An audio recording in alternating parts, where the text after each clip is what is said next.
entire time. And of course, they're going to be facing off another powerhouse in their own right. They're going to be going up against Q9, so let's talk about them. Yeah, absolutely. It's hard not to have a conversation about some of the dominant forces that we have seen out of the Chinese region and not talk about Q9. Dot put it perfectly from the stage. This is a veteran roster that have been there and back again multitude of times. Came up short last year, but this tournament, they are looking fierce. Their only loss and only staying on the entire tournament was to Elevate. And let's be candid here, that was a tough Swiss matchup for them to have to face each other, but 'tis the nature of the tournament after all. They are so flawless in Search and Destroy. They look so darn good in that map number 2.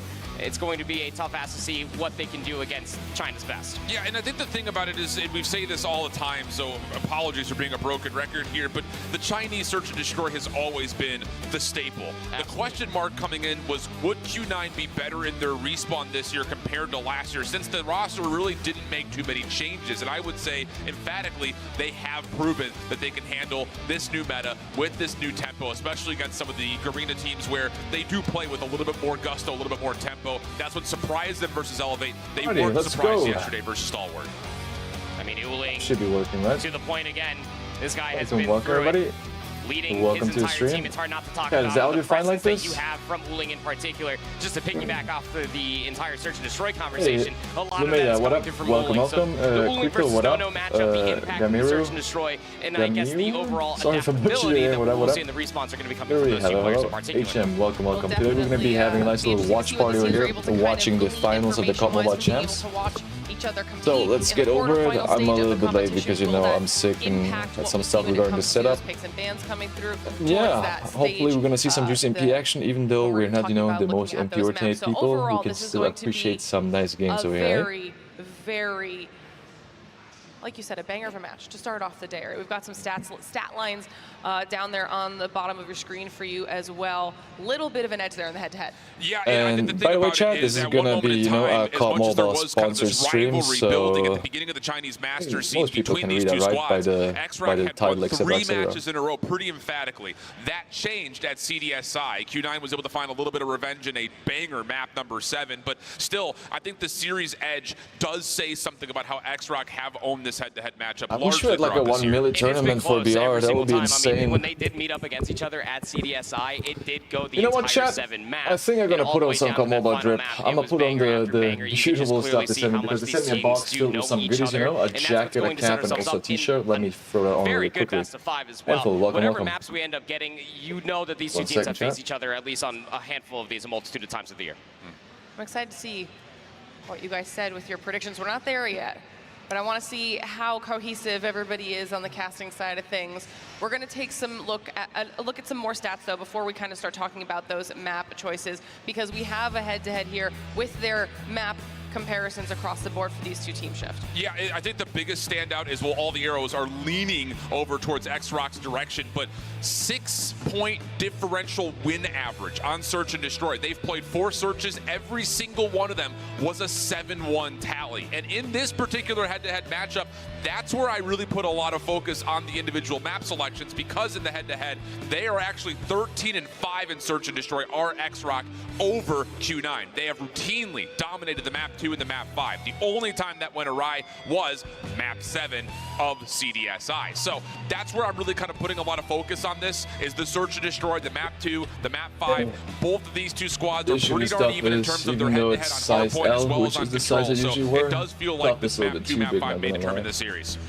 Really does say something when you're still flawless in Search and Destroy and you have a positive 4.6 round differential. Correct. And you still lose to X-Rock. Anyone who wants to compete, can I get caught up on who, now we get to take a look at where? Okay, and I want to get your thoughts on these, because we'll see what they chose, what they're going to be facing off against each other on here. And this could determine a lot for these teams. Were they able to find any weaknesses? Did they go with their comfort picks? We'll be starting off with the Hacienda Hardpoint. So tell me how you feel about the shift. We haven't seen Q9 play Hacienda yet, which is, I think, a bit surprising considering that their playstyle seems to lean towards it. But they've been really baking their bread and buttering it on Summit and Apocalypse so far this weekend.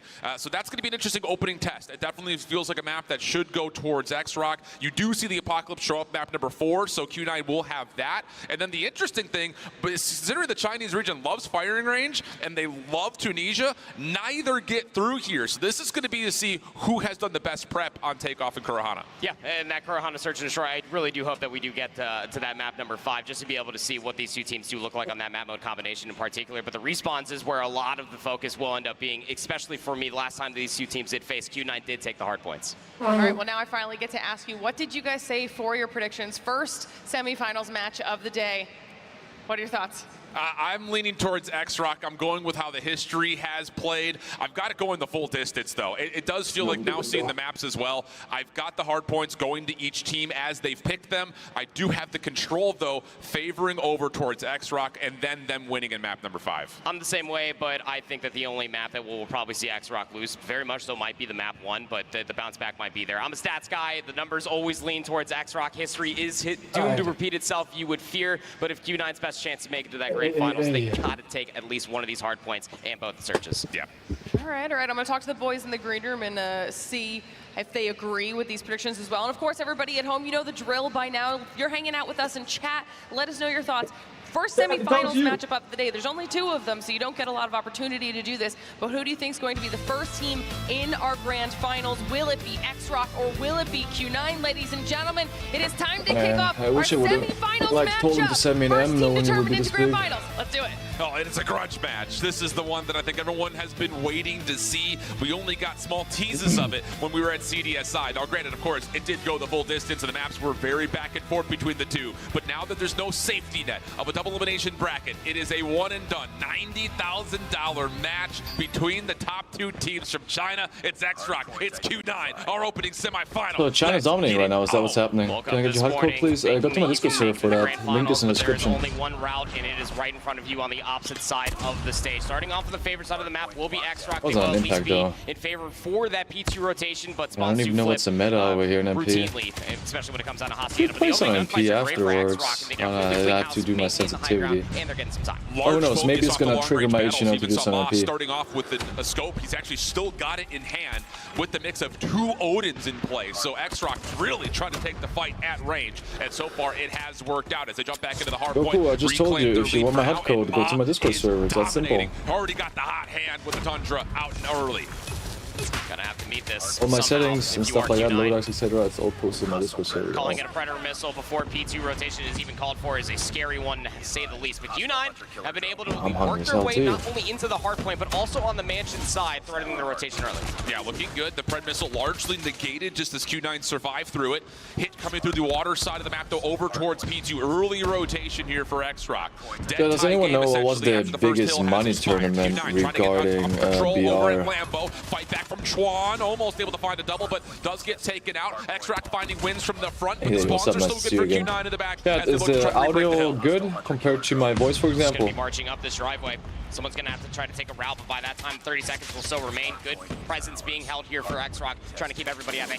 Good contest to this point, but now Q9's reinforcements start to come through. Pinch on the way, though. A couple of split spawns for 𝗕𝗏. Have them now all of a sudden hitting both sides at once, and 𝗵𝗏 lighting things up. Doesn't matter if he's got a scope. Doesn't matter if he's got an Odin. Give this guy whatever weapon you want. He's going to find a way to tally up kills, and that's so far what's come through. Q9, though, still spawning close, able to reinforce. Still 22 seconds to fight for, and a really great read on 𝗕𝗏's off spawns towards well. I mean, between Chuan and 𝗵𝗏, you're just being ripped to smithereens, and to be quite frank, the slaying isn't too far gone, but Q9 are just really good at being aggressive towards the back 20 seconds of every single hard point. Forces 𝗕𝗏 to utilize these post spawns and try to soak up the back 10 seconds. It's just about a dead even game, rotating over towards P3. Operators online. Yeah, 3 in particular in favor of 𝗕𝗏, but 𝗲𝗏 does have the War Machine, and he is good with it. Opening first blood, good for 𝗲𝗏 over towards P3. The hard point unlocks, and 𝗕𝗏 are still battling for top patio. 𝗵𝗏 able to find the high ground position for now, but needs to wait for help. War Machine can get hot, protect, immediately countered, as 𝗲𝗏 is trying to get some damage done with his own, but 𝗕𝗏 kind of pinching on both sides at once are working out beautifully, leaving 𝗲𝗏 by himself. And he can only do so much in this position. Has to wait for help, as he does find a couple of kills, allowing a re-entry to come through. Let me know if the music is too loud, alright, chat, please? Pulls out the War Machine. You get a Some War help Machine here. out of 𝗵𝗏, and then a follow-up claw as well. And vicious, overwhelming pressure coming through from 𝗕𝗏 again. They have the numbers, the ordinances are perfect from 𝗕𝗏 being able to confused find using at least stickies two. or if those are actually impact grenades. Wow, Q9 are spawning all the way to the backside of the office. This is very alarming, but at least they're making the heads-up play. Trying to I send a see couple players Odin. in There's different no way routes, it's actually a good run. The Purifiers, of course, still meta. Towards 10 The as 𝗕𝗏 Purifiers are soaking up always. the scrap time and output, and I think it's been meta since like the game came out. Time to get an early People have listen been in with using an 𝗕𝗏. operator since day one. 下点到了啊，2楼一个，2楼一滴，2楼一个，右边，下点到了应该。 Fortunately, you understand that. 他们下点有人，我确定。 They're way more calmer than American fellas. Remember last time I was watching it and 𝗵𝗏 won the, you know, the tournament, they were like screaming so much, just like and speaking twice as much minimum. 打打打，回去回去，点死了，我撤不了，撤不了，那个，那个。 超不活了，超不活了。敌两个，敌这个懂，没事的，没事的。我们打地面，我们打地 But 面。 maybe the Chinese language Mandarin is way more efficient than like what's it called? Conveying information in English is just terrible, I guess. 车库看车库，等会在点内呢。闪到点内，没事，漂亮。 A little bit of a double listen in there as we swapped over to Q9's comms as they try to find a way back in towards this final hard point of our first rotation. 20 seconds to fight for. Operators have all been expended here proper, and for the most part, it has been a pretty even exchange. Last scrap time going to tilt over towards Q9 as they've got full numbers ready to go. And so far, when the first set of hard points, when resources are invested and returned back, 𝗕𝗏 have come out on top of when it comes down to 𝗵𝗵𝗆 and then fighting for the back scrap Listening time. really quickly in a second to check the audio. These back 5 seconds should be soaked up by them. Last little contest coming through from 𝗲, so it'll go and be neutral. 98-75 going back towards the center of the map. Some very key resources being invested. 𝗬𝗔𝗆's going to open it up with a Pred. Yeah, just need to get a feel of what 𝗕𝗏 is doing on this rotation. So Pred Missile will be called in just to get the information out. Now an opportunity to fight back from the high ground. 𝗵𝗔𝗆 inside, finding some early time. 𝗺🏀with them, trying to move over towards the secret hallway here. But Q9, good window presence. They've really slogged things down and at least made life difficult for 𝗕𝗏. And with the kills starting to tilt their way, now an opportunity for them to fight for the hill itself. A little bit of extra time being tallied, but 𝗵𝗏𝗆 actually going to pull out a war machine here. Bold call to say the least. Not often you see it pulled in this position, but he does find one connection, and with that, 𝗕𝗏 can get back on the hill. Split spawns might have scared him. Did have at least one player for Q9 that was starting to threaten through open staircases, but now the spawns have more or less subsided themselves. One rogue spawn's going to come over towards 𝗁, and tough gunfight to have for yourself right off the spot, but 𝗎𝗏 just gets smoked. And now you got to be worried about that entire position if you are 𝗕𝗏, who took an immediate focus to soak up more time on P1, which to be fair, they did get 40 plus. War Machine wasn't a terrible investment here, but now you've lost the rotation to new. Yeah, and you've got a really good spread of the map right now for Q9. They're going to get a read that the well spawns are still open. In fact, actually, they have 2 players spawn right there themselves. I'm sure that was a pleasant surprise. They clean up the driveway. Now all the focus can happen over towards the front. 𝗬𝗔𝗆 has the war machine at the ready. Wouldn't be a good time to use it considering that all of 𝗕𝗏 are hitting from the front. Hasn't popped it yet. Apparently he doesn't need to. Finding the kills from topside. 𝗵𝗏𝗆 has looked good. Kurahana's also on the pitch as 𝗕𝗏 find a chance to contest, but the spawns are still in, and Q9 are quick to get back on the hard point. Alrighty, 1 to 3, mic check. Music is supplied. When they were going to start diving into these resources just for the break, it finds 3 more bullets on the head glitch, loses his life. It's the response from 𝗬𝗔𝗆, pulls out the war machine just to try to belittle these individuals with ordinances around the water inside the garage. It works out perfectly. Nice little heroic moment for 𝗕𝗏. Looked like Q9 was just going to jump right back on the hill immediately, but he gets a little bit of extra time tallied for 𝗕𝗏. Now the spawns a little bit more chaotic. It's split between both 2 teams in the back. Trying to win out onto the hard point itself is 𝗵𝗏𝗆, but he is by himself and he will be overwhelmed. So the scrap time's going to go to Q9. I put the music up now. A bit of a tricky spot here. They're in lobby. They could stall the rotation for Q9, but with these secondary spawns happening towards Rock, they're going to take the long route around the back. One player slipped the net, but 𝗵𝗏𝗆 just gonna sock one right into 𝗕𝗏's jaw, and that could open up things to maybe move a little bit further forward over by the gardens. You did have one player that did get gunned by Q9, so now you know the flank is secure, so it's a square up. Operator still online. Kurahana is the one to keep an eye on. Can he hit a route with these equalizers? He has been one of the best players with that operator all weekend long, and they may need it. Here's 𝗕𝗏 looking solid from the front. Purifier, War Machine all being spent. Kurahana trying to find an angle to get in, but not going to be allowed a chance for it. Spawns will move, but 𝗕𝗏 looking solid inside the hill. Yeah, they sure are. War Machine invested will now dissipate. So it's just about holding these angles, make sure nobody's flanking all the way through. That was going to be picked up by 𝗕𝗏, loses that gunfight, and now the hit from the back will find success. 20 seconds still left to fight over here, and if you're 𝗕𝗏𝗏, you're feeling quite okay with the spawn flip that came through. You should have a free rotation. You should not care about this time. Problem is, 𝗵𝗔𝖆's cleaning everything up very quickly with this claw out. It has been a great operator for him, and now he's working on the long rotation back towards bottom bar, up to office. On the same front, Chen over the middle. Big 1v1 win. That allows an opportunity for Q9 to string Dude, music scrap to playlist? initial. No, it's just autoplay on YouTube, the basically. spawns, which are a bit split right now for 𝗕𝗏𝗏. Got one player lurking. The Air Force is sponsoring this. Doesn't really have an angle to watch these players fighting all the way through. Might just catch everybody from Q9 by surprise, and now 𝗕𝗏𝗏 with the equalizer, to your point, has been so electric with them all. Just an Air Force up there, Loses that's their crazy. life. Not the investment that you were looking for, as there's still ample time to fight for here at Fort. Monster as well. Right there, as there was a hit coming from the open Man, I stairs would as well. kill right now for Monster Kurahana, dude. That shit is so banging. Fight right back onto the hard point. Predator missile also putting him in a little bit of effect. One thing that's confusing me though, since when did the DHL start sponsoring gaming events? But they have put it right back into the back pocket as 𝗕𝗏𝗏 are having a tough time breaking until 𝗕𝗏𝗏 finds himself a double from the front. Now an opportunity to reinforce this from water side. Looking decent, especially with 𝗵𝗏 has the Annihilator out, but he's kind of in the same position Kurahana was. They need to get a little bit more help, but 𝗏𝗏's going to provide with the 𝗵𝗏𝗏𝗏, bro? equalizers. I'm sorry if I didn't, man. He's shredding everything. It's a What's up, concern? team wipe for 𝗏𝗏. Just a 5 feet for 𝗏𝗏, 1 nade, 5 kills. Talk about investment coming through with the equalizer. Stark differences, but there's still an opportunity for Q9. Imagine an event like that, but for VR, that would be crazy. Just 40.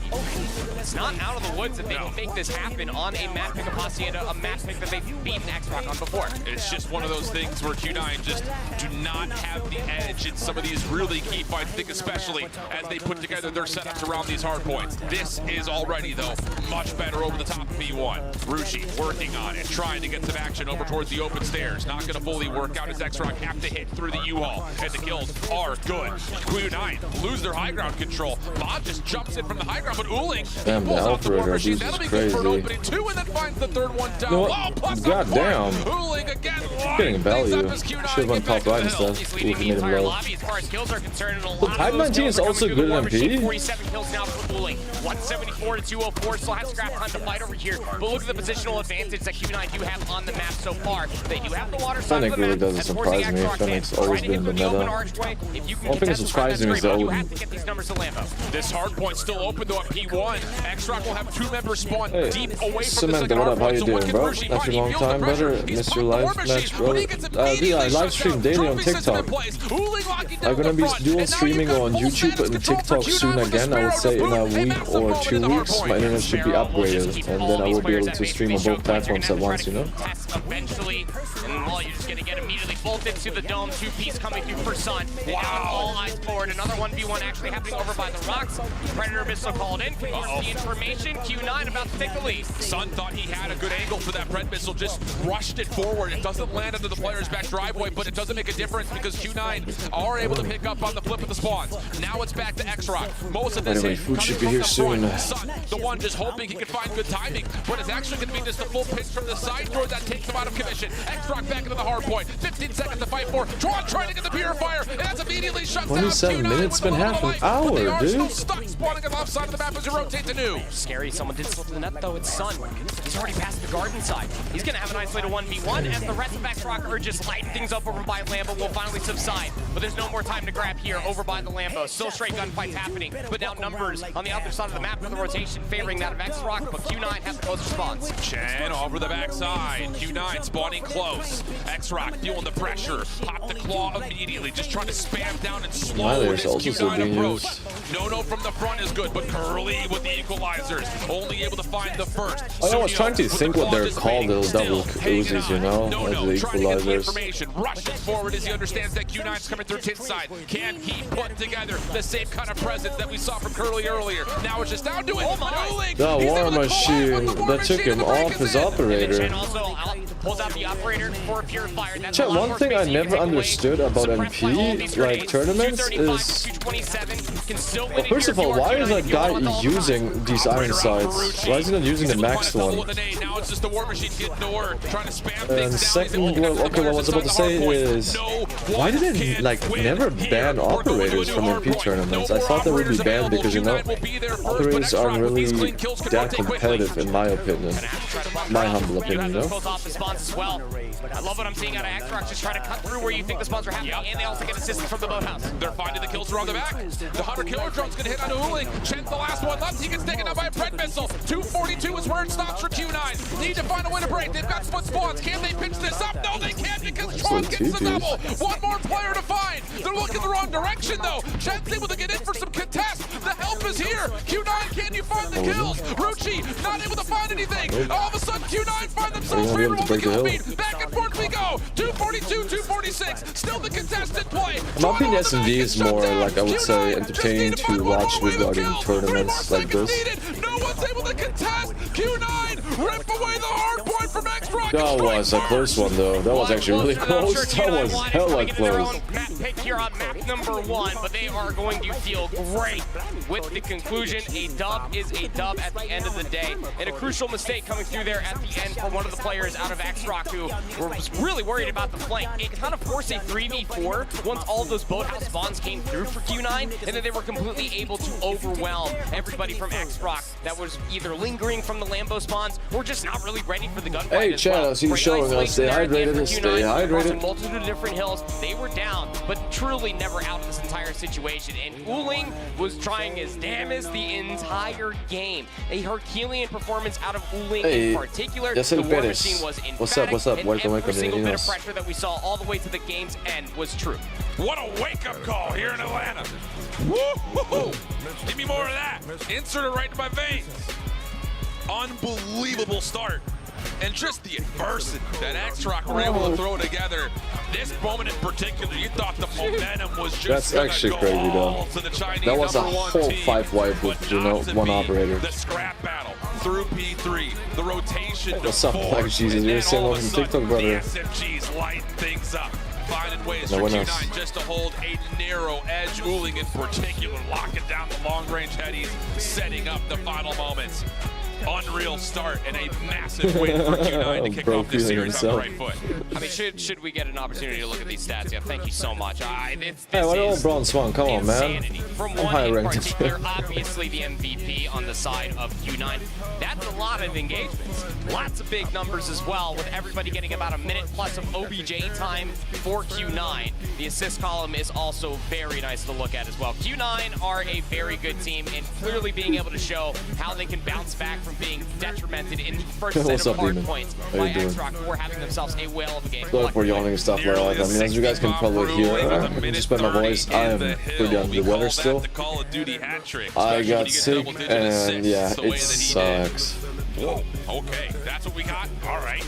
Let's just get it all wrestled up now. Who needs coffee when you got Q9 versus 𝗕𝗏𝗏 on the main stage? Is that what made us solid gold? Well, not me. But the beast has been unleashed, and you can do the same by going to monsterenergy.com/gaming. Easy segues. Shout out. How does it even work when you win a trophy? There is, you know, 5+ players on each team, right? I'm gonna need you all at home. Does just the org get the trophy, or like does one player get it? Do they rotate it, take turns? Like, okay, this week I will have the trophy, next one you will have it. Wrinkles in the brain because we're gonna see some 5G chess between these two juggernauts. Yes, the crevasses of your brain. All the wrinkles will be smoothed out by the end of us just nerding out about how good this upcoming Search and Destroy is about to be. On Takeoff, no less. Again, a map mode combination that Q9 hasn't exactly found a lot of fortune in historically, have not played it this weekend, but 1-3 throughout their entire tournament year. There's only Chinese teams in the finals? Is there any American or EU teams that made it through? Is China taking over the whole thing? I mean, China had a bunch of good teams, but like, damn.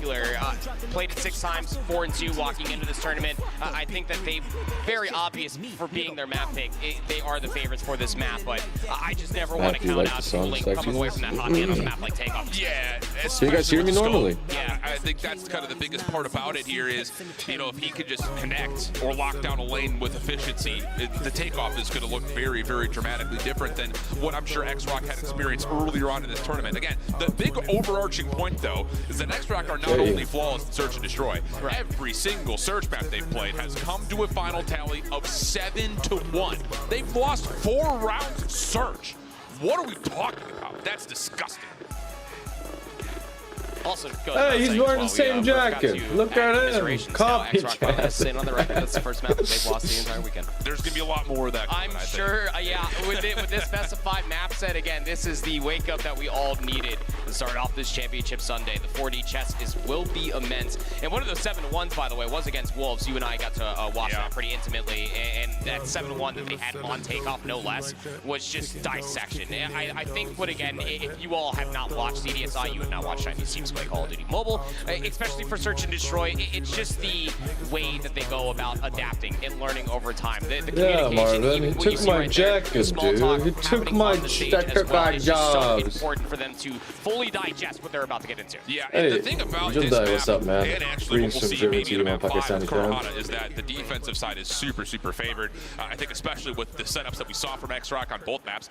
But in which other teams made it into the quarters? I'm really interested to see, and no, what these are Wolves were finals, not right? able to provide was good dissection and commitment to execution on the offensive front. You're not going to come into a site and win every single kill and stay alive flawlessly. You have to I haven't seen the map Takeoff in ages. have somebody enter in with good utility, hope that you can win out a multiple 5v3, 5v2, whatever it happens to be. Hold good post plans, don't get picked on crosses, and get yourself a chance S&D, right? for There we go, post finally. plan Okay, set. it's That's what China's S&D. known for, and boy, were they needed here. That's a long grocery list. That's going to be more interesting to watch. You know it?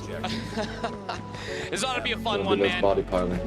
Get locked and loaded. There's going to be a lot of good utility nerding out that's going to be happening over here. Ceremony stuns over the top. Everybody just kind of waiting patiently, trying to see what they can find in the picks. And when X-Rock had played this map versus Wolves, they started on the defensive side. So this will be our first real true look to see what they have to offer on the attack. That's true. Yeah.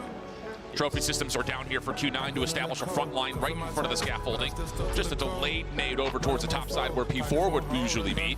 And Q9 look like they're pretty steady to kind of just hang on to these windows and these little point of contact corners. Yeah, no need to over-aggress yourself. I mean, if there's going to be one thing that you might see, it could be a Fennec, an R9 in the hands of 𝗵𝗲𝗎 or another individual taking abuse over by control building, but this is round one as a possible against Takeoff. A minute has gone by the wayside, and still all 10 players are alive. Yeah. Thunder is still being used on MP. I thought after the ADS nerfs, like that the DOQ would become like back in the rotation. But I guess that's in BR just like that. Over towards the B side of the map.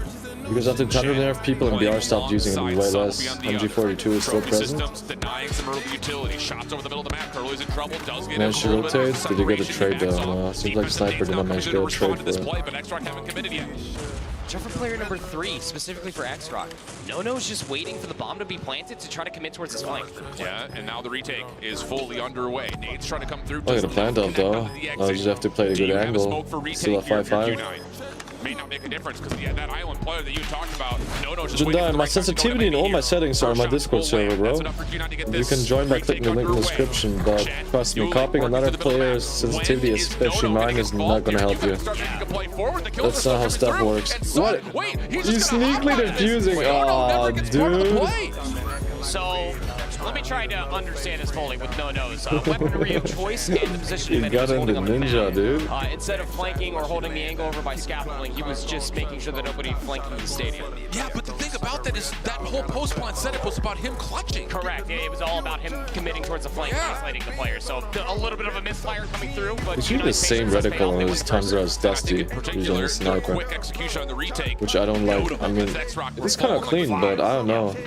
So good opening offense coming through, and now all of a sudden Q9 looking to get aggressive. They've got Sun in towards Stadium already. Oh, it's really dicey. Why did he go away? I want to see if that would be is killed there. another. That was NoNo initially, and that little bit of extra pressure will push back this Q9 defense. Just nobody wants to give any sort of inch to breathe, but 𝗵𝗲 will strike first blood.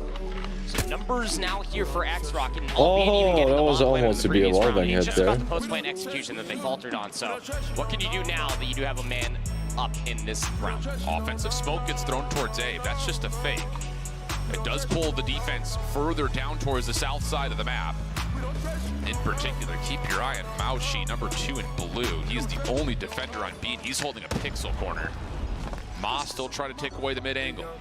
In a good spot to make sure there is no push through, but he's already kind of missed a bit of timing. I was about to say, Moving has already kind of gotten himself in a good position to get a trade. That will work out. Now there's scaffold control here for X-Rock, or for Q9. X-Rock need to clean that back up. They're going for a smoke plant. Shots are coming through, but the bomb does get planted. Now it's retake time. 𝗕𝗲𝗆's going to be one of the first one going through the middle of the map of 𝗵𝗎𝗆𝗆. Odin will ring true. 3v3 post. Why is Odin good though? I don't know. It has to be good if he's using, like, you know, the champs. Deeper off the scope, just making sure there is no flank on the way. Big 1v1 contact here. I think was using also 𝗵𝗎𝗆 will drop in the last one standing. I guess I'll think of the try next time I'm playing P. He does at least get across onto 𝗕𝗎, but time is of the essence, and he will not get past that scaffolding play. I mean, that range I can imagine is super good.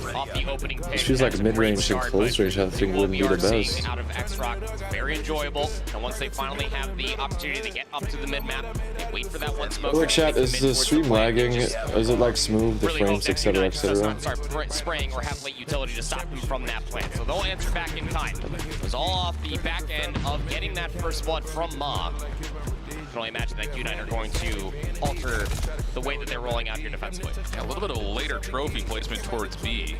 So some of the early nades from 𝗕𝗏 were not initially denied. That, again, is one of those moments where no information is still information. Nades not landing means no one's home. But will 𝗕𝗏 try to commit through any of that intel that was offered by Q9? Doesn't look like it in the moment. Just kind of still hoping and praying that these opening snipers can find a good first blood contact. They're so conflicted off of that late trophy too. Yeah. It's like, is it no information or was it delayed? How many mind games are you willing to soon play? though. Soon, big man. Dodging with a bullet. Gonna add an extra strip of sweat down your brow. But everything stays pretty standard. Now 𝗕𝗏 is starting to take a you can jump on top of the trash can. That's crazy. This has 𝗵𝗎𝗆𝗃 written all over it. Yeah, sure does. That's been their bomb site of preference in the last 2 rounds. Looks like it will be for a 3rd straight one.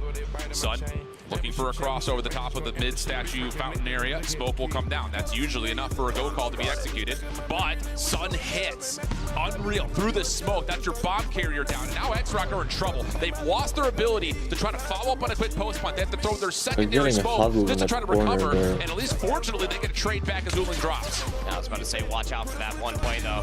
That is currently being put together by Chen. Gonna at least go 1 for 1, but you can just play the trade game and it'll sure work out in 𝗕𝗏's favor. Whoever's doing the spec, he always goes in the person right the second they're dead. Was halfway through the plant, steps weird. off a bit. Weird moment between the sniper rifles, but 𝗵𝗎𝗆 hits both. I mean, it looked like he was caught off guard. For him to be able to quick scope the first and then reset and not miss on the second. Whoa.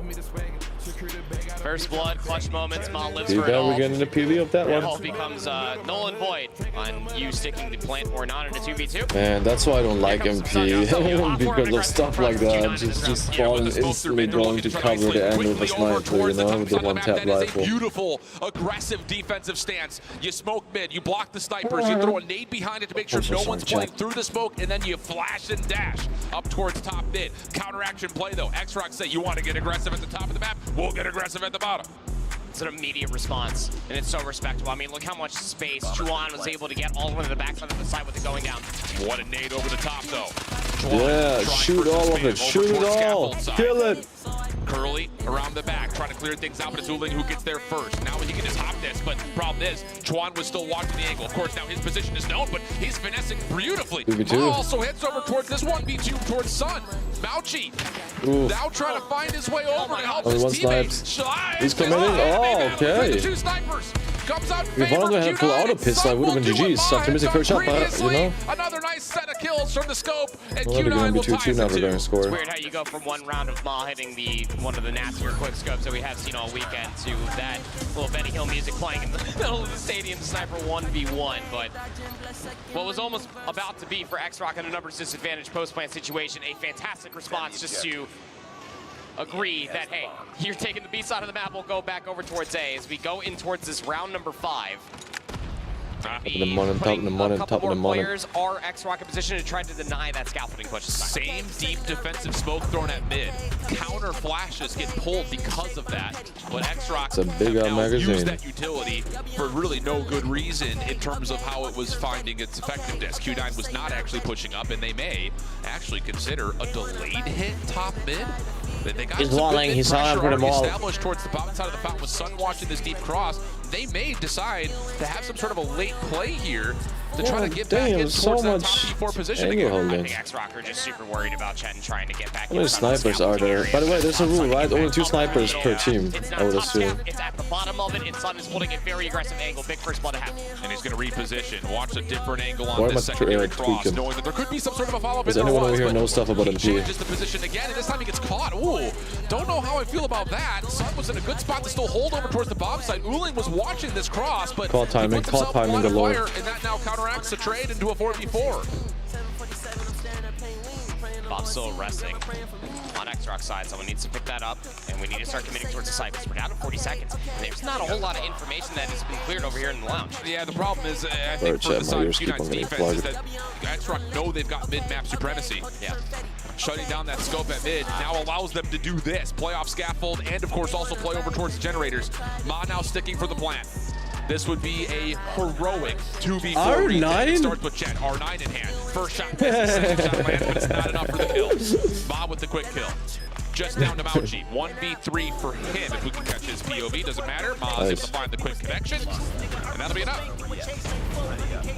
Yeah, it's just the timing, having the numbers advantage regardless. There's only so much that you can watch with so many angles that can still be hit on the opposite side. But X-Rock will take that 1-round lead. The final round in this half is going to be even Stevens to flip the sides, or does X-Rock have something special planned? Yeah. Well, here we go. No smoke, just a flash and dash. But 𝗠𝗎, watch him from the scaffold, lands for the first. The counter flash is there. He got thought there may have been an saved. opportunity for X-Rock just to steamroll this play, Which but is 1 not to HP. beat. Opening exchange, again, gets us to an early numbers advantage. X-Rock with the offensive pressure, looking to make a play over towards A. And Why this does is he all always about what swap once the 𝗬📏 kill can hit, is playing over and aggressive. the He has to person, hold his like, you ground. know, is not in a position to get an iron one since he's Got not something near to break anyone? down after this round. Ooh, top scaffolding. But it's a great lurk play coming There we through go. from all of X-Rock to deny the flank. But again, that setup aggressively over by the B lane was set up to orchestrate that guy X-Rock to holding aggressively there? hit back over towards A. And what Q9 wanted was just that, for them to meet them inside of the stadium.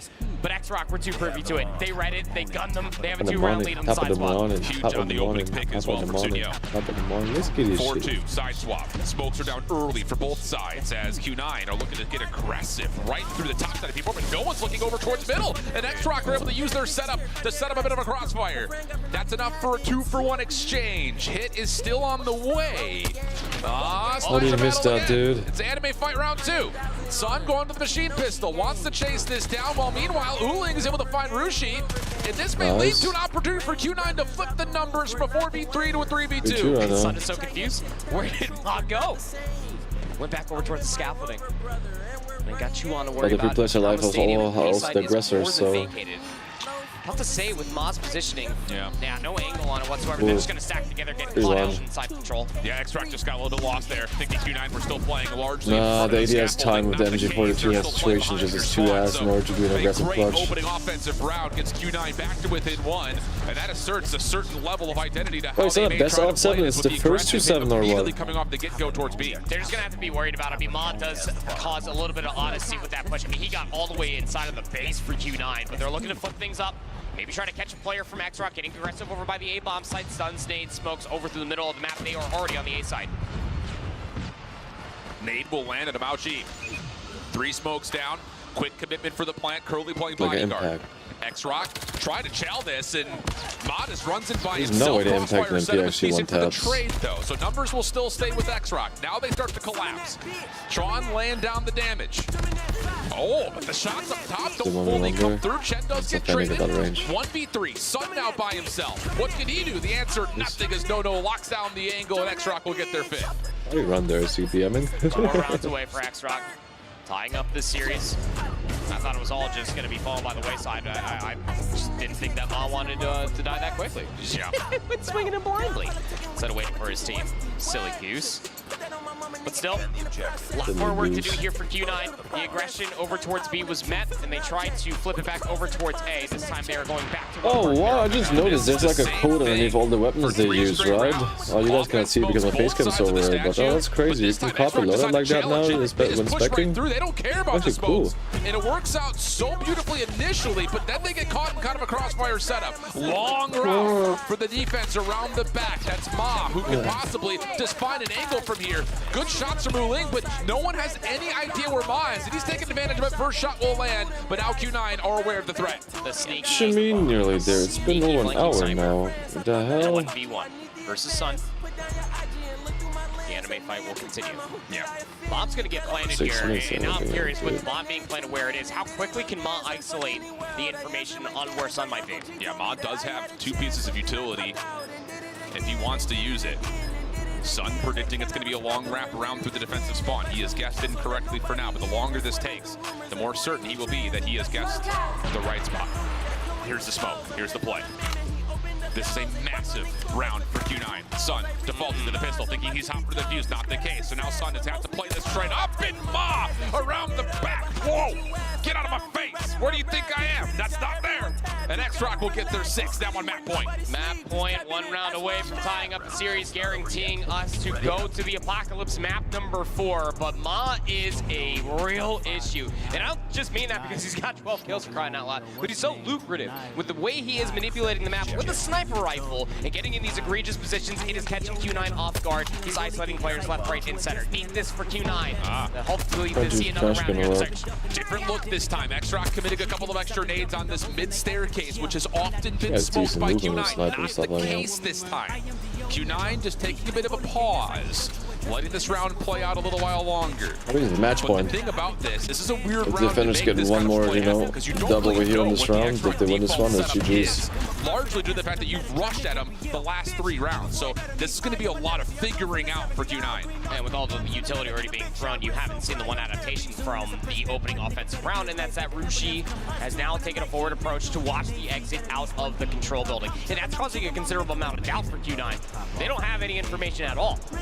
With a minute already going by from the game clock, they're going to have to make a decision. It seems they're going to default back towards the speed push. 𝗵𝗔's the guy to watch. Is there anyone on the cross here? There's the first smoke. Nade, initially was meant chat, to sorry, one toss second. in towards mid-map. It doesn't get there for the defense. So X-Rock kind of has to back off and respect the smoke here just a touch. Flash also lands onto 𝗵𝗔, who's still alive, but the information's now known in Q9. Chat, I'm gonna grab something too much. Give me 1 second because the food just arrived. Concedes the space, gives it up. That means the bomb's going to get planted for free, but watch out. Sniper Angle trying to be taken. 𝗠𝗎 gets punished for it, but Chuan responds. And now it's time to get in the quick scope, and �ฬ𝖆 will miss. Chuan takes down 2. And this is a huge position for X-Rock to try to clear. Sun also comes up a bit awry. Not often you see that, and this is why I was saying Chuan puts the right play forward. Shuts down the ability for the Q9 clutch up spot through scaffold to be utilized. But the kills are still decent. So now it's all on to Chuan. This would have to be a 4-kill round and a 1v2 clutch for him. Moving quickly. He's already been hurt, surely, by 𝗵𝗔 off of that slide. Here's the play out, and yep, there's just nowhere to go. So Q9's post plant stay very stable on the backside of the play, and it brings them to within 2. Still need the 2 more to force out the overtime. Easy peasy, right? But I do love just the late utility being held for the unknown quantities that we were kind of suggesting for Q9 for that execute. It works out fully in their favor, pushing all of X-Rock back. They pissed off X-Rock, all these nades over the top, but Q9 looking to get aggressive through control early this time. Shots through mid-map, not largely landing for Q9. X-Rock come away with the first 2, and then you've got 𝗏𝗏 playing aggressively. Have not said his name much here as 𝗂𝗆 is able to battle back and at least find 2, but it's just not enough. The quick action from X-Rock trying to step up the tempo works, and that'll be enough for them to take their search and destroy map pick and tie up our series at 1. Kind of messes with the map differential now. They've allowed more than a single round to come through. Unbelievable, but tied up the series nonetheless. Both teams winning their opening map picks. Nobody's utterly surprised besides the way that the opening map had ended. But look, if this is 1-for-1 what we saw from X-Rock on this exact map versus Wolves on this exact weekend, if you will not punish them for their aggression early and their sniper rifles continue to get in these very annoying positions, they will deny you any round wins whatsoever. But Q9 were prepared for it. I mean, I do love the 4D chest that we at least got to see from both sides out of Q9. Respecting what X-Rock were throwing their way, responding in kind, maybe throwing out a different piece of utility to just try to get their SMGs in a better position, but still the sniper rifle from 𝗵, the first bloods that came through, the clutch ability of this man today was just too much. Yeah, I think that's the big point, right? Is the ability for 𝗵 to not just find value early with the scope, but in particular late. Yeah, just a allows you to play the map from such safer range. I think in particular, when we start to kind of reduce the numbers, the scopes for Q9, we're just not hitting in the same way that 𝗕𝗲𝗎𝖆𝖎𝖏 were. So really good stuff out of 𝗵. 14-6 for the win. 𝗕𝗏 11-6, a little bit more on the quiet side of finding 11 kills, for being honest. As for Q9, pretty even split across the board. And again, didn't really feel like there were many mistakes made. It was just that 𝗕𝗏 setups were just so much more difficult to break. Yeah, it's just 𝗕𝗏 were so much quicker to punish off the information that they were able to get. A little bit of hesitation from Q9, but that's also just the nature of a takeoff search and destroy. Yeah. So have a lot more combat to be played in this best of 5 for all intents and purposes. This is a qualification for grand finals, but it's also an elimination match. You lose this, you go back home, and you know that Q9 off of recency bias. You know that they can get the job done, but everything gets tossed up in the air when it comes down to the raid control. Don't forget to hydrate, friends. I got water. That guy's got water. He's excited. Everyone's excited about water. Or Monster. Hydration's hydration. Yeah. Let's get into a raid control, friends. This will be an interesting one. If this, again, with the kind of historical storylines that we've told about the Chinese region and control have often been, what are they going to offer for us? Yeah. And that has mostly been the case, I think, in particular with Arsenal and Seaside, because the two preferred maps throughout Chinese Masters and even at CDSI. You're not feeling MP at all, are you? I'm not the biggest MP fan, but I'm just tired and like sick, you know? So we're going to get, I would assume, to be what is going to be a very even battle here between these two teams. Worse over them, no more fever. That's all that As far matters. as the weekend is concerned, Q9 are the only ones to play a raid control, and they lost it 1-3 to 𝗕𝗏𝗏𝗏, where you might be able to make those immediate comparisons in between what happened with 𝗕𝗏𝗏𝗏 and what 𝗕𝗏 might have to offer for you as well. And that's mostly just looking at 𝗕𝗏𝗏. That guy was a real issue through the majority of that map number 1 on Hacienda, which Q9, of course, didn't end up winning, finally being dealt with in their aggression. But I would say tempo setter 101 is going to be coming from 𝗕𝗏𝗏𝗏. Yeah, I like that call. Other side of things here in terms of this map number 3 is that they've only played this map between each other once, and that was The jacket's a way little bit too back big in for me now. China Masters That's one thing I don't like. I told him to send me L, but the American L apparently is a little bit that they've only played one more raid L control. than the European lot of movie cross sizes. telling you. Yeah, I love that map. That map is chaos, and I'm here for chaos. But the raid, I think the thing about this is what up? macro How you doing, decision man? making. You know, kind of, I think we look at this map and we say, finding value and knowing when to stack. Versus when to try to play for a bit of spawn trapping. In times past, China has been a little bit too frisky of trying to be like, let's just play for this long round, get this spawn trap in play. It's like, boys, we can't forget about 𝗵𝗏𝗎𝗔. Now, I will say lessons have been learned there.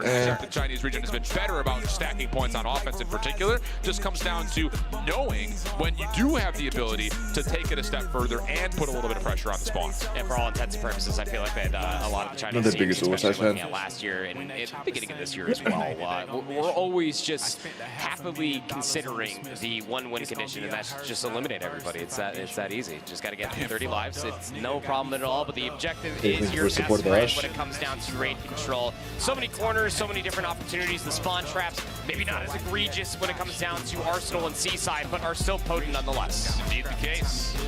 Again, on this current map pool, if you want to get a little bit more into the numbers and the stats, there's only 4 times of the 7 that 𝗕𝗏𝗏𝗏 and Q9 have played on this map pool, and they have split their beatings 2-2. So, again, very even battle. Definitely feels like a definition of a swing map mode combination. Oh, yeah. So let's see what we got. Q9 will be in the blue, 𝗕𝗏𝗏𝗏 in the yellow, starting off on offense. Give it to us. Let me get it.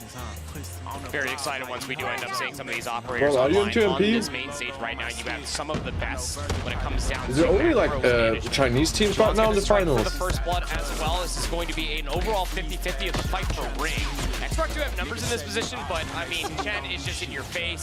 Good luck. He's like hitting you with like a Nerf gun. Yeah. Just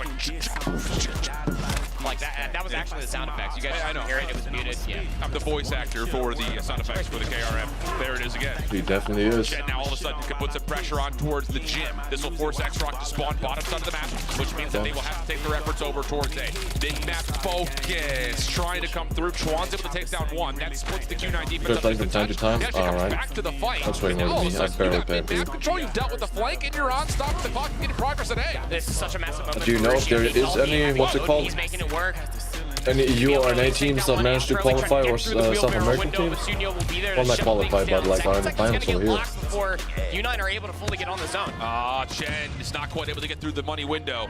And that may be a chalk and rotate moment. Maybe one more chance to contest this if Q9 want to, but instead they're going to play for exits as Sun lands. He's going to go for it. He's going to beat it. What? And now you've got Kurahana making a move like Mike Tyson in the flesh. Not quite able to get there with the hands. Chuan still trying to force the issue here, and with a little bit of assistance, they will get back on, but not before Q9 are able to deplete most of the progress of the third tick. You're kind of forced to keep assaulting this if you are 𝗕𝗏. You're down 84 lives, but look at the positional advantage. 𝗵𝗲𝗆 is in your spawn and is constantly being looked at, but Chuan won't be allowed to get past the AC unit in a very annoying position to be in if you are 𝗕𝗏. He's You trail by 4 sucker. lives.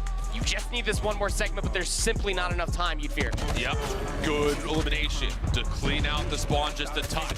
Solo play for 𝗏𝗏 up towards B to stop the clock, and boy, does 𝗕𝗏 need that. Q9 have cleared out A. They've fully depleted the third tick of progress. Hey, and now what up? all How you doing, efforts bro? for 𝗕𝗏 have to move over towards the A zone, the B zone. 𝗕𝗏 trying to get there with numbers. Studio over the top, shot at range. 𝗲𝗏 almost able to find a transfer for both, but does enough damage to credit the assist. 12 plays 6, 15 seconds on the clock, and 𝗕𝗏 have one more chance to break over this B point. I mean, by the time that they fully realize maybe we should just go over towards B, clear away our spawn, it's just not enough time. Now you're running out of lives. 3 plays up against 10. Sun's still ringing true with the sniper rifle, and 𝗲𝗏 starting to deny a lot more space over by ring. This stack for Q9, knowing that they have every single bit of advantage is fantastic, and 𝗕𝗏 just don't want to give over more kills. Maybe not give over more scores. Well, maybe see those operators a little bit later when it comes down to this round. So, what is that? A total of 3 segments off 2 different zone captures for 𝗕𝗏. Tell me the fear, bro. Realistically, I mean, it was an egregious retake from Q9, but it worked out. You know, you know. Well, I'm not sure if I know, but hey, spit it out, spill the beans, dude. Didn't choose to do so. Yep. So 𝗕𝗏 now the defense. 𝗵𝗲𝗆, the only one who had earned an operator in the first round, has already popped into the 𝗵𝗏𝗆. It's only connected once to this point, and immediately gets shut down. Opening defensive pressure, though, for 𝗕𝗏 is largely successful. Q9 working on it, though, as they will stop the clock and get a little bit of a stack on towards the B point with 𝗲𝗏 supporting with the 𝗵𝗏𝗆. The fingers, I have too many fucked up jokes and scenarios in my head. I don't know which one to choose. Not too much dark humor floating around on my noggin, dude. Way too much. Should be ashamed, to be honest. That's how much there's floating around. Live is 𝗕𝗏 from the opening salvo, but they are just chalking it. Get yourself inside of that garage. Set up for a spawn trap. Make sure nobody can lurk through mid-map. But look at the awareness from Q9. They know that this is a possibility. They're sending 2 players back, and one of them is Sun, who clears out the gym. If he gets the second one inside the garage, just don't challenge him anymore. And it looks like Sunyo saying, I already don't want to challenge him, Shift. I'm out of there.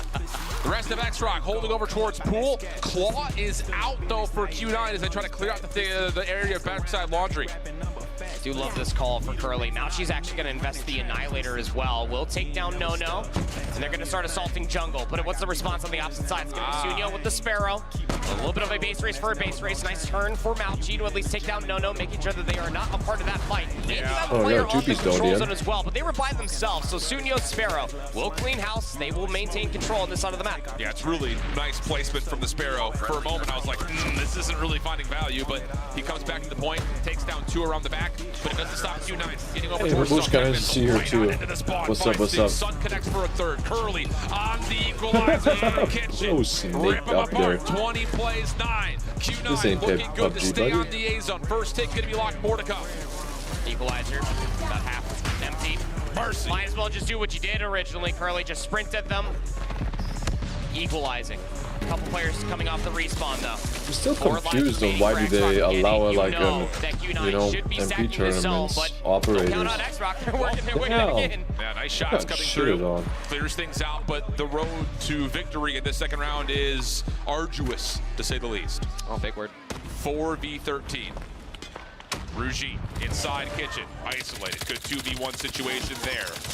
𝗵𝗏 following up, does get 2, but still, how do you survive a 2v10, especially with the pressure already on the zone? The answer is you don't. Last player to find his top window, and 𝗏𝗏 does stay alive. I'm great. 𝗵𝗏𝗆, why did you not make it into the, into the finals here? What the hell? We'll find him in kitchen. Q9 up 2-0 early in the control. Yeah, that's I don't know any of those teams. For 𝗕𝗏𝗆. That was new for me. Not only are you down as far as 2 rounds are concerned, the segments are just not good as well. The trade There's no familiar faces from last time I was watching it. 𝗵𝗏𝗆 is double positive at 14-7 15 and 9. I think it's only Chinese teams right now, like in the over here at the It end. just seems that they can do no wrong. Crazy. Great game, just assaulting different portions of the Probably map. Western This is much gonna more beat the superior fuck for out of Xrox, them, who are man. assaulting B zone to start.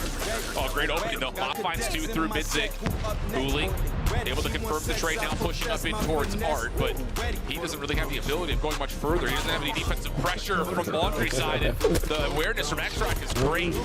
You got to keep in mind, that first offensive round was not unwinnable for Xrox, and they're already finding great success this time breaking up towards B. Yeah, I mean, the opening breakoffs have been good for Xrox. It's It just the rattled my returning brain with that gunfights one. Holy, consistently I'm through sorry, the Chad. rounds just simply have not been. 𝗵𝗵𝗆𝗍𝗔 has another War Machine. Starting to push all the way inside Art. Water trophy is holding it. Good trophy system will deny the grenade from actually getting towards Spawn. He will deny any more value to that operator. I want like an Operators enable online YouTube currently to for Xrox. You have to feel like they need to start using some of these just to extend the clock. Well, smokes are out. That's going to block the money window and the top side jump wall over towards the opposite zone. Sun's going to rotate over. And no will get to work with the equalizer. Oh, he did something to the War Machine. Problem is he loses his teammates on the A War zone. Machine is also one of You them, have the the situation super for OP Xrox where operators. You're trying to finesse the map, but you're mean, it's really been not also finding since success day one. on the actual zones themselves. You're down to 25 seconds. No, re-rapid and trying to get back over towards Tiki. And they cannot find Chen. Finally, they get the connection from 𝗵𝗎𝗎, and they can stack over towards this B point. But boy, do they need the extra 60 seconds. They need it now. You have a 3-life lead. 4 operators solo for Xrox. Just try to use some of these resources, get around the zone. The When this game mode came out, they're playing right now. I never thought it would be competitively viable. Look at all those things they like release and then toss away. Only finds one though. Trade out from Chen, who's locking down this backside jungle Well, position. apparently, you know, they usually in the 1 million tournament, so I was wrong. Pretty darn good for Q9. Still, Chad, the I'm A sorry. zone is not fully captured. It's tempting, I think, for Q9 to try to get back to it to see if they can put more pressure on the clock, but as 𝗕𝗲𝗎 gives it an effort, he will drop it with that. The extra 60 is valid, and now here comes the player on the back soon. Good for the first 2. Can't quite capitalize on the third as 𝗕𝗲𝗎 gets to work on maybe another 1v2 moment, but no, cannot land the shots, and now you're just down to 4 lives if you're Q9. Yeah, at this point, I mean, if you're Q9, you're never going to work your way back fully into that zone, not being down by so many lives, but they are winning some gunfights. The biggest concern for me, 3v10, if you can get any more operators out from Xrox for the rest of the game, that'd be great. Put it in a 2v10, you know Q9 I just voted for randomly. I saw a Chinese name and I voted for them. They look sweaty. And he is. Whoa, what? That's that's not okay. bad. Could potentially put together a bit of a streak here. Already has the Hunter Killer, already has the Claw at the ready. It'll be wild if Mobile would let us like gamble card points Which one will put all those antics to rest as what Xrox team's will gonna take win. their second offensive attempt. Yeah, still a little bit of a segment progression lead coming through for Q9 after the previous attempts. But Xrox still have an opportunity to potentially get a round 5 defense should it get there. Just comes out of this opening break off again for Q9 with their previous offense was so good. It just assaulting the middle of the map. They loved it so much they're going to do it again. Yeah, Q9 go 2 for How 1. many Ma grenades only just got catching like 1 this countered time. by a trophy? Smokes are out over towards the door side at B. Push forward here for Q9. Oh, that War Machine's not getting any value there. Just getting the operators out. Counter from Chen though with the Claw. Working this top jump window. 𝗵𝗎𝗎 on the hunt. This is the first. Swapping back off of the War Machine will not work out. Q9 now have entrance on the A zone until Ma steps up. This guy doesn't miss. Oh my goodness. Early. Trying to at least get a little bit more done. Gonna invest the equalizer and just continue to run rampant all the way through pillars. Sparrow and 𝗵𝗎𝗎𝗆, by the way. He's trying to spawn trap you as 𝗵𝗎𝗎, but early on the opposite side, trying to make headway over by the... My dumbass thought it was S&D the whole time. It makes you feel better in the beginning of the match. I was thinking the same, so don't worry. And 𝗵𝗎𝗎𝗆 and Ma, this double sniper setup continues to connect. Finally, 𝗵𝗎𝗎𝗆's able to deal with There's much less respect for German teams, bro. Ma also drops, so who's next here for this Xrox defense? Oh, come on, hit it. 24 seconds. No! Focus for Q9 No! outside of this 1v1 is over towards B, and this is a 1v1, to put it plainly. Eliminations go the way of Xrox. Q9 still trying to desperately hold on to the B. We saw that. Will get a second to progress, but here comes the collapse from the Xrox defense. This has to be the attempt coming through for Q9, but it would be a massive moment for Xrox should they be able to stop it. 24 seconds remaining on the clock. They killed the player that was on the zone previously, but it's going to get captured regardless. That's their job, though. They're supposed to hype it up, you know? They're the hype man. You are Q9. That's what you're supposed to do as a caster. Two operators, should you want to have that, but you almost feel like this has round 5 written all over. Those are resources you probably want to save. At least based on this current setup, a double stack towards bedroom. You got one player watching the flank, and then you still have mid-map control with the crossfire setup for X-Rock. This is perfect in terms of how do you set up an AD. Why do you keep on doing good? 𝗕𝗲𝗆𝗍 survive through the war machine. He does catch one. That's enough to pull 𝗬𝗕 back, and largely speaking, that doesn't modify the defensive setup at all because all of a sudden Sunio spawns up, and he still has the ability to contest his flank. Yeah, even going for the 1-for-1 is perfectly fine, but 2 responses do come through from Q9. 7 plays up against 13. Trying to at least get past the AC unit, but I mean, that good luck, have fun moment. Yeah, it's crazy. I've never seen anyone camp like that. I was laying on the bottom part of the stairs and was perfectly hidden because there was like that much of a, you know, a full elevation to small stairs. That's actually wild. That will get so salty. Is so powerful. So Q9 has to default from playing around the back. They do not have the lives nor the time to finesse it. It just has to be good right here, right now. And it's just absolutely not coming through. 11v2. 𝗵𝗲𝗆 working from the front. Final 5 seconds. Doesn't win his 1v1, so it all comes down to what 𝗬𝗕 can create, and the answer is he can't create much. Round 5. Let's go. Segment progression lead should still be there for Q9. So it's gonna I know the price is divided, but isn't it 1 million? The swing map mode combination. They've been showing up in a big way in the past 2 rounds, specifically for Sunio. 25 and 18 now. It's not a tournament, you know, they won champions for 1 million. But realistically, I mean, when you expend those last 2 operators towards the end of the round for Q9, you're much happier to at least see the defense. The issue is you didn't get the read, the pushes over towards A, and the clock stalled early. And even more importantly here, not only is the play on A alive, X-Rock haven't committed an operator yet, so they still have the ability to use this in reactionary form once they get read what this defense is doing, which is now coming through money window. Crazy? No, he's got the equalizers. And that guy was walking around the money window. Finds the first. 𝗕𝗲 trying to Why don't you just wallbang that part? No, any further action. Who No, when he was zigzagging in and out of there. Not what he wants with these equalizers, so he's going to try to force it, and he does find Chad. Back over towards window. Can he create more space? Does not see Sun initially, but as he makes the hop up, there's the third, and X-Rock can pause the clock. What you mean? On both zones now. If it wasn't yeah, a few years ago it was bigger. From 𝗕𝗏 is going to invest the Annihilator. 𝗵𝗲𝗆 actually ended up pulling down the operator as well, but then it got immediately shut down. He pushed it, not find success, but come on. Has been accurate throughout the entirety of this series so far. The Annihilator running out of bullets, the claw invested as a argument on the opposite side does find 2, so the clock will tick once again. Oh, we've got Sparrow, 𝗵𝗵𝗆𝗆𝗆𝗆𝗏, Sun able to take that one in stride. Off the spawn, X-Rock spawning down towards the bottom part of the map at A. Bro, you should sign a petition that they give me the money that is missing compared from the other years to me, alright? Good. Shed crossed up over towards Tiki. Can't find I'm gonna spend a while. I'm gonna buy chicken nuggets for everyone who joins my stream, okay? Every person's gonna get 20 pack of chicken nuggets. With the flash cannot stop. That's a good investment, right? And we're gonna get an extra 60 seconds tally with the capture at A. Lives aren't 2 for gone. Anything to find on transition would be massive for X-Rock, but the exits could be that much better. Oh, a little slide bait switch with himself for 𝗕𝗲𝗆. Still takes down 𝗵𝗲𝗆, who has been having a great series so far. 12 plays up against 15. Ample time left to fight over, but look at the way that X-Rock are still trapped on this side of the map. Yeah, both teams putting a little bit of pressure over towards their opponent's spawn. 𝗵𝗲𝗆 surprised by 𝗕𝗏, who almost takes the double in stride. Not fully going to work out, but in the same breath, Sun also falls, trying to put a little bit of existential pressure on X-Rock spawn towards Garage. So now, a flat-out battle. War Machine being spammed by 𝗬𝗕. Trophy systems are down, so everyone stays alive. Last 3 shots remaining. 𝗬𝗕 trying to get aggressive, and he's not finding any value with that. That's the last operator for Q9. No yes, they have a all. 3-life lead, but there's a chance that X-Rock can execute with this setup. GG. I have to start wondering how close they are to the rest of their operators. So have the 2 available for X-Rock. Should they get in a position to try to pull that trigger? They're just waiting. This is match point. 30 seconds remain. Nice snipe coming through from Sunio. Gonna take down 𝗬𝗕. Could be an opportunity to push through pillars here. They do know that this hit has to be efficient.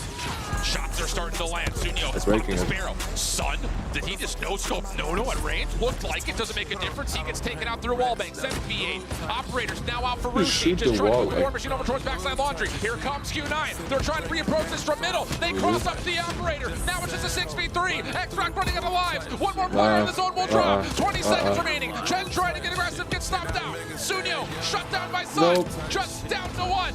𝗵𝗵𝗆𝗆 would have Trying to to do hold this the by hill. himself. 1v5. Trying to get the cross up, but the heady is held, and Q9 will take the swing map in 3-2 form.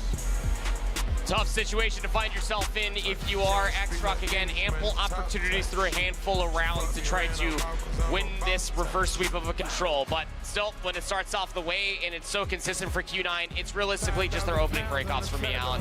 When they are winning those opening breakoffs so convincingly, even take that last round, for example, when they just completely all go over towards ring, they give up everything by the pool side. They say, that's perfectly fine. Now we know exactly where you're located at. Clear the jungle flank, go back through mid, through the rocks, one through bedroom, and everybody's exactly where you would expect them to be. Fish in a barrel for Q9 to win that opening breakoff, deny so much time for 𝗕𝗏 in that final round. Unbelievable raid control. The life gives you fishes, you put it in a barrel. At this point.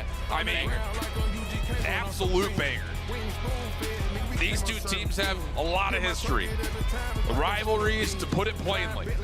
But Q9 taking edge in the series, but here's where the problem starts to come back into fold again. Because now you got an Hacienda Hardpoint to consider, and then a Kurahana for map 5. Who cares who picked it? It's going to be a square up. So we've got a lot more of this to come here, and I believe it's going to be just as fiery as we saw map number 1 on Apocalypse coming up. I mean, you just feel so happy with your prediction, don't you? It going all the way to 5. It has it written all over the board, man. Look, Apocalypse Hardpoint, we'll get into the nitty-gritty of that because we got to give some flowers to Kurahana, 32-24. Dude's been a menace all day. 𝗲𝗎 19-23, not the most sexy KD ratio, but let me tell you, that guy's presence on the map, especially when the war machine has been popped, has been something of a spectacle with the first 2 respawns. 𝗕𝗏 just kind of struggled as far as the returning gunfights are concerned. The trade department was always that much more potent coming through for Q9, just solely off the reasons that they always from the felt like stage is watching this chat. Go jump and steal a trophy and run right now. I dare you. Sponsors at Air Force. We love you, Air Force. Aim high. Find your aim. Here we go. I'm pumped for this APOC. This is, I mean, again, we've seen it only a couple of times in the weekend so far. I think in particular, we've seen teams play the map extremely well. Elevate in particular has really put together a perfect example. But for both these two squads, having the little bit of an edge, I think, is 𝗕𝗏 with their history on the map. I'm really curious to see what we're going to get. Yeah, it's going to be fantastic to be able to see what this all ends up being. We'll have to wait just a little while longer, a couple of bathroom breaks behind the scenes, recollecting their thoughts. Can they force a map number 5? Find out after this short break.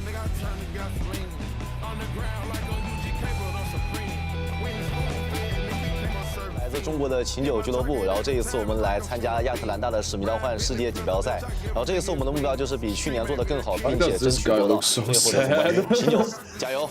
He looks uninterested as hell. That guy looks sad. The Snapdragon Maybe he's Pro sick. Series is brought to you by Snapdragon Elite Gaming, Monster Energy, What's the devices for champs? Those look like Samsung and the devices they were United playing States Air on. Force. The train room are on Abraham tanks. Abraham N1 tanks.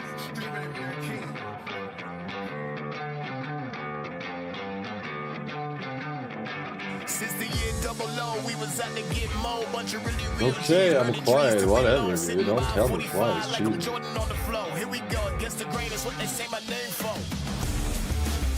I think it was a Sony phone. That looked like a Samsung, but I'm not 100% sure. It is some form of Android device powered with the Snapdragon. That's 100% sure. Look, he's cold, chat.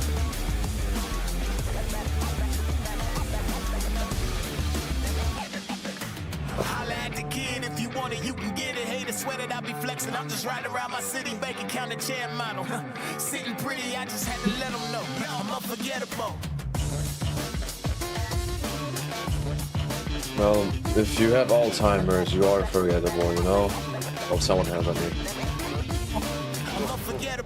So it depends on your perspective of life, right?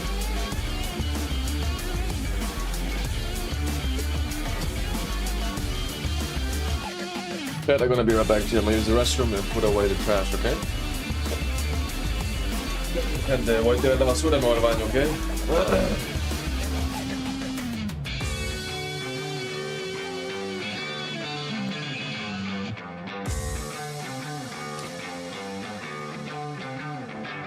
Since the year 00, we was out to get more. Bunch of really real G's, burning trees till we low. Sitting by 45 like I'm Jordan on the floor. Here we go, against the greatest, what they say my name for.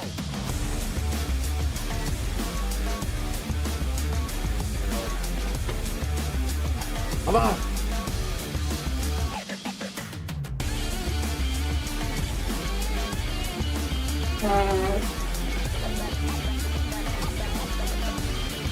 I'm unforgettable.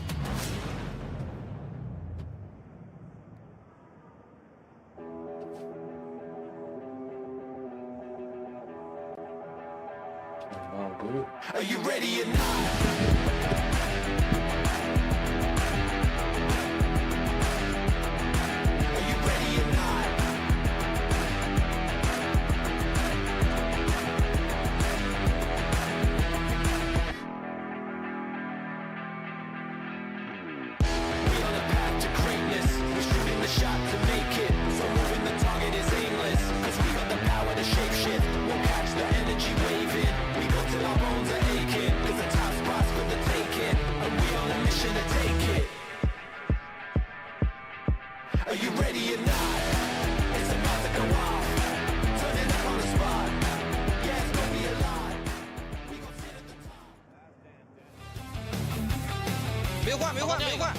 没换，车库楼梯，跑道，冲瓦楼，点两个有火，地爪死了，花坛下1滴血，我来穿。哦，可惜了，兄弟有复活呀！不是你们看 L 位，中地漏了 ，L 位兄弟没掉的。一个，花尔外墙 ，L 位金库 ，B 有一个 ，B 去我们。点，98里。小心 L 位，换了两个，中路坑有个看 L 位，画廊喷兄弟，他们接逼了，画廊喷减区。换屁股还有。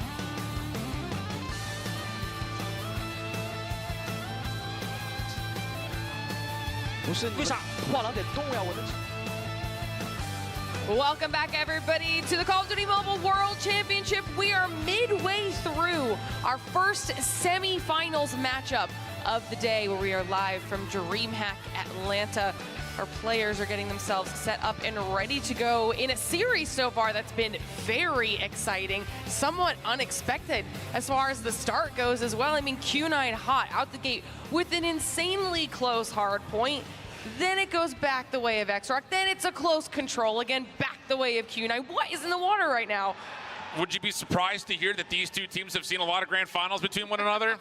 They're pretty good. I think that's the biggest thing, is that we're really starting to see some solid Call of Duty across the board. Great decisions, great macro moments, great in-game calls. We're not seeing a lot of mistakes. This is literally just Goliath versus Goliath. Who's better on the day? I couldn't ask for a better series so far. Shift said it was going to be a banger. This man is not known to be a liar, especially when it comes down to Call of Duty Mobile. Certified banger. This has 5 written all over it. Talk me through what happened in those final moments of the Hacienda Hardpoint, because that was neck and neck, second for second, and then it stalled a little bit. So if anybody's just joining us here, kind of walk us through. You want the short answer or the long answer? The short answer. Chaos. That's what happened. Straight chaos. The long answer. The long answer, I can do that. No, it's just one of those things, like, both of these two teams have really valued playing for rotation early, which is something that some of our other squads have maybe not necessarily done. They're using that 8 seconds of transition time maybe a little bit more fully. But these teams are all about setup, all about executing on the proper reads. Both teams do that at the same time. It means that we're getting these big battles, these tug of wars, where it's a 3v2 one time, a 4v1, back to a 3v2. Like, it's just constant shifts and changes. But at the end, when you've got things like a War Machine for �ฬ𝗋, you've got the SMG presence for Q9, they win out on the day once they get the read for the spawns. I mean, you just really hope that when �ฬ𝗋drops 59, almost 60 eliminations, about 25 of those with the War Machine, you were hoping that they were going to be able to at least win that map. But early on, I mean, X-Rock were just way ahead. It was maybe about like 25 seconds, 30 seconds was the biggest lead, but you always saw those fundamentals, the macro play that Alan was just talking about, coming through for Q9 into fruition. A 4-second win is still a win.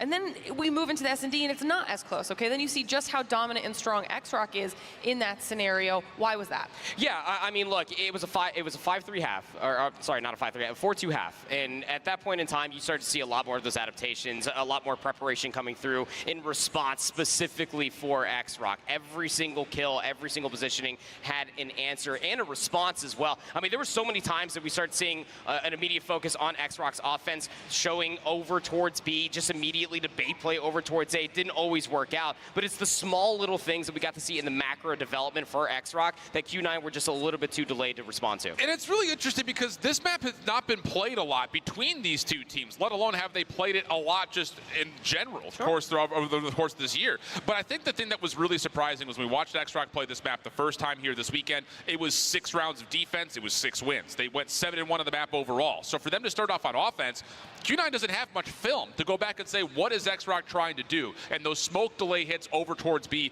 caught Q9 a little bit by, I think, surprise early, and those little advantages led to a scoreline that was easy to work with once they swapped back to their defensive half. So then, of course, that puts us at 1-1 in the series. Things are essentially tied up at that point. We move into the control, and we find ourselves in another neck-and-neck situation at the end of it with Q9 just barely squeaking it out. So talk to me about that. Yeah, 𝗕𝗏's opening offense was that close, right? I think the map manipulation from Q9 is great. Often when we talk about raid, it's all about who wins mid-map. That usually dictates how spawns try to get moved, and of course, it allows you a second point of ingress, whether you're on the defensive or offensive side, as you focus towards either of the two zones. So I think that was great from Q9 in the first couple of rounds. It was counteracted nicely by 𝗕𝗏 to get themselves back into the mix, but once they got back to that round 5 offense, they just couldn't quite get over the hurdle, especially with the individual presence that Q9 was winning out through mid. I'll go ahead and say it. It should have been tied up going into round number 3. The timing that Q9 were able to find to stop that capture over by the pool side was so egregious that it just simply should not have worked out. How would you ever expect it to come all the way through? 𝗕𝗏 had himself a great game. Yep. It was some of that manipulation that you were talking about, Alan, through the middle of the map, just benefiting from all of the different pressure that was being surmounted by the rest of the supporting staff that is this Q9 roster. When you're down 0-2 and in control, no matter the map, that is a very tough comeback to try to surmount for yourself, but the slaying, the returning gunfights, the trade department, it was just that much better for Q9. Through the opening breakoffs alone, it just always felt like they had a life advantage. Now, looking forward, we still have a hard point coming up around the corner, this time on Apocalypse. How does this play out for these teams now that we're at this 2-1 situation in favor of Q9? Give me your thoughts on this. So 𝗕𝗏's map pick, Q9 will start on the favored side. I think it starts in the first 2 hills. Q9 needs to establish that we can lock down the rotation, stop 𝗕𝗏 from flipping spawns, build an early lead, build an early operator advantage. If they can win in the first 3 hard points, they have a chance to keep this thing tight. Otherwise, I do see 𝗕𝗏 finding favor because they move around this map like water. Q9's got 2 wins on the entire weekend so far. 250 to 179 over 𝗕𝗏 to Ship's Point. You're going to need all of that plus an extra bag of chips. All those fundamentals we got to see from Hacienda and the slaying to boot.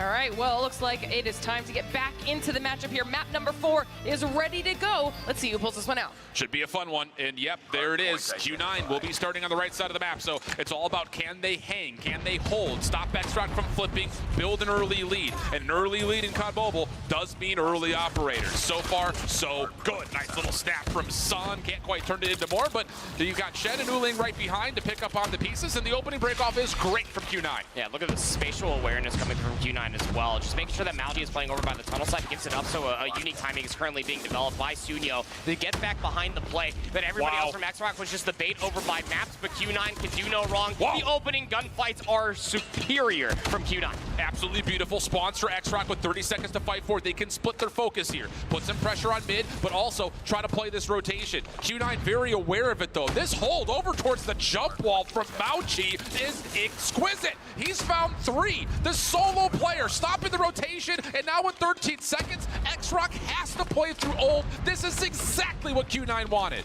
Just have to hold for the opening salvo. One player lurking through maps was Chen, will be dealt with, but even sending a couple players late, trying to finesse the blacks, bit of scrap time, might just be a little bit more biting off than you can chew, but luckily enough, as the hill becomes available, the spawns over to the backside of the ruins are still there. At least I feel like trash. Smoke trying to cover this 𝗕𝗏 approach. Chen committing forward. Wow, this is aggressive. But meanwhile, over towards cave side, it was too aggressive. Q9 get caught. Now you're just down to 1 player in the back. What's up, Mustafa? No I just want to throw away the trash and grab which another. is the P2 spawn immediately into right. the hill, and now you got them in the blender. Not as good as Monster, though. Mistake from Q9 leads to an instant punish from X-Rock. Misstep one time, it turns into a Grand Canyon-sized bro, Walmart for do you X-Rock, speak Spanish? who now have themselves Habla a español, war papu. machine early from 𝗵𝗆𝗆𝗆.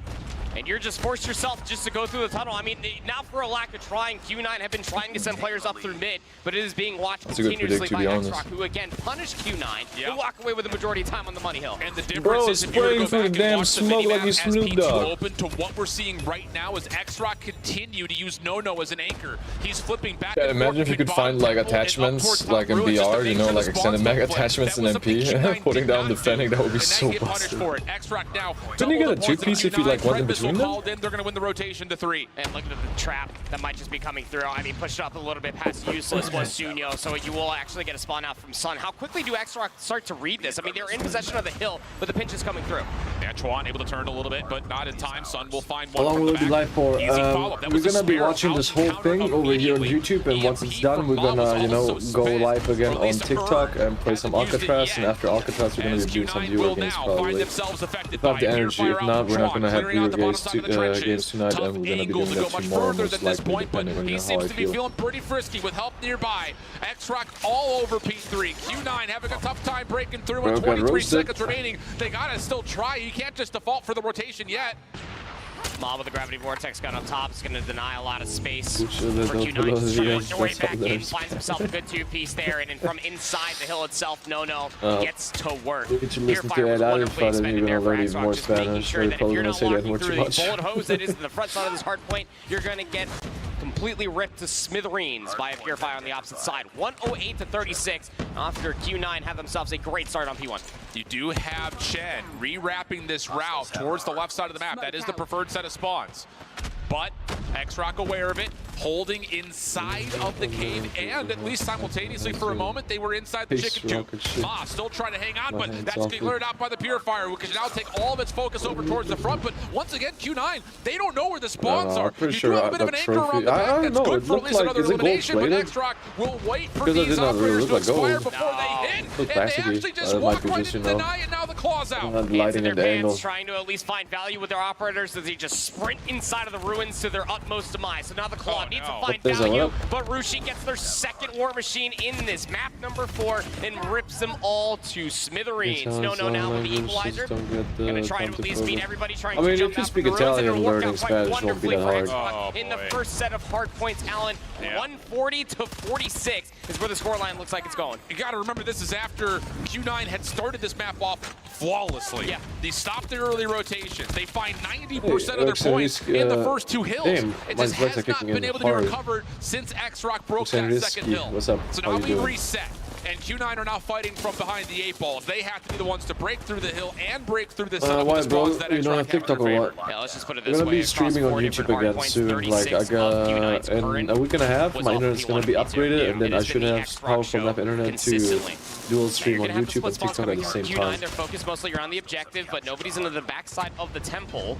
Those spawns are very much so still open, and X-Rock are looking to reap the benefits. Yeah, Q9 not fully aware that there I'm were kind happy of to hear parallel that. spawns on the right side of the map, but they have done nicely over the top of the hard point, so that will at least stabilize things on the hill. Problem is, it also stabilizes the spawns in favor of X-Rock. So now the rebattle starts to come back through. Well, we got 150 to 66, the current score. X-Rock trying to commit back into the hard point, but being denied largely just from the front. So there's a chance here where Q9 can set up a break attempt to try to flip these spawns around. And 𝗏𝗆𝗆𝗆𝗏 was just outside of maps. He actually One had a thing really about good playing angle Mythics on the and MP players is for you can X-Rock that were actually playing enjoy the around satisfying, P2. like, real Steve Allen animations. trying to help out his teammates to get back inside the time. BR, you don't 𝗏𝗏𝗏𝗏 really is get to finessing enjoy with the them because Fennec it's in and very out close. from maps. P2 is about to pop, and you can see all of There's X-Rock on the no way minimap. They he are let lower guarding hair the temple. curly do Oh, that they're to trying him. to just hit this from the front, but oh no, He got splashed. Oh, Purifier gets 3-piece. pulled out 4-piece, maybe? perfectly. 4-piece? Come Chuan on. cleans everything Oh, up he's for not gonna 3. save. Q9, you Don't cannot have get that. lazy here. You have to still Another play through the 2-piece? middle of the map because the Purifier's still alive Oh. and well.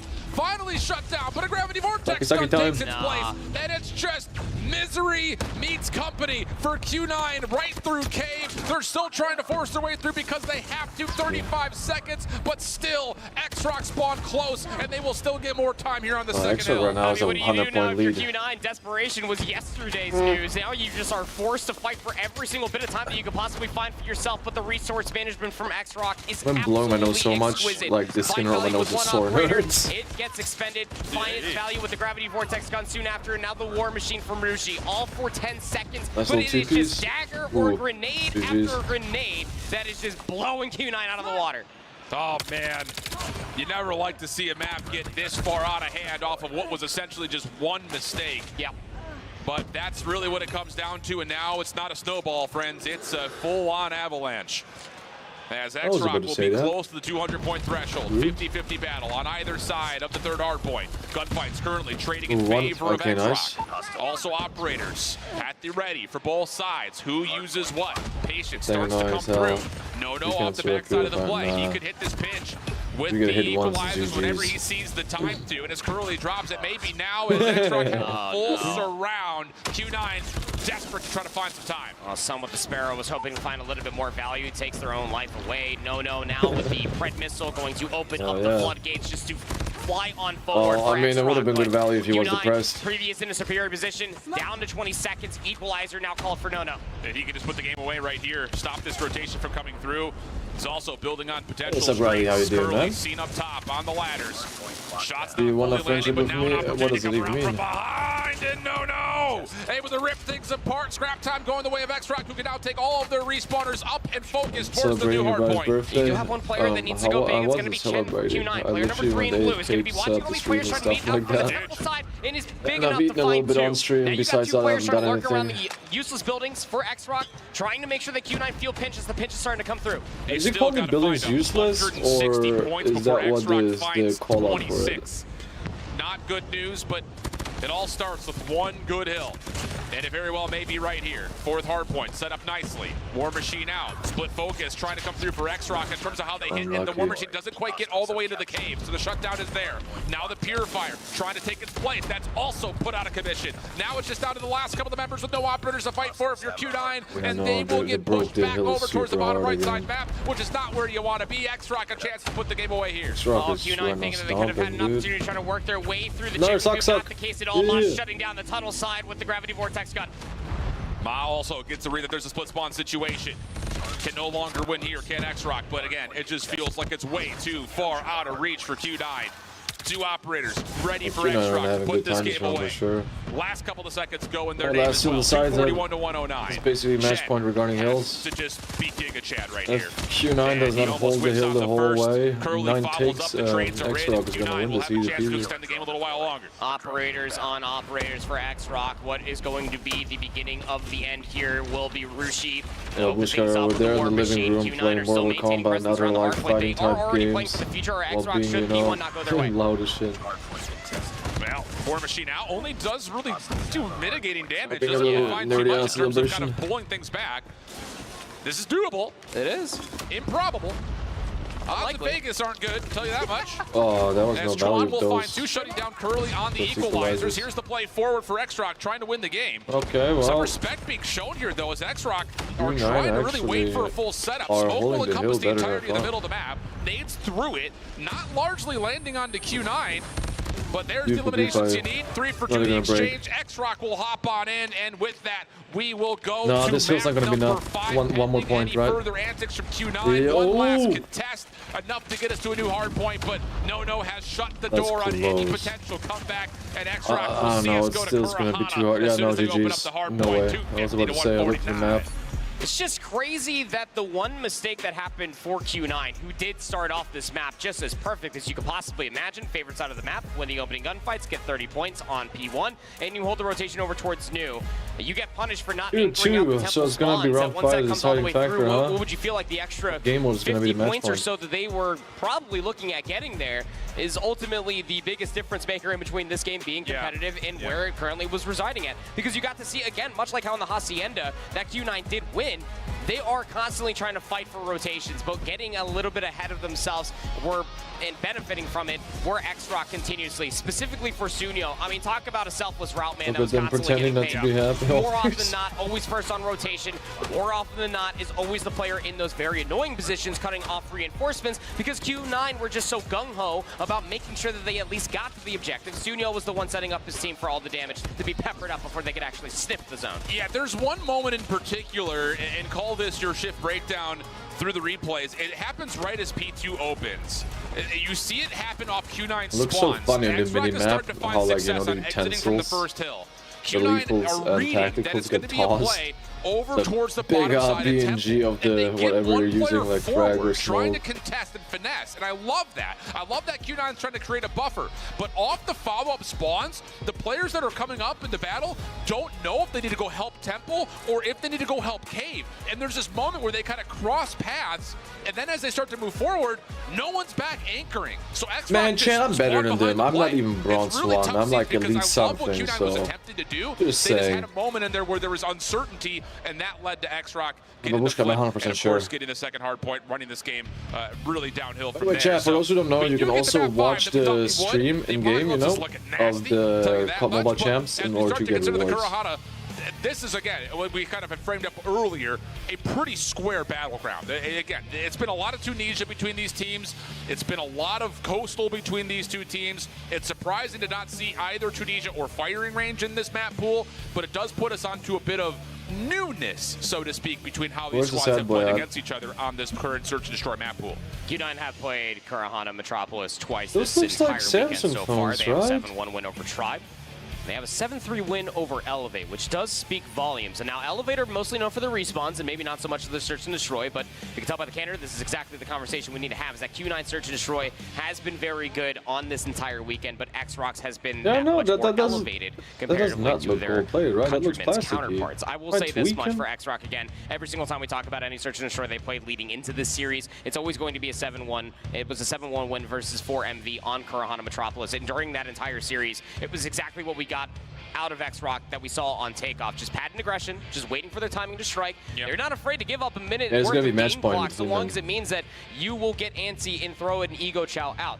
Q9's not going to be that team, though. Kurahana Metropolis is a very good map to be able to could be the lighting. I don't know. The top part looks like, you know, gold-plated, but then the bottom doesn't. But there's also like a light from above there. As well. This is a map that will punish you for any amount of hesitation. I think the other side of things, or why I'm really curious to see what we're going to get for this map in terms of identity, is that both of our two teams showed us moments of full-on raw aggression on Takeoff. You mean to compare what's it called, competitive integrity guard? That does feel very similar in terms of the difficulties of breaking into these mob sites. So that'll be, I think, the other curiosity point is, are we going to see these default voluntary sniper v sniper battles picking through mid, picking through the streets, or are we going to see a lot of the action taking place in the interiors of mid, whether that be at the A or the B cut? So it's going to be one of those moments we're going to kind of figure things out, because it is difficult to look at the results, even go back and watch the film when it's a 7-1 tally here, 7-2 tally there. You're only getting film on one side of the map from these two teams.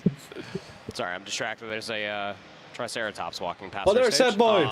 Sad Boy's here. He's still sad.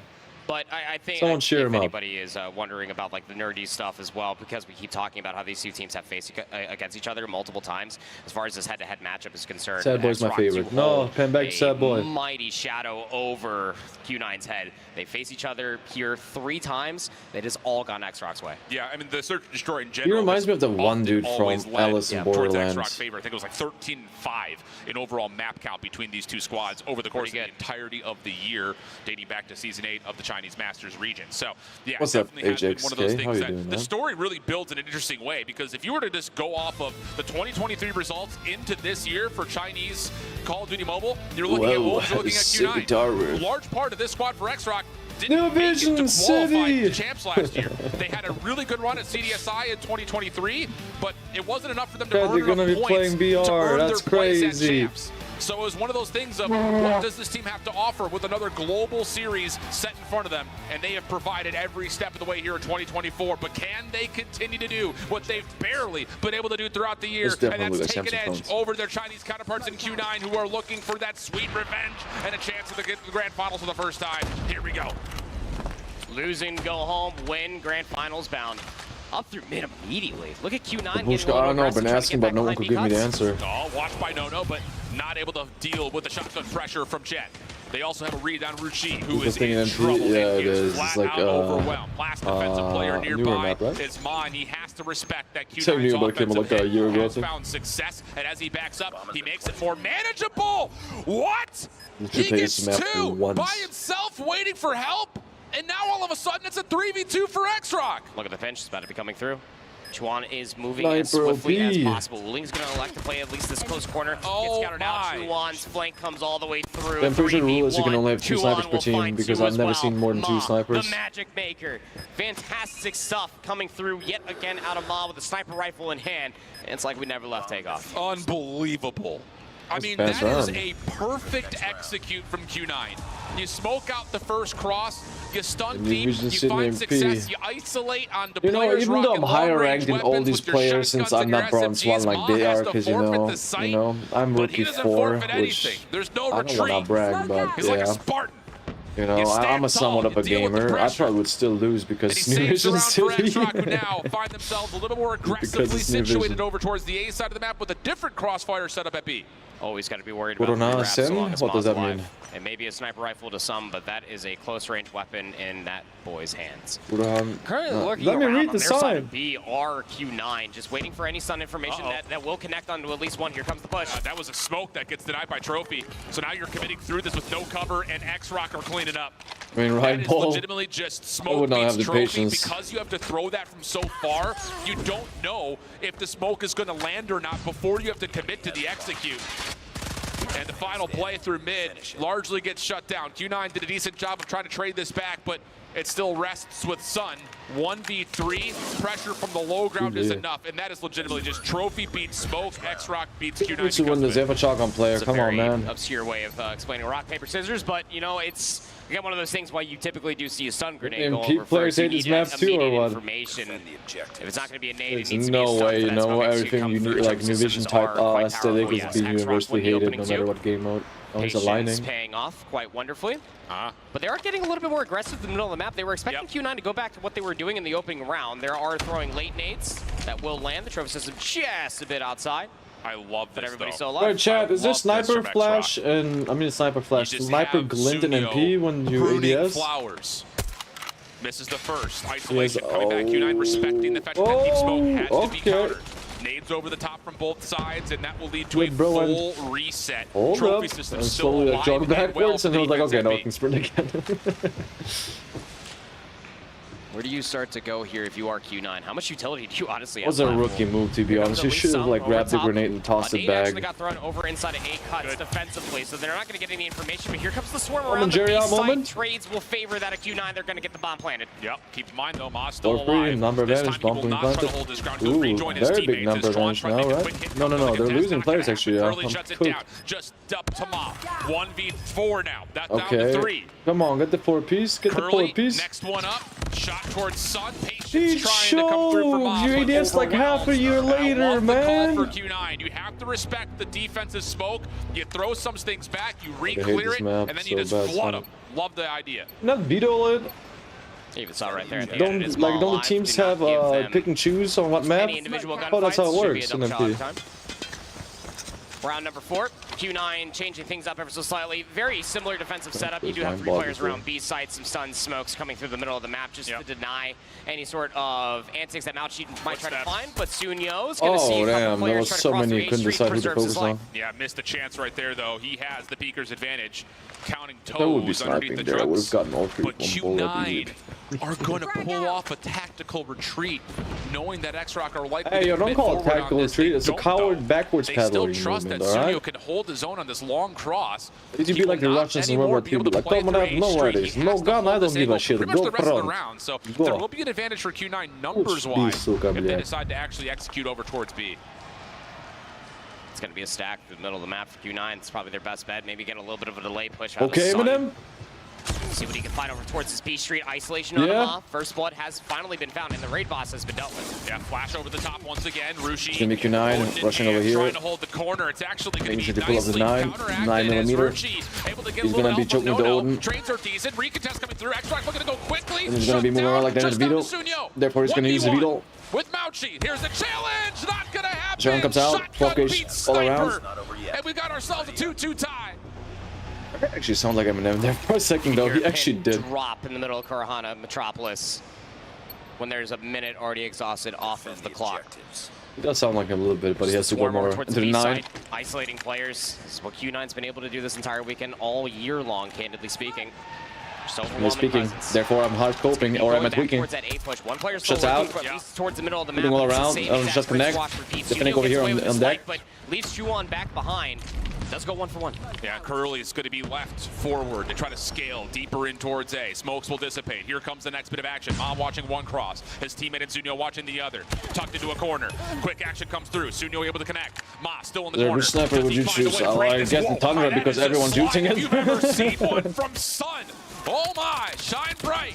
Opportunity for 𝗵𝗍𝗏 to hit the pitch late in Q9. Overwhelmed the defensive setup of X-Rock over towards the opposite site. In the response this time around for X-Rock, any sort of alteration, 𝗠𝗏 was there again, but the difference was Chuan just playing a little bit further up. So you feel like going 1-for-1 would be fine, but Q9, they just do not. Q9 didn't break it, they were like 9. Overwhelmed X-Rock again, 3 in a row now. Nades over the top. Right now, he's using a great pistol loadout. Defensive push that's coming through over by the Watching gloves in hand. No one's here. Yeah, rotation over here is banned. All 5 frag grenades sent towards that back corner at B. They were looking for a nade first blood. It doesn't work, but at the same breath, you also know there's no trophy there. So you get the smoke down, now you can escape through B. And only What's it called? 2 great minds think alike. There we go. No, that's not a shotgun. The R9 is not a shotgun. That's, you know, cousin's brother, who, you know, who married his sister type beat shotgun, you know? Chuan has an R9, so a little shotgun is something like a 𝗵𝗏𝗍𝗃 carry. Everything we are else. still waiting for Lisa Flank to potentially. That's an 𝗵𝗏𝗍 shotgun, maybe. All the way through mid. There's a lot of focus it's on a the gun. flank though for Q9. He just shot away. That's the last smoke for Q9. Chen just trying to use that as a way to separate. Chuan trying to move his way back in. Here's the contact. That guy's every time he uses the R9 hasn't got a single kill with it. Oh, there we go. Now you got to just find the last player to move on through. That's good. There's no way he got 2 people with that thing. Cannot get back in time. The second I start hating on him for using the R9. They use everything, but they get the plant. They just think X-Rock is going for the flank. Not fully the case as they recut back through mid. Again, you had 3 players watching the flank that time around for Q9 as we will switch sides. And when you take so much of an immediate focus towards the flank, once the hit finally comes through over by the B cuts defensively, you're just not going to have your numbers there in time for the trades nor the assistance. So tied up, 3 apiece, 3 in a row for Q9 on that offensive incursion is no easy feat. Yep. Trophy systems denied towards B, but look at the actually Q9 like this map, it's very old anime, so the settings are nice, I like it, yeah, but there's PTSD, you know, that's the issue, Abushka. And then you got your scopes watching every single outer angle, so lots of investment for Q9. I want to hear Eminem spit some bars, come on, man. Literally starting to feeling like a rap god, over here, thunder for the quick just scope. Thinking about how Q9 are just holding these angles. That's exactly what X-Rock want. Any late utility that they might be able to find over by the B bomb site. B-bomb site, ooh, hit him. So a wood ring on true, but they're currently stacking up together to try to assault this B bomb site all together. I'll tell you, Chen's about to be in a rude awakening. Maybe I saw the next video party. 𝗵𝗍𝗏𝗏 sometimes. They do. Smoke out deep. That's going to take the angle away from 𝗵𝗏𝗏. For the defending, what chooses an over shotty. Defense at mid, starting to rotate over to help on the angle. Chen finds the first before being shut down by like the candy shop. Follow-up hit, not fully in yet. They do get a player deep, though, to X-Rock. They've scaled through the B site, and now they're trying to see if they can wrap this over through mid, but it's being shut down. Again, Q9's congested of mid-map will work out nicely, and the last hit remaining for X-Rock has to come through the up-top platform. And bomb needs to get recollected. Ma's hoping to be able to find a pick, loses their life within the process. Down to Chuan. 1v4, no bomb in hand, decides to push all the way through, gets timing at least a good look at the second, but just gives away the positioning for now. And it gives Q9 the utmost opportunity for the win condition to be set. Stacked together. Bad timing through the middle of the map. Don't give Chuan a chance here as he only has 10 seconds left. Here comes the collapse. Both players out, little slide shell out, and it's perfect from Q9. Yeah, that's that mid-map stack. Works out absolutely perfectly. 𝗕𝗏 anticipated there was going to be maybe more on the site. Not the case. They almost get baited into the B point. And that's enough for Q9 just to completely collapse on it with some counter nades of their own. Really well done. Patience can only pay off so long as you win the upcoming gunfights, but when you're holding scopes and irons the way that Q9 worked through the middle of the map, it works out quite wonderfully for them. This time, there is some focus to the middle of the map. Very similar offensive setup coming through, actually 1-for-1 if I'm being candid with you, Alan, but the difference here for Q9 is on the defense. Look at the stack around the B-bomb side. Trophy system. Why does this work so well? Looking for that first blood towards the backside at B.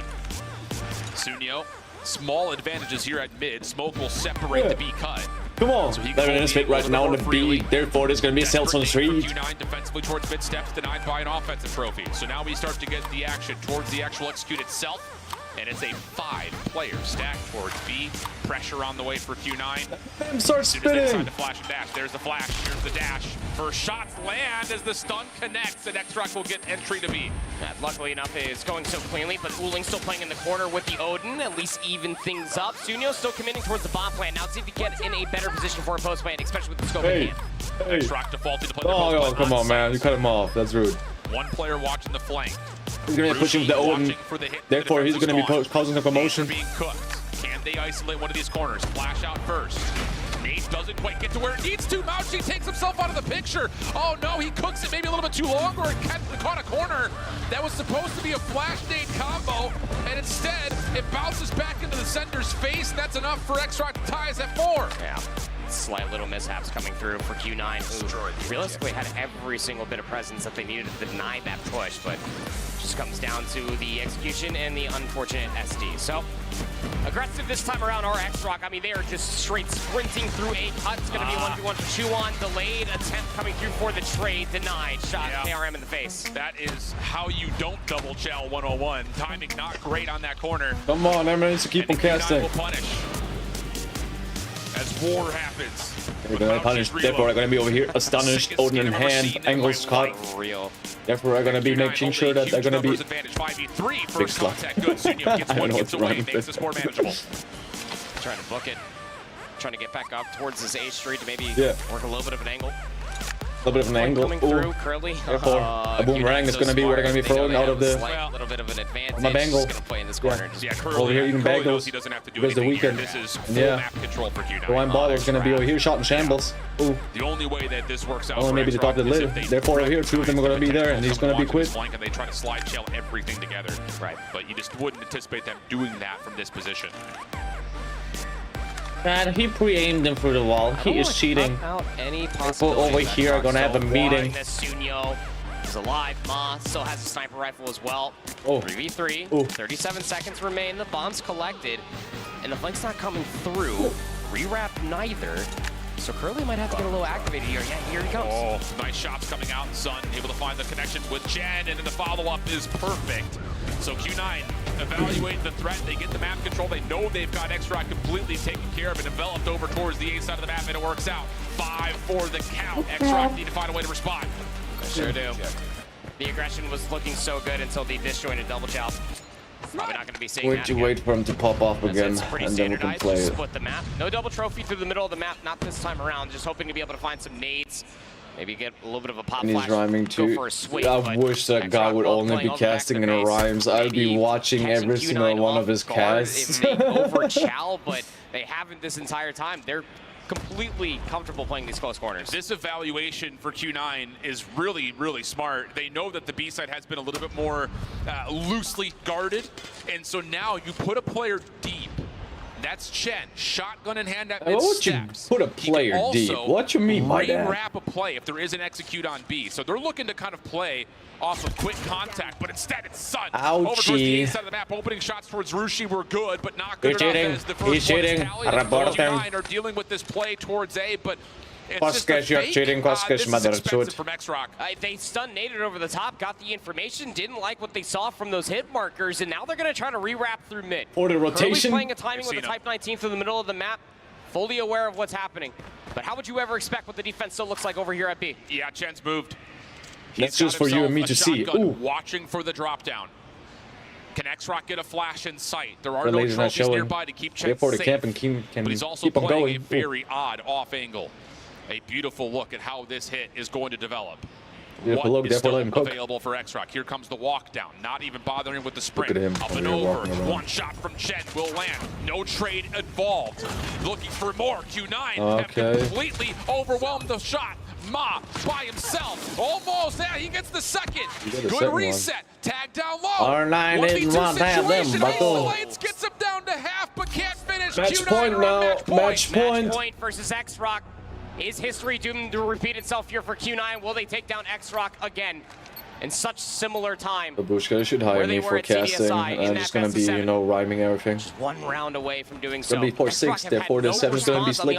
So far, so they're just gonna go straight towards the same lane and probably hit it relatively fast. Yeah, I think the thing about this is you know for a fact what this sniper angle looks like. Deep trophy system in play. Smoke over towards the backside of the site. Nades, secondary. Someone nominate me for the Emmys. X-Rock looking like they want to come in. Another trophy on towards the site. This would be good to at least allow a plant to come through. Can Q9 contest? Do they want to? Secondary nades are good.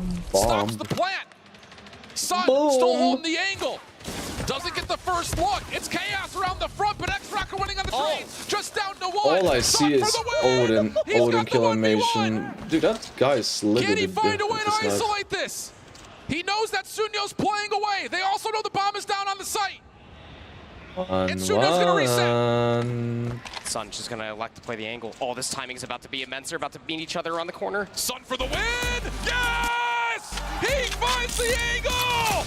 GG. Q9 takes down the #1 seed and their rival. We need to rap about this victory, therefore they're gonna be running a lap like it's over here, some sort of happened at CDSI. Becky Cheese. Happens at DreamHack 2024. Q9 go the distance.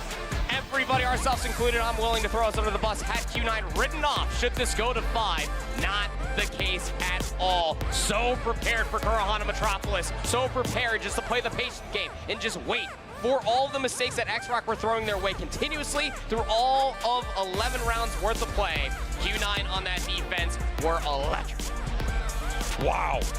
It should have been me. Yes, it should have been you. It should have been you, bro. What went wrong for X-Rock on those last couple of rounds? They disqualified you because they're hating, you know? That's why they're like you're not there. This is They're a just team hating. that was very patient, having a great end of the year 2023, but missing out on qualification. How funny would have been if one of them leans in for a kiss just to make it awkward. With an absolute fury, dominating their opponents, taking the edge over their rivals throughout the regular season. But when it matters most, both at CDSI and here at World Champs, they could not best Q9, and they will finish at a top 4 standing.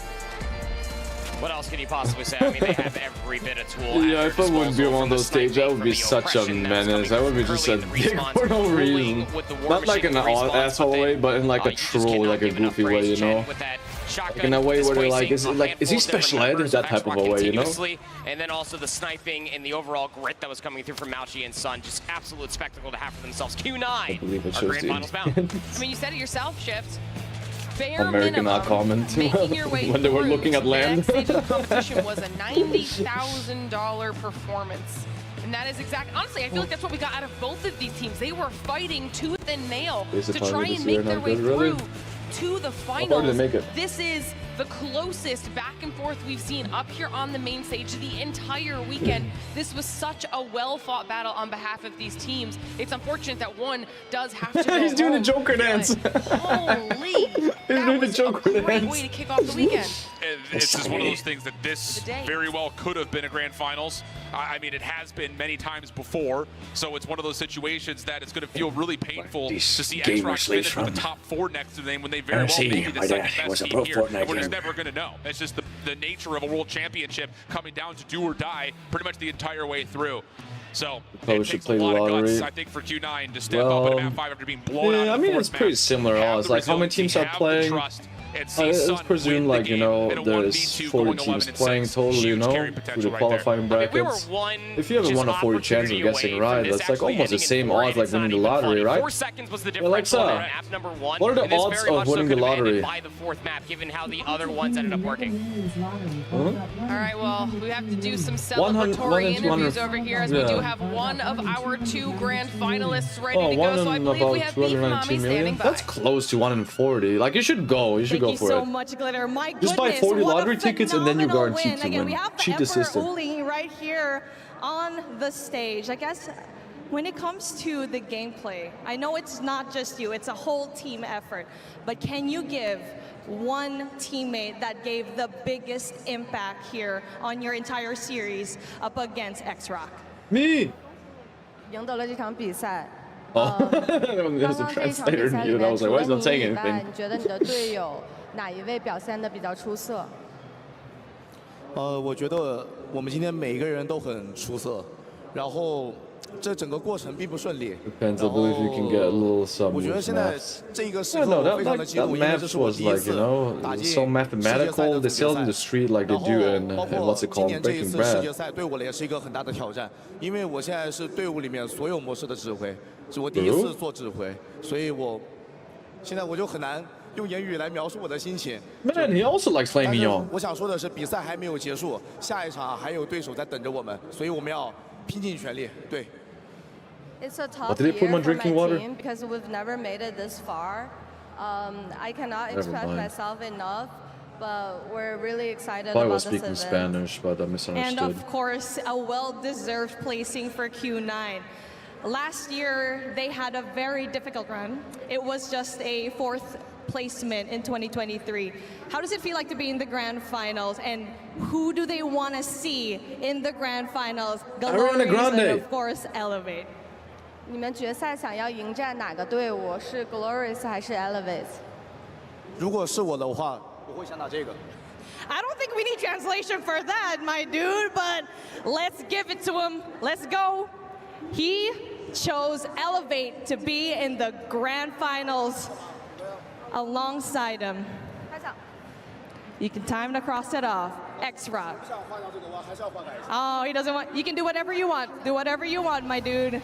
Hearts across the board. Oh, PP. Of course, for these Almost. Eastern teams. Brotherhood right there. We love to see it. Thank you so much. I actually thought he was Good about luck to on your do it. matchup That would've later been on. But funny. of course, like what I already pegged, we still got 𝗕𝗏𝗏𝗏 and 𝗕𝗏𝗏𝗏 for our next set of matches. You wouldn't want to miss this. That's a booty. 嗨，大家好，我们是来自中国的琴酒俱乐部，然后这一次我们来参加亚特兰大的𝗵𝗵𝗆𝗆世界锦标赛，然后这一次我们的目标就是比去年做得更好，并且争取夺到最后的总冠军。琴酒，加油！ The Snapdragon Pro Series is brought to you by Snapdragon Elite Gaming, Monster Energy, DHL, and the United States Air Force. AC 130 above.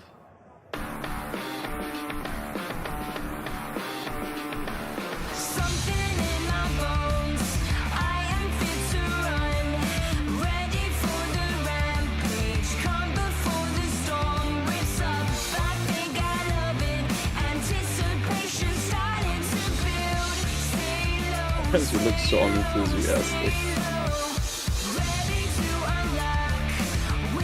And those are all Asian teams, right?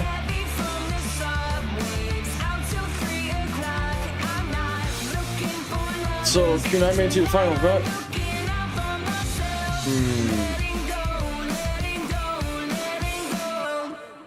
So what's gonna happen? These two, that team's gonna show off, and then it's gonna go into the finals after they basically decide the winner from that bracket.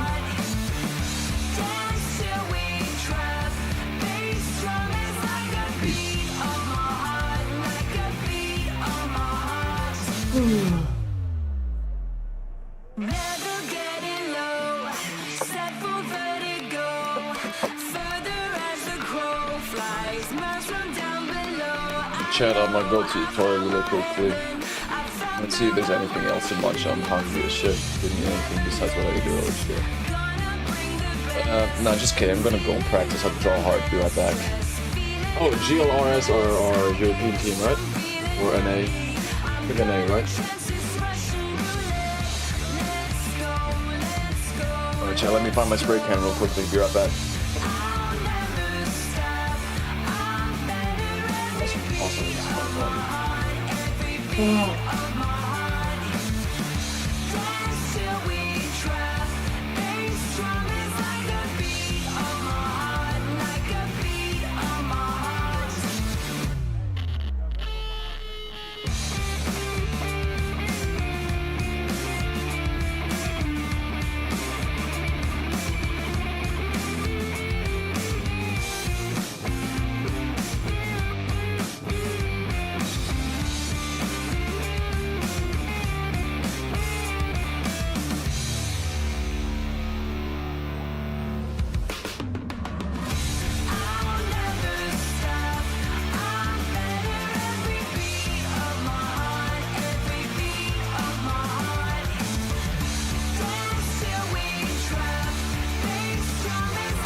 shine, waiting for my time to shine.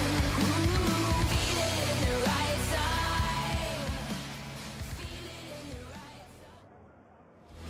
小心 L 位，小心 L 位，换了两个，换了两个，跟我看有个看 L 位，看 L 位。画廊喷兄弟，他们接逼了，画廊喷减区，画屁股还有。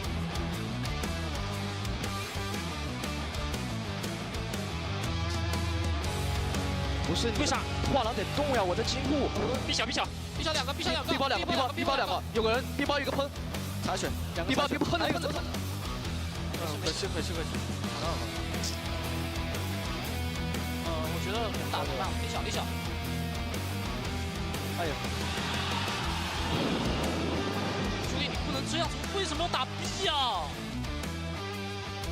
Welcome back, everybody, to the Call of Duty Mobile World Championship. We are in our final day of competition here. Only one more semifinals matchup away from determining the top 2 squads in the world, the 2 teams that will be battling it out for that trophy that we see there on the stage. And of course, a huge thank you to Monster Energy, one of our amazing partners, helping us put on the event all weekend long. And it's been a fantastic event so far, to be sure. My name is 𝗕𝗲𝗆𝗺𝗔, and we've got new boys up here on the desk. We've got Ton and Infinity to get us into semifinals match number 2. Now, before we do that, though, let's talk about what we just saw. That was one of the most insane matchups back and forth. And I do need to give 𝗬𝗎𝗆 some credit here. He was the only person, when I said I was going to go back and check what the boys said in the green room, 𝗬𝗎𝗆 did say Q9. Yeah, and the reason I said that, of course, because that was a rematch of the CDSI upper bracket finals. That went the distance as well, and that was a Q9 victory.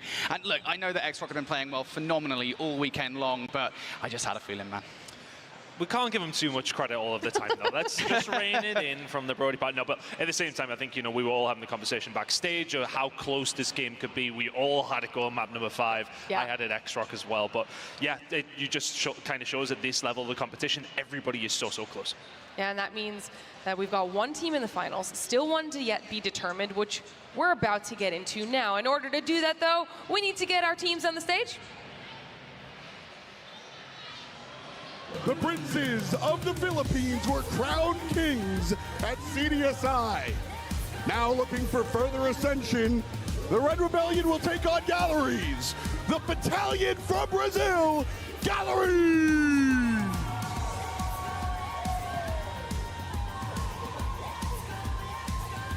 And here are those princes. Hailing from the Philippines, they were kings at CDSI and looking for further ascension, Team Enemy!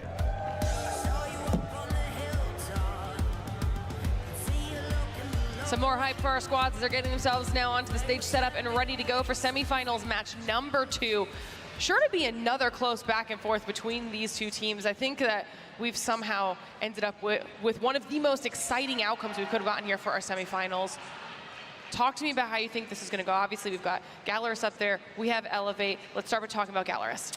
Yeah, 𝗕𝗏𝗆, I think, are a team. Again, we've kind of had this conversation point about 𝗕𝗏𝗆 the entire weekend, haven't we? An underrated team by many, and now that's definitely no longer the case, because over the last couple of days, we've seen them make marked improvements. Even coming into this weekend, they're like a totally different search and destroy squad, albeit, again, there's a small asterisk to that with the battlegrounds that they played on for the most part of day number 1. But still, it was very clear improvements from Latin America Snapdragon Pro Series Season 5.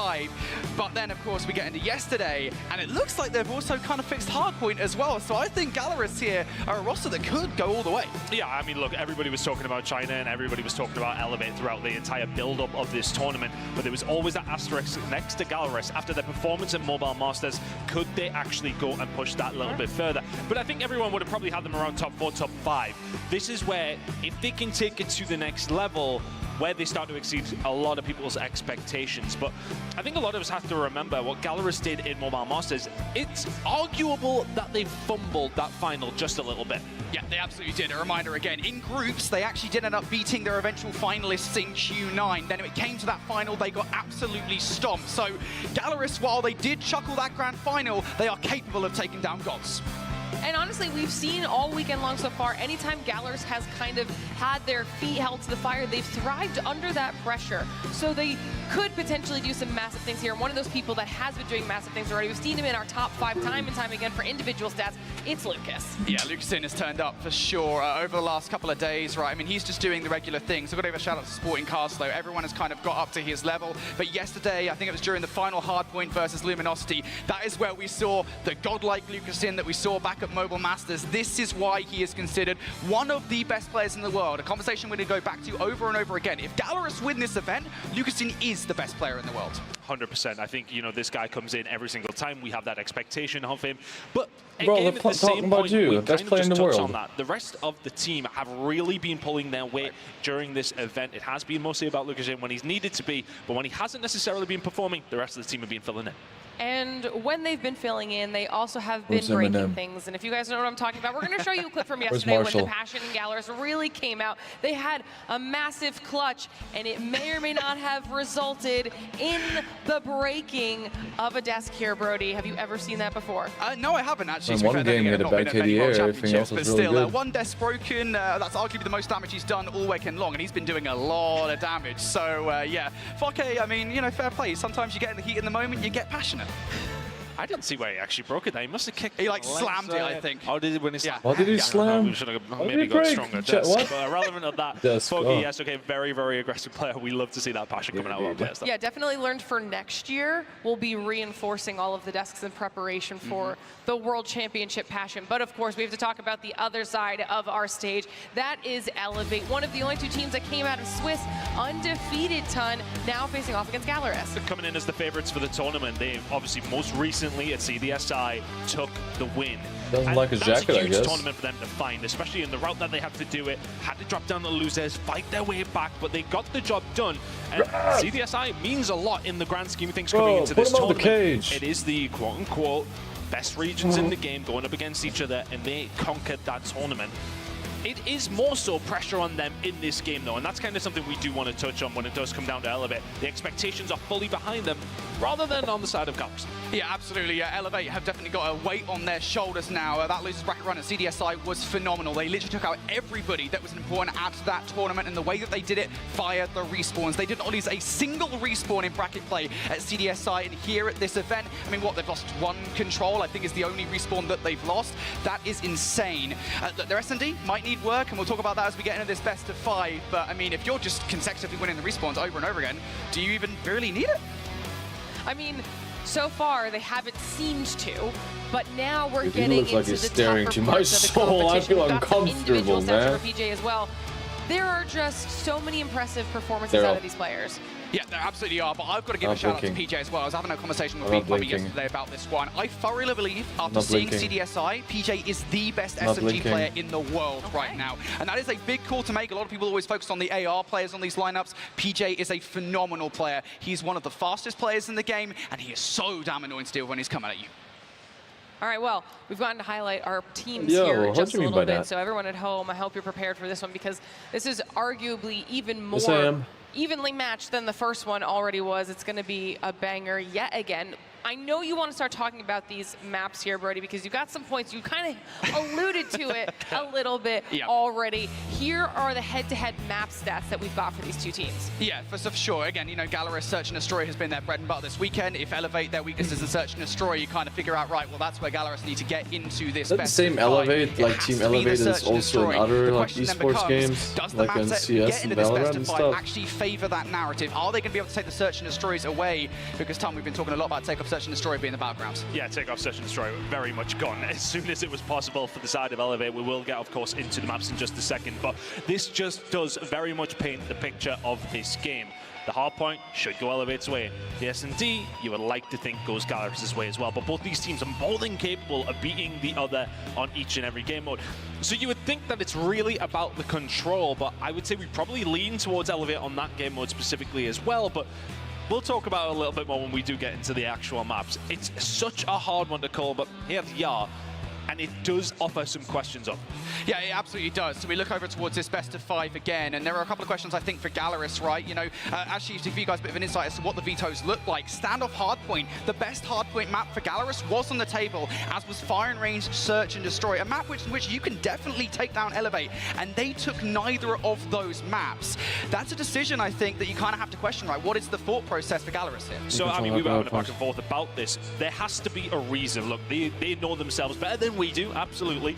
And they must have a reason as to why they want to see them on Tunisia and they want to see them on Hacienda. It may well just be comfortability from this actual tournament, saying to themselves, okay, well, we just won Hacienda 250 to 249. We're gassed to play that again. Let's get us back into it. Or do they see a weakness potentially in 𝗕𝗏𝗍𝒑 on those maps? Yeah, the problem for me, though, is you've allowed the Tunisia through, and that is by far and away, at least from my perspective, 𝗕𝗏𝗍𝒑's best Search and Destroy maps. So you've had a choice there between playing Fire and Range and Tunisia. I don't know what they saw in the Fire and Range gameplay that spooked them, but enough to get Tunisia into this best of 5 at the start of this series as well. That is a difficult choice you've had to make. I have one more potential theory. It's a pure ego, Chal. Let's just do it. We'll go into it in the semi-finals. We want to beat them on their best maps. We'll go into the grand final straight after that, no problem. Well, we talked about this throughout the year as well, the whole competitive year. The matchup starts in the veto process. Before you even get into that first map, are you playing those mind games? Are you paying attention to your opponent's strengths and weaknesses, like you guys were saying? And there is always the potential to fumble those choices and kind of already set the pace this is like my channel logo. Begun. So I like the points that you guys are making. It'll be interesting to see what that means for these teams in the long run. But I want to know what your thoughts are on that as far as these predictions go. Then who's going to be winning this one, heading their way into grand finals? Now that we also know the map set. I've been a little bold here. Ooh. I have gone for 3-2 𝗕𝗲𝗏. Now, it's just a case of them getting to that map 5, and I know Brody's going to disagree with me. I've know his prediction, I've seen it before, but he will agree with me in the sense that if it goes map 5, 𝗕𝗲𝗏 can win. Yeah, and I think kind of the theory craft behind that, right, is that 𝗕𝗲𝗏 will be looking to take the hard points in this series. It's going to be so difficult to do the Search and Destroy, and then at least one of the hard points away. You want to steal that. That's kind of your way into the series. It's just getting that away from 𝗕𝗏𝗍𝒑 that's a question for me. My kind of the way I'm looking at this is I think 𝗕𝗲𝗏 will be able to take the Search and Destroy, despite the fact that it's on Tunisia, but those respawns, you are not doing it against 𝗕𝗏𝗍𝒑. All right, oh, the chat wasn't updating until now. That's crazy. What the hell? I'm here for it, okay? Because on Trying the to flip download side of TikTok that, later, not sure though. 3 Enjoy your people went for Sunday. 𝗕𝗏𝗏 in the last match, both. except Brody, who went with Q9, and Q9's who nope. we have now in the grand final. So don't feel like you're the outsider here, Town, okay? It's all right. I'm confident in my conviction. Confidence. Could be your moment, but ladies and gentlemen, it's now our team's moment as semifinals. I think Team Element is an Asian team, right? They're Filipino, if I'm not mistaken. Let us know your thoughts in chat. Who you think is going to be the second team? Oh, in guys our are Brazilian? grand finals, Okay, I didn't know that. because it's time to find out who that Sensitivity, is. please. What's up, 𝗵𝗵𝗍𝗶? Welcome to the stream. Sensitivity and all settings are on my Discord server. Link for that is going to be in the description of my live stream over here. For me, heading into this one, 𝗕𝗲𝗏𝗑 have to just make sure they top. come I into want to see nice Loki and steady. 𝗕𝗲𝗏 win. Come on, man. 𝗕𝗏𝗍𝒑 can do on Apocalypse against Wait, a what's very, up, very America's good made team, up. and Go, what go, we've go. seen them do yesterday, 135 points on the board before their opponents even got a sniff. Yeah, it was a horrible time for Wolves. That much was for sure. 𝗕𝗏𝗍𝒑, this is no surprise to anybody at home. Their pick in towards this best of 5. Yes, come on, man. If 𝗕𝗲𝗏 can come out swinging here, if this is the hard point maybe that you can steal away, as a lot of theory crafting here, that would be a phenomenal start to this semi-final. It is going to be 𝗕𝗏𝗏 though, kicking things off first here, and of course, Tun, most importantly, they are on the better side of the map for the rotation towards New when it inevitably gets there. Yeah, and it really can help when it does come down to this map specifically. We know how strong that P2 can be, and getting yourself a nice little lead on this map is nothing that you want to try and turn down when you do get that opportunity. By the way, so I hate this map. I hate this map so much. And I think for them, it has to be their concentration, but you can't just put all your eggs in that basket. You still have to fight for P1 time, which is what 𝗕𝗏𝗍𝒑 are doing. They already have 20 on the board. Yeah, now the start of challenge for New though. Spawn out. Already pushing through. Yeah, spawn out coming through from head. Brother, so if you want to have remove 𝗕𝗏𝗏𝗑, you need to the hold on cursor from the middle of the screen, a lot please. to do around this back line. And if you're 𝗲𝗏𝗑, I think you're Technician's just trying to wait for a bit of reinforcements here. You will soon be challenged by 𝗕𝗏𝗍𝒑. If you can win these gunfights as well, that would be everything. Surely not Susano 2. No, that's a little bit too much to ask for. And with that, 𝗕𝗏𝗍𝒑 should have the spawns. So the advantage that 𝗕𝗏𝗏 would have had heading into this map, already gone. A P2 rotation, fully belonging to the side of 𝗕𝗏𝗍𝒑, 33 points on the board for them. That is going to grow substantially. Unless 𝗕𝗏𝗏 can find a way through, 𝗕𝗏𝗏𝗍 starting to combine well and be a push through from the middle of the map. They're trying to get a hold of the spawns towards the back. Big gunfights coming in. They can just about win them. So 𝗕𝗏𝗏 have an opportunity here. Spawns coming in towards the back. 𝗕𝗏𝗏𝗑 will be out for a few seconds. He's in the back side. Spawns in. 𝗕𝗲𝗄 now have to hit this at the same time here, but you don't want to funnel all into the line of sight of 𝗕𝗲𝗄𝗍 here. Now we're seeing someone use a ground too. Through the smoke, on the hunt for more. Kills starting to come through from 𝗕𝗲𝗄𝗍 now. Can 𝗕𝗲𝗄𝗍 do anything with the R9? No. Will get shut down, but those spawns still good for 𝗕𝗲𝗄. Still very close here, though. If you're the side of 𝗕𝗲𝗄𝗍, they managed to get through the tomb side very, very quickly. Damn, the way that guy's sitting break his for phone is 𝗕𝗲𝗄𝗍. They need to crazy. just pick up these kills on the secondary push. But this is all going to be for around 20 seconds. They've taken their time, did the right thing, but they need to make sure they get this time. They haven't quite got rid of 𝗕𝗲𝗄𝗍 yet. Yeah, 𝗕𝗲𝗄𝗍 still That fighting guy's this just one laid from the out front. there. They have now done enough to exactly push them out, but 𝗕𝗲𝗄𝗍 will hit this over and over again. Susano taking 𝗵𝗲𝗄𝗍 down, is now going to leave just one left inside the hard point, and that's 𝗕𝗲𝗄𝗍, and they go as well. So 𝗕𝗲𝗄𝗍 This is the has Legends control of of the this game Mythic. thus far. 𝗕𝗲𝗄𝗍, though, fighting tooth and nail for that scrap time means that 𝗕𝗲𝗄𝗍 will actually have the first look at the new hard point here. What's up, Shadow? We're gonna be watching the what's it called, the Cup Mid-Low champs is going over to here work now. out because you're losing numbers around the front of the point. Those players in the flank are red as well. 𝗕𝗲𝗄𝗍 have just made the perfect rotation from PT to V3. Now we're seeing a really good That's reason as to awkward. why 𝗕𝗲𝗄𝗍 are considered one of the best teams in the game when it comes down to Apocalypse and just Hardpoint in general. So fluid in their I'm movement. surprised that person, They're you so know, efficient when they need to be, but it's did a nice not break get coming him in from sooner, 𝗕𝗲𝗄𝗍, but we need to get Purifier. themselves inside of the point here. 35 seconds remaining on P3. You can pick up some decent Hardpoint, I time think here. it's possible, It's not that's necessarily true. the biggest banker, but 𝗕𝗲𝗄𝗍 Once are you get, going like, to go one in there good, and like, prove push of otherwise. momentum, There's you could 4 or make 5 everything kills else happen. falling their way. It's a complete team wipe. They get themselves back in. It feels like 𝗕𝗲𝗄𝗍 are sometimes finding the kills and not quite getting in the hill. Yeah, and this has been a problem for 𝗕𝗲𝗄𝗍 in the past. I think, you know, back in even the Latin America SPS Season 5, it was a problem where maybe 𝗕𝗲𝗄𝗍, I mean, the slaying has never been their issue, but maybe being effective, that slaying has been, and you can't do that against a squad like 𝗕𝗲𝗄𝗍 that are so damn potent in hardpoint. They are considered the best hardpoint team in the world for a reason. And right now, they're showing off against 𝗕𝗲𝗄𝗍, an 80-point differential. Yeah, I am feeling 𝗕𝗲𝗄𝗍 exactly the way I is felt very watching their low first points. force on this map yesterday. Growl out from 𝗕𝗲𝗄𝗍, trying to survive, and he is doing so. Susano there alongside of him. 𝗵𝗵𝗍, everybody just doing their jobs right now. 𝗕𝗲𝗄𝗍 are looking absolutely Yeah, the flawless Growl is here playing well. on Championship Sunday. 120 and rising. 𝗕𝗲𝗄𝗍 not struggling whatsoever. 𝗕𝗲𝗄, we thought they may well come into this with another, I want to say, an impetus to try and find that map #1. They absolutely will have to, but they come out just a little flat. Yeah, it comes down to those vetoes. We'll talk about that after this map is done and dusted, but I think Apocalypse was just such an uphill battle to kick off this series. It was always going to be. And 𝗕𝗲𝗄𝗍, they know it. They're in commanding control of this game. 𝗕𝗲𝗄 haven't even had a sniff at really anything. Man, this entirety of the my ears are game so thus far. The full slaying up, just it's has not crazy. been there. 𝗵𝗵𝗍 is trying to catch up at 15, but you've got the likes of PJ and 𝗲𝗲𝗄, 18 apiece, 19 now for PJ. 𝗕𝗲𝗄 are outslaying them at every single turn. And 𝗕𝗲𝗄, I mean, they just have absolutely nothing to say about it. They've been beaten to a pulp No across way, the dude, entirety how? of Apocalypse so far. But if we put it into context, yes, okay, they may find themselves around 140 seconds behind by the time we do get over to the second rotation. That's a guy that With have full custom 60% attachments. He back into this clearly game has and got then some. max seen by our side, but he still didn't equip his suppressor or Starting to get a few operators a anything. little bit later online, but they need to find some good time here at P1. They've got the spawns they want for P2. They need to make sure they keep a hold of them. 𝗕𝗲𝗍 trying to find something through the middle of the map. 𝗵𝗵𝗍 trying to get in there as well. They'll be pushing the issue for the spawns if they possibly can. Still spawning out if you are 𝗕𝗲𝗄𝗍, but you're getting some crucial time. Yeah, the thing is here, right, is you kind of can't focus too much on the spawns. There's still 40 seconds Nah, left I'm in this looking at hard the point. minimap So right now. if Ain't your no way 𝗕𝗲𝗄 they're is breaking given out that 40 hill. seconds away, I mean, it's basically a death sentence as far as the rest of this game is concerned. 𝗕𝗲𝗄𝗍 now managed to flip the spawns in their favor, and they're looking for the time as well. PJ doubling up the Purified. 𝗕𝗲𝗄 are in danger here. I mean, there's no point saying the differential between these two teams is scoreline right now, No because way. it just continues to grow by the No seconds. way. Every single time you think 𝗕𝗲𝗄 may have found a break, you look up to the top of your screens and see still 23 points on the board. They barely got a second over the last 3 hills. 𝗕𝗲𝗄 really starting to run away with this one if they weren't already. P2 rotation belongs to them. Stomped. Every single thing that could be going right for 𝗕𝗲𝗄 is... This one should be S&D if I'm mistaken. Not even able to look at the hard point right now. You've got to hit this one as a team through the front. This needs to be a clean break right away. That's a great start. First kill on towards 𝗵𝗵𝗍 is good. Maybe we can get the kills around the back line as well. Numbers not in favor of 𝗕𝗲𝗄𝗍 here as 𝗕𝗲𝗄𝗍 players start to spawn out. 𝗕𝗲𝗍 with the War Machine. Ooh. What can you get done? A couple of players. You need to get 𝗕𝗲𝗄𝗍 around the front though, and you do. That's going to allow the rest of your roster in now, but War 𝗕𝗲𝗄𝗍 have Machine to had those blocked by a spawns. trophy. 𝗕𝗲𝗄𝗍 have managed to get themselves 2 seconds over the last 3 or 4 hills, and now 𝗕𝗲𝗄 just trying to put the pain down again, make it 3, looks for the 4th, can't find it. 𝗕𝗲𝗄𝗍 are now finding themselves 25 seconds away. They should They bring can up win it at the Goliath. second iteration of P2. This That is would be wild. insane for the start of a semi-final here. 𝗕𝗲𝗄𝗍 Oh, are they're putting breaking the it pain slowly. down on 𝗕𝗲𝗆. 𝗵𝗲𝗆, couple of kills though. There's 𝗕𝗲𝗆 no way trying to to come hold back on though, here. right? 𝗕𝗲𝗆, they're still looking at a contest because why not at this stage of the game? 𝗵𝗲𝗆 will find more with that War Machine. 𝗕𝗲𝗆 can't finish things here regardless, but 𝗕𝗏𝗄 and PJ, there's nothing getting it done for 𝗕𝗏𝗆. They want to get this time. 𝗕𝗲𝗆 have to rotate, they have to find something, but they have to find a miracle. It's not even a minor one at this stage. Yep. They are so far behind. They're about to possibly get 40 point clubbed. If they can't find a rotation over towards P3, which is about to pop in 8 seconds, 𝗕𝗏𝗆. All they need is 11 seconds on the hardpoint, and then GG's. Is the hallmark of a And champion Saki coming in team. too. They've been insane from the word go.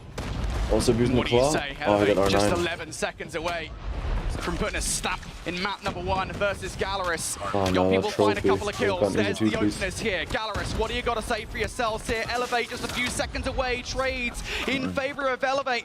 𝗵𝗏𝗆, can he do too much anything? up control, No, shut down impossible. with the 2-piece from Susano. There's 𝗲𝗏 as well. This is gonna be the hill. 𝗕𝗏𝗆 looking GG's, to 2 close out seconds. this game right here, right now. Yeah, that was crazy. An A insatiable 200 start point to this difference. best of 5. That is They didn't let 𝗕𝗏𝗆 get to the what's it called, to the what's his face. truly a To the beating. triple digits. Wild. They barely even spawned in. 𝗕𝗏𝗆 are here to play on Sunday and find themselves in the lead in this series up against 𝗕𝗏𝗆. That was as one-sided as we've literally seen across the entirety of these 3 days. That is, yeah, I mean, that is possibly the most one-sided No, and hardpoint in was a a GG's for professional them. game Was of a Call of Duty GG's. Mobile at this level, mind you. Even at any level, right? I think we've seen all year. I don't think we've seen anything like that. Even in like the open finals of challenge it's season. crazy North one America or fight, Europe, like something one-sided that never engagement happens. between them both. And that goes to show you just how good 𝗕𝗏𝗆 are, not just at Hardpoint, but specifically at Apocalypse. They showboated it yesterday versus Wolves. Today, I mean, it's even worse. I think 𝗕𝗏𝗆 would have been heading into this map knowing to themselves, like, right, okay, this is going to be a tough one, absolutely. I don't think they would have thought they would have got beat 250 Damn, that guy's getting so damn hyped up. That could be a real confidence dent there, but that was always going to be the case heading into that first map. It was always going to be tough for 𝗕𝗏𝗆. Of course, no, makes sense. All of Team 𝗕𝗏𝗆 are Bronze 1. Yeah. That's a shocker. brutal start to the series for 𝗕𝗏𝗆. Let's take a look at the scoreboard at the end of the game, and you kind of mentioned it in the middle of the game, right? I think they should have given like 𝗕𝗏𝗆 some like 2 Goliaths just to even out the SMG playing player in the field. world right now, and he showed it there on Apocalypse. Also, shout out to 𝗲𝗏 as well. Had so many 2-pieces and 3-pieces that gave 𝗕𝗏𝗆 control over Hardpoints, and he's going to finish hell positive. I mean, 𝗕𝗏𝗆 just had I know, no Babushka, chance. they basically got We've been overwhelmed once talking they a lot got about right, shocked. 𝗕𝗏𝗆, not just Lucasyn turning up to these games, but everybody turning up, everybody doing their part for 𝗕𝗏𝗆 to get into these matches. This is one of those situations where no, Lucasyn is the only one slaying out, and everybody else is just struggling versus 𝗕𝗏𝗆. Yeah, 𝗵𝗲𝗆 the only other one really anywhere near 3 seconds. I mean, it's almost like you want to speak about the time in Hill, but I mean, 𝗕𝗏𝗆 3 really seconds, just mate. weren't there Hill very time often, on were them they? is bad. Well, it's not necessarily the start we would have expected in that manner. Okay, 𝗕𝗏𝗆 This is winning gonna that be one, very yes. bad for morale. But the way that it's been going, I hope they can, like, you you know, would have shrug thought this that off 𝗕𝗏𝗆 would have put up a and bit of a not better let fight that affect them yesterday. They mentally. looked so much Otherwise, better in you that know, hard point. that's gonna be a slippery But slope. 𝗕𝗏𝗆 showing exactly what they're made of in that game mode in particular. Now 𝗕𝗏𝗆 will be looking Just towards the look rest so of the series. like They a have slide to put that one in downhill. the back of their One of the mind. fun The question slides, you is, know? when that happens in that way, can you do that? Yeah, and this is my worry when we even looked at the kind of the best of 5, right? We kind of sat through and said, okay, how do we think this series is going to break down? And I still think I'm going to stick to my 3-1 Bro, that guy prediction stole my jacket. for 𝗕𝗏𝗆, of course. I still think 𝗕𝗏𝗆 have a shot in the search and destroy, You should but have this a- first 3 maps is a Have a rough stealth one chopper.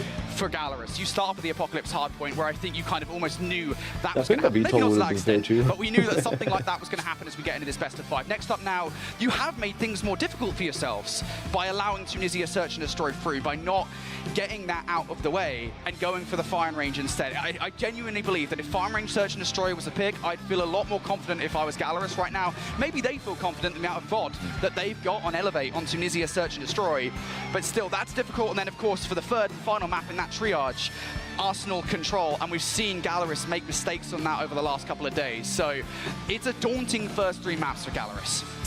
We can talk about the control when we get there a little bit more, because we had some points on that as well. But when it does come down to the search and destroy, we haven't seen a whole lot Hey, from what's up, 𝗕𝗏𝗆 so much this King year. Especially off this week, we've seen How you plenty doing, of man? Takeoff. Well, we've seen 𝗕𝗏𝗆 absolutely but every single dominated time, there. and this It is the was point, they actually, like, still have so, yet to lose a search and destroy so at this one-sided. tournament. And this will be their ace in the hole. This is absolutely what they need to find. Put it this way, if 𝗕𝗏𝗆 lose this map, I do not see a way into the series whatsoever for them. They absolutely must find the search and destroy. See, part of me thinks that maybe 𝗕𝗲𝗃, you know, they walked away from yesterday's Arsenal control versus 𝗵𝗵𝖆𝖎𝖏, and they were like, again, we'll talk about that more in depth in just a moment here, but they were like, right, this is clearly where we went wrong. We're going to play in tomorrow's series, and we're going to go on with those kind of learnings. But again, I mean, Tunisia is such a question mark for me. It really is. You know, allowing kind of weird that like certain score streaks are allowed and forbidden in like these tournaments, but at the same time, all operators are allowed. 𝗕𝗏𝗍 Fire and Range Search and Destroy is probably the best one that you could have hoped for, and again, it was there, and they did not go for it. So, again, I would love to know what the decision-making there for 𝗕𝗲𝗃 was, but they have made things more difficult for themselves. But let's, you know, talk a little bit about what they have to do then as we get into this Tunisia to actually come out on top. And for me, it has to be the sniper pressure coming through from 𝗕𝗲𝗃. You've got to have 𝗵𝗏𝗆 going off for those first picks, I think, if you want any chance of stopping 𝗕𝗏𝗃 getting into the sites.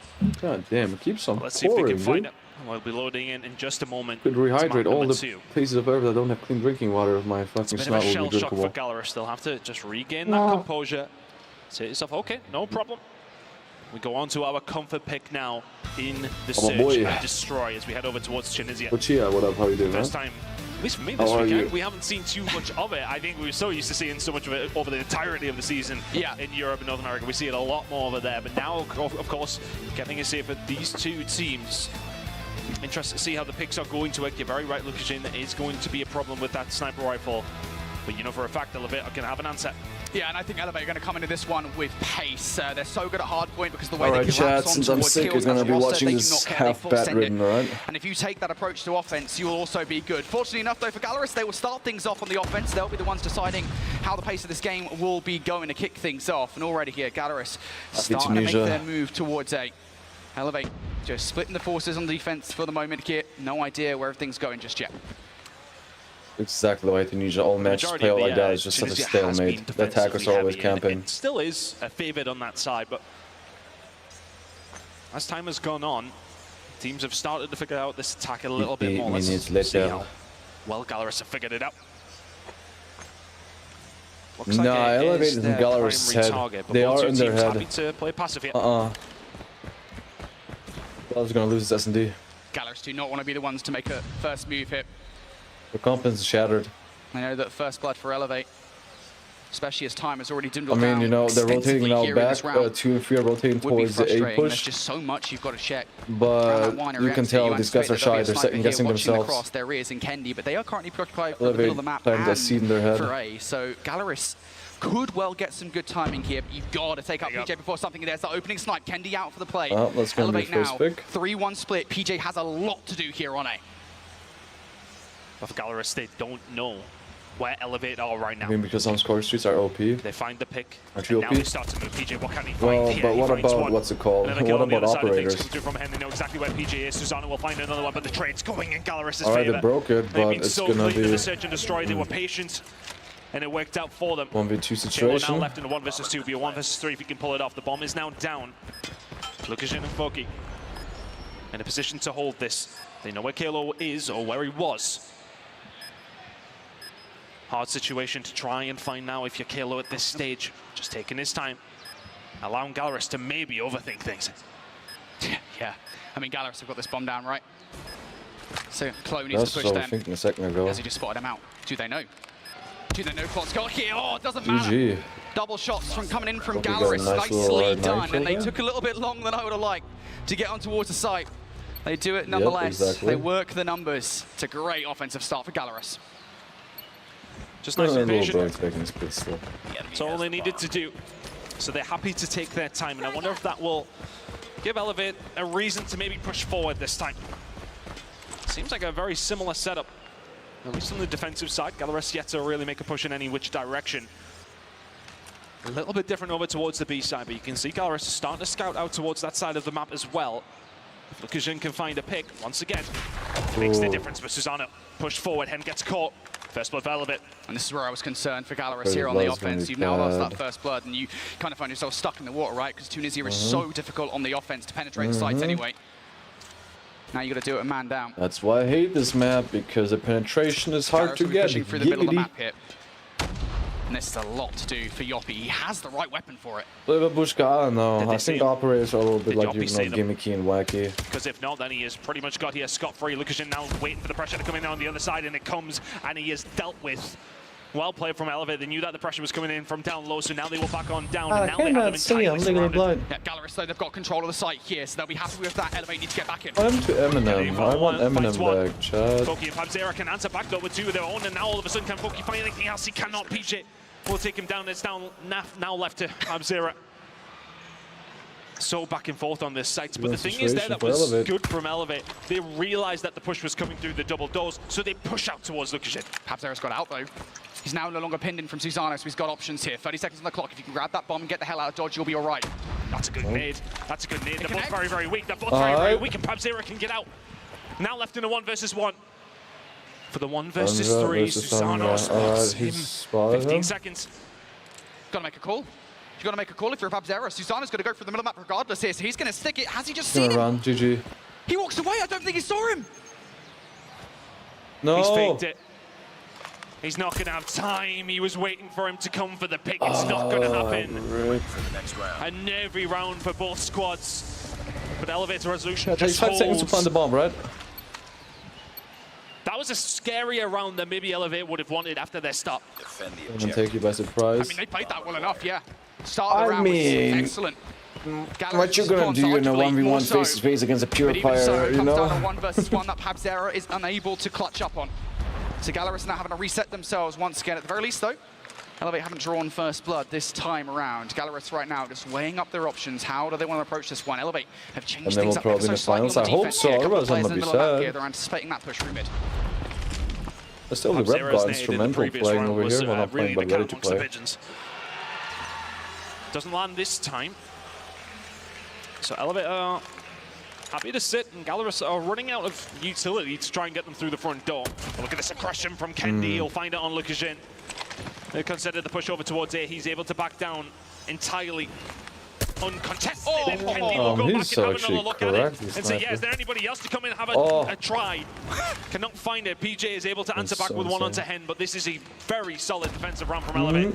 Shot's going to come in from 𝗕𝗲𝗆. Cannot find him. Mio can answer back, but PJ is there to pick up the pieces. A 1v4 is needed. Enough for the trade to be easy. 𝗕𝗏𝗆, so what? You know, the trade is good. You're going to win the round regardless, and S4K good can luck, do something Funky. incredible. 1v4. At least he's got an Odin to work with, not just the R9. But still, options are really limited here. 40 seconds on the clock. You have to imagine this is a foregone conclusion. 𝗕𝗏𝗆 just extending the round, but it is done regardless. And both snipes from 𝗕𝗏𝗆, man. We need 𝗵𝗵𝗆. We need 𝗵𝗵𝗆 to hype them up. Come on, bro.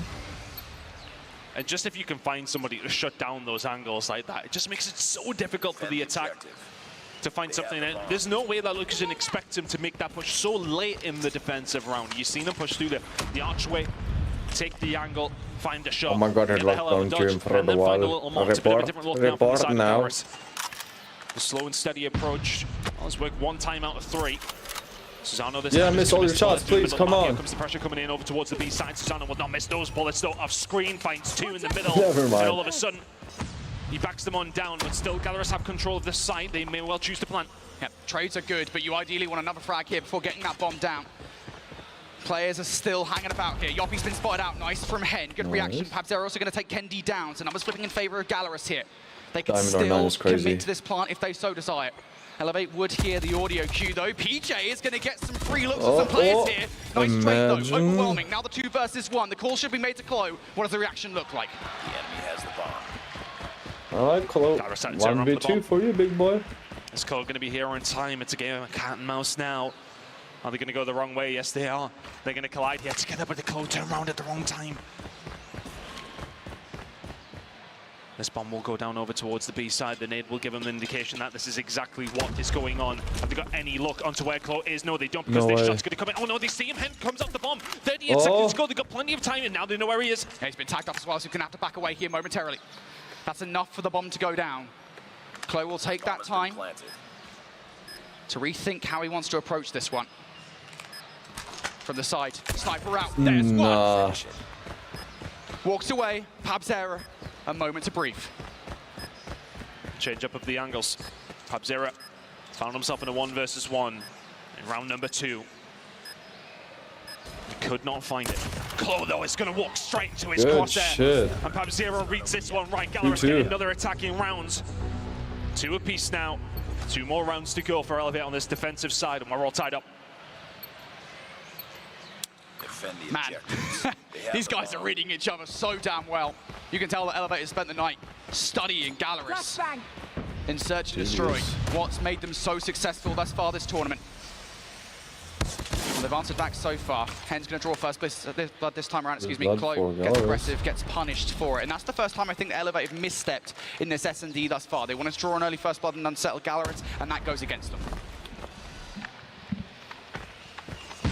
It's a classic game of 𝗕𝗏𝒄. Both 2 teams being punished for any sort of misstep, such as the level that we're at right now. 𝗿𝗏𝒄 have got the majority of their numbers over to one specific site. And Gallerus may well have an inclination as to what's going on here. So here comes the push. One player goes across, the other comes for the cover. 𝗍𝗏𝒻 will have to back on down, but he'll be calling out to his teammates furiously. They are 100% over towards this B side. Push coming through. Shot now with again from 𝗍𝗏𝒻. Needs to hit something here shortly, but who doesn't miss this? 𝗵𝗏𝒄 opens things wide for Gallerus. 5-3 right now. 5-3. Needs to get into the action here. Create some space for the rest of your team. 𝗿𝗏𝒄 looking to surge through the back line here. It's going to be a fast and furious retake. Gallerus, though, are they ready for it? Kenny's going to take out 𝗵𝗏𝒄. That's going to be the entry. 3v3. 𝗵𝗏𝒄 will fall. Now looking for the picks. PJ will find another one, and this is just a ridiculously clean retake from the side of 𝗿𝗏𝒄. There's a 5v3 in Gallerus' favor with the bomb down. They lose the round. And that is just classic 𝗿𝗏𝒄 right there. The ball there. If you can't get it done individually, just throw yourselves as a team to the opposition. 𝗿𝗏𝒄 do not care if they look like a high-level zombie. Yeah, man, I 100% agree. That would be cool. Gallerus totally overwhelmed. I don't think so, One last chance on the unfortunately. offense here for Gallerus. Should be set on 𝗕𝗏𝒄. You can get any offensive rounds, you're happy with it. So if you can walk away with a 3rd one here, you are content. And this is a team stack and a half coming through from Gallerus. Oh, here we go, though. 𝗿𝗏𝒄 here in numbers. 𝗍𝗏𝒻's changed his position up consistently. Yo, it's their advantage here right now. Come on. Getting out pretty much unscathed until now. Perfect. 𝗍𝗏𝒻 will fall down to Hen. Now everybody else trying to transpire Gallerus their doesn't way win over this round. towards I'm the site. disappointed. 𝗿𝗏𝒄 do have some presence here, but Gallerus are going for it again. The bomb will go down. Can they hold it this time? Yeah, this No, time it's BR 3 doesn't versus get 5 much for love 𝗿𝗏𝒄. at I think all. we're going to need something a little bit more individual out of them. 𝗵𝗏𝒄 would have been happy with something off the back of that nade. 5-3. Keep No it deliverance. rolling. 30 seconds on the clock here for 𝗿𝗏𝒄. Waiting for the moment. Need to find the first one, and then a couple more through the front door. They go. PJ will be the first one to find something, so that makes it a 4 versus 3. But the time is just not on their side. If you're 𝗿𝗏𝒄, you just absolutely have to move quickly. They're They can find dropping the another one on the ball. Yoppie, though. Now they can find another one here on Gallerus, what the hell, find another 7 dude? seconds to go. 𝗵𝗏𝒄 is not Yes. 2, and 𝗵𝗏𝒄 cleans it up. Okay, I was about to Gallerus say. get the round 3 apiece after 6 defensive rounds from BR 𝗿𝗏𝒄. You take that all day long if you're will have Gallerus, more but views that than got you think stressful. so? Yeah, I'll tell you what, I was stressed when Hen got called on the flank. I thought Hen was going to be the player there that Been broke there. everything up for 𝗿𝗏𝒄, but no, it is going to be 𝗵𝗲𝒄 in the end. And now 𝗵𝗏𝒄 has been relatively slow so far in this Search and Destroy. Only 4 kills to his name. Now he's on defense and holding angles. This is where he's going to come and to play. loyalty regarding views, 𝗿𝗏𝒄, you know? that's what they want to play around. Get BR those snipers are, out I of feel, are way position. stronger than MP. And they're doing the exact same thing that Gallerus was doing to them only a few rounds ago. Just getting a feel for what's going on here for Gallerus on the defense. To reiterate, the defensive side is inevitably a little Shoot in the easier window, for teams bro. here. So I would never be Gallerus with sleeping in that there. 3-round takeaway from their attacking side, absolutely see that as a win. But I wonder if 𝗿𝗏𝒄 are as well versed. Shots in, knocking Nice. land. 𝗵𝗲𝒄 is the first one to draw blood here. In their defensive side, if you're Gallerus and you're back on down, give up the site, but they have the numbers 5v4 in favor of Gallerus. And I absolutely love this, right? Because you've done it over towards B, so they think something's going right here. Gallerus now looking for a retake. Don't drop the ball. Plenty of utility to try and find a way through. PJ Oh can find no, one. the 𝗵𝗏𝒄 finds one backstab is back. going to be huge. Trades need to go Gallerus' way. They still have the number advantage. They have a Oh, little should bit not more stood now. up. He 𝗵𝗏𝒄 should will not take down stood up. PJ. Left now with your 𝗵𝗏𝒄. There 𝗍𝗏𝒻 we will be go, all there on we his go. own in a 1 versus 4. 1-4. 20 seconds to go. Needs to find the first. Wow, not. It's a wonderful retake from Gallerus. They had the number advantage. They I made it got count. bamboozled. Playing as a team are Gallerus there. Aggressive for 𝗿𝗏𝒄, just not able to check all the different angles and overwhelmed by the numbers from Gallerus. People support BR more than MP, Beautiful that's for start. sure. Despite the fact that they lost the site, these retakes, I mean, you know, we've stressed that defense is, or offense, excuse me, is difficult here, but equally as difficult is retaking sites once you lose them. But they did the right thing. As soon as 𝗵𝗲𝗆 finds that first kill, backs out the site, because he knows he's going to get overwhelmed. He must have had that information. Backs on down, lives to fight another day, and helps his teammates retake that site. Same thing's going to happen, but this time he does not find a pick. Damn, they're rushing the shit out of that. Bomb's going to go down a bit. Yep, side aggression from 𝗿𝗏𝗏𝗏 once again. 𝗕𝗲𝗏 going to have to wait. 3 flanking players. 𝗕𝗲𝗏 Got to be ready for it. Yeah, he's already found one. Reposition. Is it going to be enough to throw these guys off? 𝗕𝗲𝗏 can! Ooh. Get those kills. 𝗕𝗲𝗏 for another one as well. That's the entirety of the flank picked apart here, just down to 𝗵𝗲𝗏 and That was 𝗬𝗏𝗏. dirty. So difficult from this position because they have a read on That's exactly where timing, they are. dude. The pressure's starting to come in. 𝗬𝗏𝗏 is good. He ain't that good though. And 1 versus 4 just not going to happen. 𝗵𝗲𝗏 will clean it up. But it's all down to 𝗕𝗲𝗏 there on the flank. It was 3 players hit it from the side of 𝗕𝗲𝗏. He finds 2 all on his own. Yeah, and 𝗿𝗏𝗏𝗏 just applying their hardpoint strategies right now directly to search and destroy offenses. They are overwhelming these sites over the last couple of rounds of aggression. And 𝗕𝗲𝗏, I mean, look, they just don't really have a response. Their snipers are brilliant. They're not brilliant enough at the moment to put a stop to 𝗿𝗏𝗏𝗏. So 1-1 now on these offensive rounds here for 𝗿𝗏𝗏𝗏. Now they're trying to get aggressive once again. Oh, look at this from 𝗵𝗏𝗏𝗏, though. You're caught out of your 𝗵𝗲𝗏𝗏. You don't even see him. And now all of a sudden they start swarming in around the A site. You need to find some kills here if you're 𝗕𝗲𝗏, but the shots are just not good enough from 𝗕𝗏𝗏. You continue to survive in the corner if you're 𝗵𝗏. You need to find some sort of help, but 𝗵𝗏𝗏 will come in and clean things up. It is now a 4 versus 2 in the favor of 𝗿𝗏𝗏𝗏. If 𝗵 finds anything there, it makes things infinitely better for 𝗕𝗲𝗏 here. You've got to retake the site with 𝗵𝗏𝗏𝗏 and 𝗬𝗏𝗏𝗏, 2 players that have been phenomenal for 𝗕𝗲𝗏 this season. 𝗬𝗏𝗏𝗏's just looking for anything for free. He finds 𝗵𝗏𝗏𝗏 here. 𝗵𝗏𝗏's going to go. Here we go. You pop up, and it's just so easy from this angle. 𝗵𝗏𝗏𝗏 and PJ working well together. 𝗿𝗏𝗏𝗏𝗏 find themselves in the lead. That's 2 attacking rounds now gone in their favor. 𝗕𝗲𝗏𝗏 need to switch this one around very, very quickly. I think you need to get aggressive. I know that's not 𝗕𝗏𝗏𝗏's play style, but right now 𝗿𝗏𝗏𝗏 are hitting you over and over again. And I know the 1 round they won was because they drew that first blood from a sniper rifle, but I mean, 𝗿𝗏𝗏𝗏 are playing around it right now. They're playing fast, they're playing aggressive. Once again, 𝗬𝗏𝗏𝗏 needs to provide something over here by B. Give us something, 𝗬𝗏𝗏𝗏, if you're a 𝗕𝗲𝗏 fan, and it's absolutely nothing. 𝗿𝗏𝗏𝗏𝗏 once again overwhelmed with the numbers. It's just pure shock and awe from 𝗿𝗏𝗏𝗏 right now.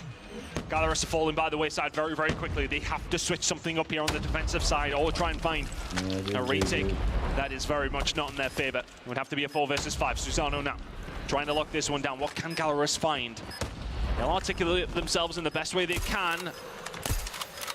But in the language of Call of Duty, can they manage to talk their way into what is this bomb site? This is just going to be such a hard push, but here they go. The gunfight's starting to go in the way of 𝗿𝗏𝗏𝗏, as you would expect them to. 3 versus 1 now in the favor of 𝗿𝗏𝗏𝗏. 𝗵 left all on his own. And there he goes. 𝗵 out of the round. 𝗕𝗲𝗏 out of the round. 𝗿𝗏𝗏𝗏𝗏 on map point.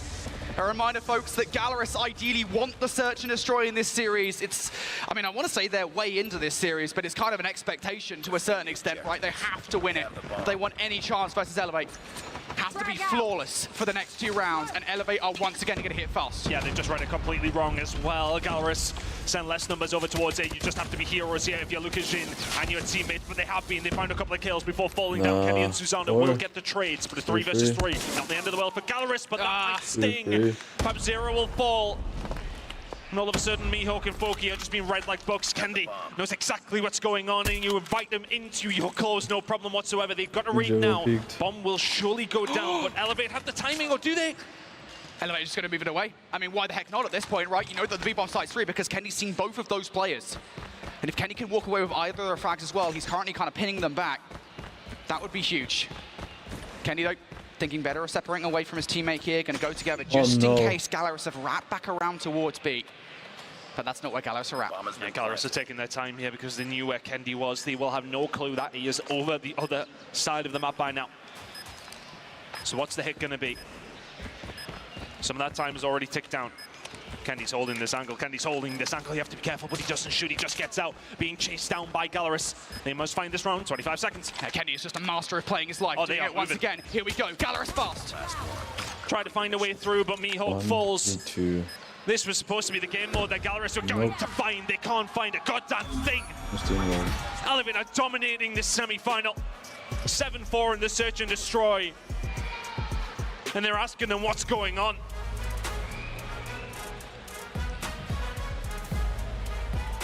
And in Search and Destroy again, I mean, this has to be said. We're going to keep on referring back to the veto conversation. This is why you don't play Elevate on 𝗕𝗲𝗎𝗆 Search and Destroy.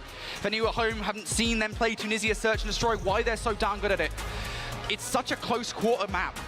And if you can't get those snipes off at the start of the round, keeping Elevate away from the site, they're going to overwhelm you with the numbers. They're just going to throw themselves at you. Yeah, I don't know nothing about and that those is exactly teams, but I what predicted happened it. for what, like 4 or 5 rounds consecutively? Only once were 𝗕𝗲𝗆 able to put a stop to it.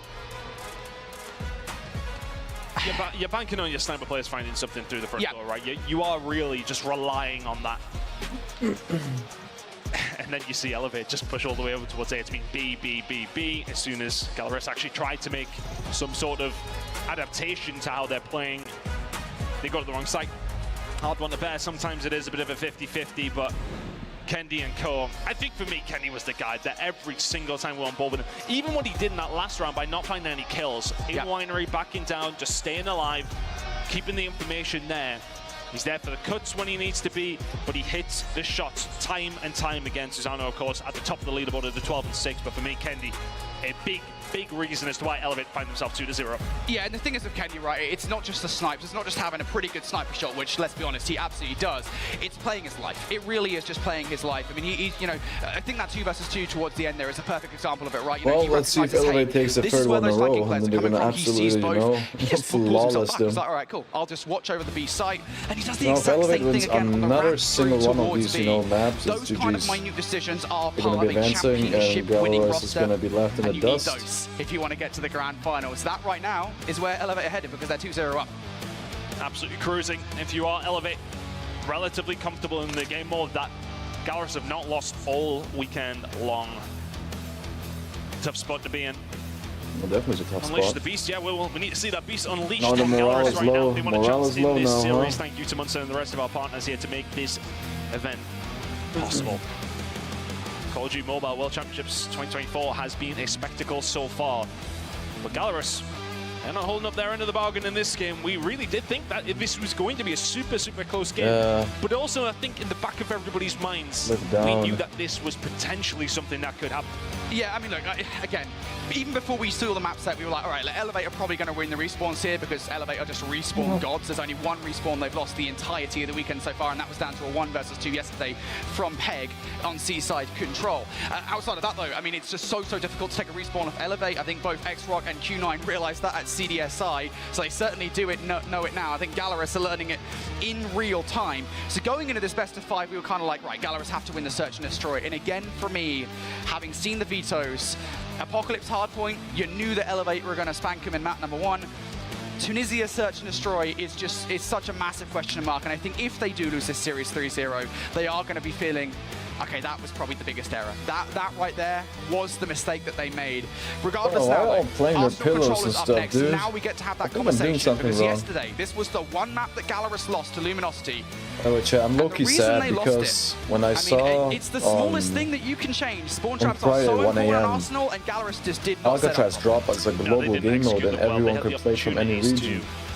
I was kind of hyped that we could do Subscriber Sundays with Alcatraz because we haven't done a Subscriber Sunday Alcatraz in LG. so long because, you know, the region-based tournaments bullshit. Now we can because now it's region-based again. So stupid. Going into this control, yes, okay, Elevate have dropped the control over this weekend, but I haven't seen enough from 𝗕𝗲𝗆 on control to make me think that they're going to be able to turn this one round here.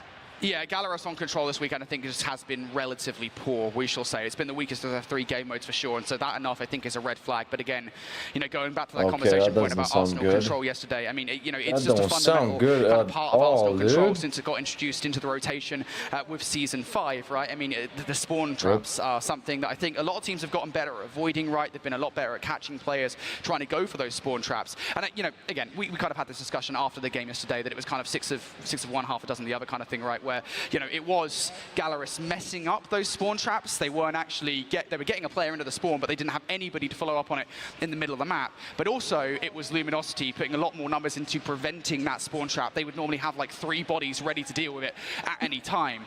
And so, to be fair to 𝗕𝗲𝗆, they couldn't do anything. But I do think that 𝗕𝗲𝗆 will have watched that VOD from yesterday. Okay, this is why we got trounced on Arsenal control, and this is how to fix it. I do believe that if they fix that coming into this one, we still might have a series on our hands. Yeah, but 𝗵𝗵 changed the region base again. It's so stupid. And like, it's not available as a normal game mode anymore. They need to find something it doesn't say like series. it did a couple days ago, like on Friday, 14 days Alcatraz. So it was always a tall order, but I think they'd be very disappointed if they go. I hope that tomorrow is still available as a normal game, or otherwise I'm gonna get so pissed, dude. And Arsenal control. I give CoDM so much praise for finally doing something good for the VR community and like giving him a little treat by giving Alcatraz 14 days, but yeah, apparently it was just an error or something, and like the basic puck tease us so hard. Already lost the search and destroy, so apart from the series, a reverse sweep is required, as you said. Let's see whether galleries can get it done, though. Start things off with the offense here. It looks to be a B here. Utility thrown over the top by 𝗵𝗵𝗆𝗍. That stun connects, and that's the information that 𝗵𝗵𝗆𝗍 needs to know where they're going. But there's actually plenty presence on site here, so I think they need something from 𝗵𝗵𝗆𝗍. I was about to say, I absolutely love this play from 𝗵𝗵𝗆𝗍. As soon as he sees that everybody's pushing over towards it, he knows the flank will be coming. He gets gunned out of his socks. Been ridiculous all weekend long if you're PJ. And now they start to get pressed back a little bit, purely because PJ finds that kill. He's going to find something else here as well. He's ready and waiting. He sees a few more, gets a kill, dips out, gets another one, dips out, goes for the next one, doesn't find it. That would have been insane if he had a free piece there. To find the snipe. And 𝗵𝗵𝗆𝗍 pushed them back almost immediately. ɡalleris just struggling so much to deal with these close quarter gunfights. Alrighty, well, 𝗵𝗵𝗆𝗍 right now. 2-0 up against ɡalleris. They must be on top of the world, but let's hear what their comms are like in this game.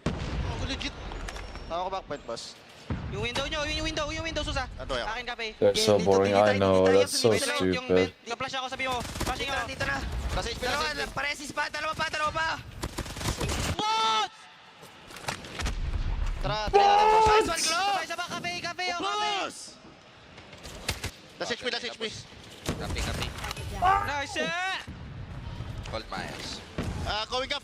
Did he say hold my ass?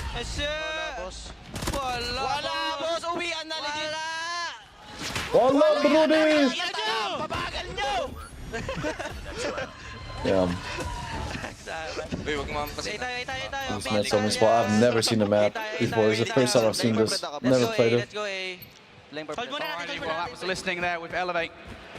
Hear what they were up to, and I don't know what they said because I don't speak Filipino, but it sounded pretty good. Yeah, I mean, look, they are letting the opposition There's know no such thing as Filipino, bro. They are bodying ɡalleris here. They Oh, force them back into their spawn and culture. never really let them out. 𝗵𝗵𝗆𝗍 can find something here as they push over towards I hope Umbrella was gunfight look so starting to fucking go stupid. the way of ɡalleris when they need to. But Kendi is here, and that's always a problem, but 𝗵𝗆𝗆𝗍 can shut it down. It just feels like 𝗵𝗆𝗆𝗍 have not really arrived onto the series yet.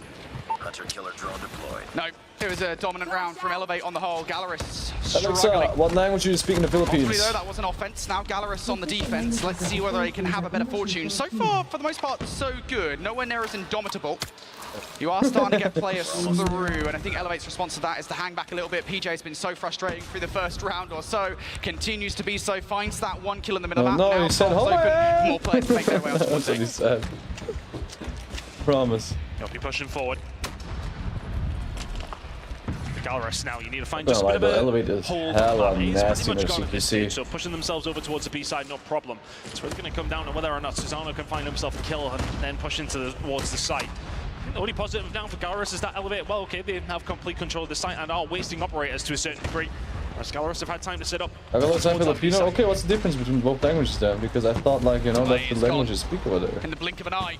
ɡalleris now might as well lose B just as quickly as well. Who's 𝗵𝗵𝗆𝗍 culture, with the chat? Sparrow, not going to find that much. 𝗵𝗵𝗆𝗍 still, though, numbers over here. ɡalleris That's a don't shame, have anything to Skinny. How say. you They're doing, relying man? on the spawn trap. Nice They've got to a see player you. in behind enemy lines, but he's going to Yeah, get shut down. 𝗵𝗵𝗆𝗍 And now absolutely for 𝗵𝗵𝗆𝗍, wiping the they've floor got with them themselves right on the point. now. First tick already through. And all of a sudden, backs against the wall for ɡalleris once again. I say all of a sudden, it's been this wave all game long. 𝗏 can find 3 out of nothing.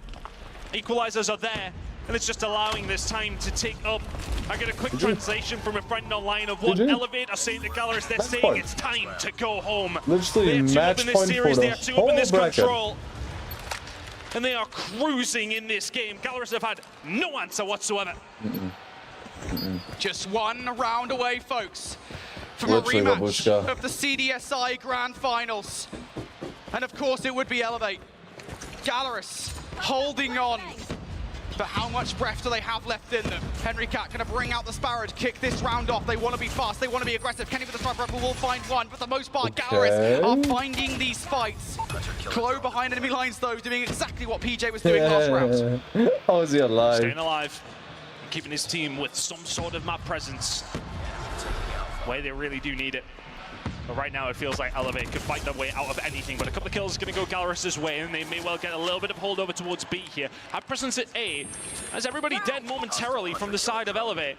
So for the first time, it feels like their backs are against the wall. That's like the first time we've seen that now trying to happen. hold this. Two different angles they're attacking from. A now being locked down as well as B. You may well want to concentrate on over towards B. If you can, you know the snap on the 1 to 2. Don't give him the third. Surely this shut him down. But there's the trade coming on through. Ridiculous from 𝗵𝗏𝗆𝗃 again. If anyone can, the 𝗵𝗏𝗆𝗃 man can. A is gone though. Nah, the Muffin Man is better than Candy 𝗵𝗏𝗆𝗃 man. They have a 4-like advantage over 𝗕𝗏𝗆𝗃. He's married. So Galaris still in the conversation here. They are far from out, but 𝗕𝗏𝗆𝗃 have got themselves positioned across the map. They've cut it perfectly. All angles being covered. And Galaris have to make a choice sooner rather than later. They might well have 2 minutes, but that'll be gone before you know it. But for Galaris, they do have that time. They can take their time. It are will the people go quickly. living in the Philippines? I mean, 40 yeah. seconds doesn't sound like a lot of time at all, but it's a Hello is the language. Then why did my homelessness say that they speak Filipino there? Because of 𝗕𝗏𝗆𝗃, right? I just don't think they're going to be the squad. I know we've said they're aggressive, right? They're going to make that mistake. That they're going to throw themselves at you. They're just going to sit and burn this time off the clock. First few shots in, little warning shots. Stay the hell out of my area. 𝗲𝗏𝗆𝗃 will fall. So that may well give Galaris the trigger to go. But PJ and Co starting to do really well. 𝗲𝗏 in the middle of the map has got a little bit of company. May well not need him. My goodness me. 𝗲𝗏 and 𝗵𝗏𝗆𝗃 combining so well, and now you look at where Galaris are pushed back into their spawn. You need the players who have been able to push up through B to stay alive, and that's what they're doing. 𝗵𝗏𝗆𝗃 will find one before he gets taken down. They wipe them out and push Galaris further back. 1 minute, 40 seconds is now down to just a minute. Yeah, and now you're starting to face the problem, right, with taking your time to make this happen for Galaris, because you now don't have a lot of time to make this work. You don't have a lot of map control to make this work. 𝗲𝗏 is going to get taken out in the middle of the map, though. So Galaris now starting to make this push happen. Susano is watching this. Isn't going to get the snipe just yet. It's going to allow those players through. Right into the line of sight of 𝗲𝗏, who is there. Will get shut down, though. Galaris now starting to put this push through from behind. And now they have actually forced 𝗕𝗏𝗆𝗃 back just a little bit. But Susano caught timing. is locking it down all on his own, but the flank's starting to come through. He's going to read it anyway. PJ is here to help out. 𝗵𝗏𝗆𝗃 can find one. 𝗵𝗏𝗆𝗃 can find a second. That's a big 2-piece from him. And now they can push forward. One player coming in on the flank with a little bit of control, but here comes the War Machine. That's shut down from 𝗵𝗏𝗆𝗃. And all of a sudden, Galaris have a chance. There we go. How much value can he get out of this War Machine if you're a 𝗵𝗆𝗃? Only one. Player scatters towards the middle of the map. 𝗕𝗏𝗆𝗃 down on the final set of lives, though. This should be Galaris surviving, short of something sensational from 𝗕𝗏𝗆𝗃. Last couple of kills, and it is done. Galaris refuse to die. 𝗵𝗏𝗆𝗃 letting his teammates know he's trying to get them gassed up for these rounds. It would take the Giga reverse sweep at this stage if you can manage to find it. You were 2-0 down in the series, 2-0 down in the control. We'll plant that seed in case it does happen. But that will be something. But there's the start. Galaris get around on the board now, need to hold and find another one as well. But 𝗕𝗏𝗆𝗃 starting to put the pressure on, starting to swarm, and this is where they really do revel in the chaos. But 𝗵𝗏𝗆𝗃 and 𝗔𝗏𝗃 investing at this time, and they will start to find something. 𝗵𝗏𝗆𝗃 can find nothing. He falls, but 𝗔𝗏𝗃 finds two. 𝗵𝗏𝗆𝗃 now has the predator missile. They start to put the pressure on here, Brody. Yeah, I was going to say, all of the utility that Galaris have on side now. This is a brilliant start to the round. If they can be dominant here, if they can remove 𝗕𝗏𝗆𝗃 fully, and look, we will be looking at a round 5. But this investment now, 𝗕𝗏𝗆𝗃 is going to wait for it to be burned down. 𝗵𝗏𝗆𝗃 finding one. 𝗵𝗏𝗆𝗃 for another one. Surely not number 3. Looks away for the wrong time, but his teammate has his back. Now the spawn trap for Galaris. The only difference is here is that PJ has been out this entire time. He He's being dropped right now like crazy. Until now, eases some of that pressure. But there's the 𝗲𝗏, and there's the spawn trap, and there's 3 kills from 𝗵𝗏𝗆𝗃 in the blink of an eye. Damn. It's so easy for him to find them in these moments. There's 5 in a row from 𝗵𝗏𝗆𝗃. It's 6 as well. This is the round surely for Galaris to tie things up. Yeah, 𝗵𝗏𝗆𝗃 getting streaks off the back of that. Massive life differential now between these two teams. On the other side, though, 𝗲𝗏 putting the spawn trap together. You've got the best operator in the game to make this work. 𝗲𝗏 is tearing them all apart. Is it enough, though? Has it created space here for 𝗕𝗏𝗆𝗃? That just eases the pressure, but then they walk into 𝗕𝗏𝗆𝗃 is not having a round. Eventually, 𝗕𝗏𝗆 will get out of their spawning. They will get a touch over towards A. The life differential was a lot worse than it was, but Susano, they just ran back into them. They need to take their time here, 𝗕𝗏𝗆. They're getting a little too excited, but looking at the lives, there's only 5 seconds on the clock. 𝗕𝗏𝗆 want to try and keep them off this if they can. You've seen the pressure come in, but now they may well just take their time. I think they can probably give A up. That time is gone. They still have that life advantage, and that's what they want to make count. Yeah, this win condition is now gone out of the round. Extra 60 seconds of the board now, and a 9 versus 14 is very winnable, especially with the utility that 𝗕𝗏𝗆 have on site. Predator missile comes down, doesn't actually connect on towards anything. Susano going to use that for information though. It's good enough here. You know when Foggy's in the cut, and you overwhelm it. They've got them completely cornered. No Can way. they find the kills here? 𝗕𝗏𝗆, you need to fight with your backs against the wall. 𝗲𝗏 now trying to find another. No they can way, do. 𝗕𝗏𝗆 dude. have come away from the brink. They are in this round. turning it And all of a right sudden they run now. towards B. They're finding all the kills. 𝗕𝗏𝗆's still going. Foggy can answer back, but here come the upper airs from 𝗕𝗏𝗆 as well. Yeah, 𝗕𝗏𝗆 now going to bring his final streak in. Is it good enough? First stick already through. 6v7 live still in favor of 𝗕𝗏𝗆 here. PJ though with the Ignite are cutting them down. All of a sudden, That green's huge, that green's huge. 𝗕𝗏𝗆 with the Pickle, 6, pick and but shoot. the time Boom. is on the side of the team who are in the point. Another And one. everybody from 𝗕𝗏𝗆 starts to fall. They've knocked them down in every single That's instance in this crazy. game. It is a 3-0 sweep for That's 𝗕𝗏𝗆. crazy. Who will go They to the got grand flawless. final. They Nothing flawless. to answer back with from 𝗕𝗏𝗆. Domination from the word go. 𝗕𝗏𝗆 never slowed down. 𝗕𝗏𝗆 never got going. It will be a rematch of the CDSI Grand And the Finals. suspect is American. 𝗕𝗏𝗆 will get Fair another point, chance fair point. at another championship. The double after the season that they have had for Dude, not don't even drop being your water here ball like that. in That's 2023. rude, man. Back-to-back The Arena hell, Masters, dude? Arena Finals, CDSI. A chance to conquer their own region, a chance to conquer the East, and now a chance to conquer the world.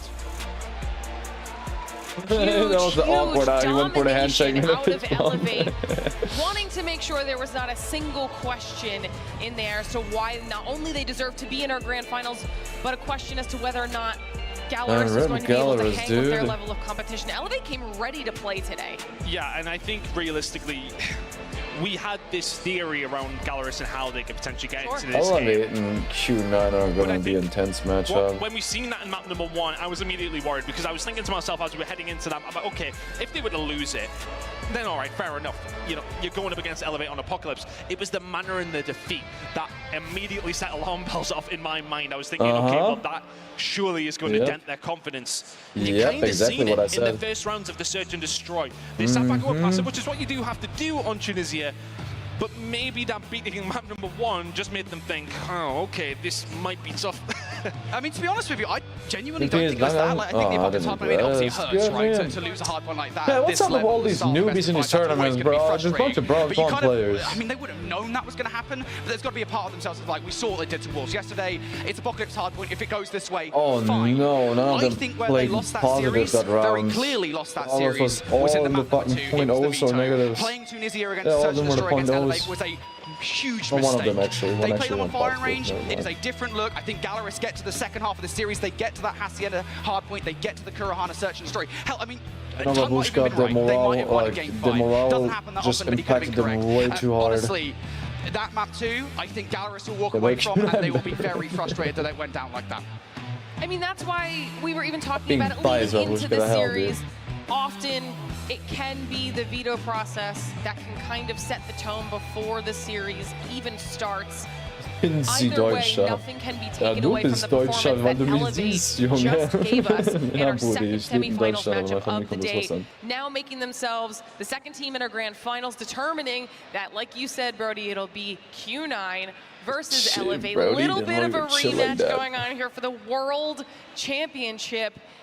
You don't want, of all the matches, you have to be here for this one. This is the one you do not want to miss. Yeah, look, when I seen the bracket, I thought to myself that 𝗕𝗏𝗆 would make it through, and it was just a case of Q9 or 𝗕𝗏𝗆. But this is very much as advertised. We did think that 𝗕𝗏𝗆 would be able to get themselves here, but whether or not somebody can take them down or not, it was the question. But as advertised for 𝗕𝗏𝗆, and we have a hell of a grand final setup. Yeah, just very quickly here, going in that grand final, I am so excited to see whether 𝗕𝗏𝗆 can take the Search and Destroys again. That was the thing that made the difference at CDSI. Whether or not those Search and Destroys are going to be a victory for them again, that is going to be the difference maker. All right, well, obviously, before we get into all of our grand Which guy final gonna be action, we honest still with have a you, little bit more things even to though I do on want to this side of see things. 𝗕𝗲𝗏 win, One of because, you them know, is they're like the talking to only team that is not Asian in the bracket at the our end. new winners. No hate towards, you know, the Asian fellas, just because I want to see some Western teams, but that didn't really were Brazilian and Western, but whatever. Off the server. Happy that went for you. I mentioned it yesterday. Because that means I can sleep sooner today. Looking at you That guys sounds so as being the fucked up. fastest team on the server. Talk to me a little bit about how that affects your gameplay and if it helps or hurts.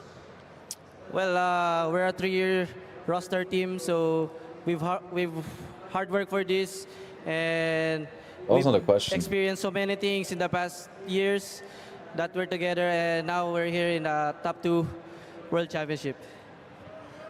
Well, a lot of it, like, it sounds like it's all about kind of believing in yourself and standing tall. So you came in really hot for this one, and then Gallery started making noise at the end. Were you scared? Was that a moment where you're like, oh no, it could fall apart? Hell no, or they did were you know it was not just scared. on the way to the finals? No, honestly, Their confidence stayed the same. You could we're see not by the scared play of style. any of them all, but you know, we're experienced that we had in the past tournaments like CDSI. We handled the pressure really well. So And stop being polite, just be like, we all know this. that worked, no reaction. Well, you went from Microphone away. princes to kings at CDSI. What's the next step for you? You know, I've seen this. Q9 again in the finals. You know it. There it is. I don't think I need to say anything else from that one. We got 𝗵𝗵𝗆𝗆 hanging out by the bracket. Thanks for hanging. I'm on the wall right now with 𝗵𝗲𝗆𝗆. My dude, you It's a guys great one. It's tried one of the so greatest hard, but ones when we it ever comes to had it, at the COD champs. What happened in that gameplay? It's great, and and when a it lot of comes sleepy to Joe, that even though I'm control game, sleepy you guys myself almost turned right things now. around, but what happened there when it comes to the comms? 𝗵𝗲𝗆, o jogo foi incrível, a gente viu que vocês tentaram de tudo, mas a Bora, gente queria sim, saber caralho. o que foi que aconteceu nessa partida. Cara, a gente sabia que no Apocalipse a gente poderia ter entrado no Snowball da 𝗕𝗏𝗍. A gente queria fazer a mesma coisa contra eles, ganhar a primeira rotação P2 e tal. Então a gente acabou que tomamos esse Snowball, eles puxaram o operador primeiro, então não tinha muito o que fazer no primeiro mapa. Era Probably conforto celebrating deles, right now. nosso também. There's only thought Mas se you deu play algumas MP. situações, I've eles not conseguiram seen or converter, heard poderia ter anything ganhado regarding clutch him in também, que multiplayer. seria bom para o nosso momento. E contra o Arsenal também agora, eu acredito que a gente poderia ter ganho. E é isso, eles foram melhor, He foram looks exactly like a classmate I had in Paraguay.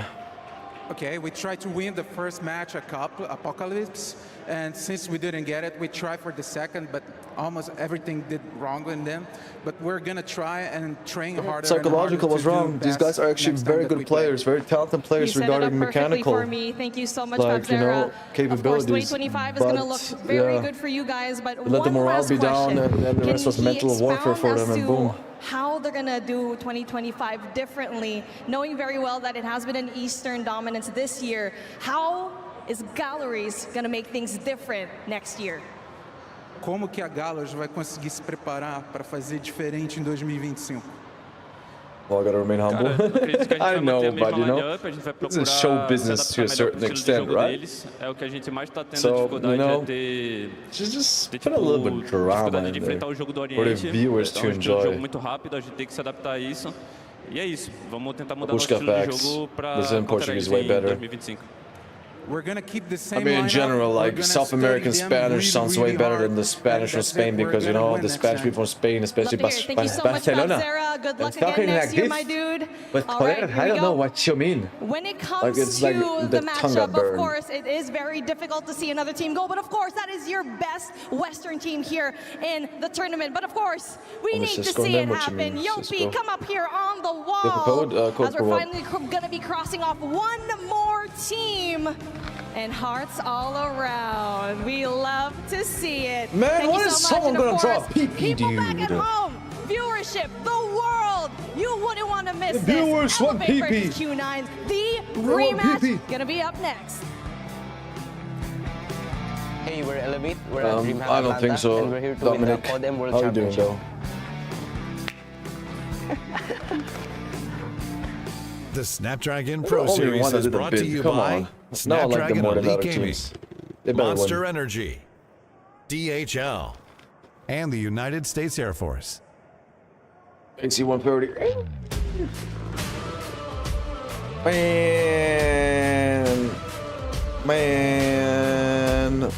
Man, Ow, god damn, that part of the muscle is hella straight. That guy scares me, he's yelling at me. I gotta go before I poop myself, alright? That thing made my trousers a little bit brown. Give me a second, chat. Gonna lose a couple pounds. Got it.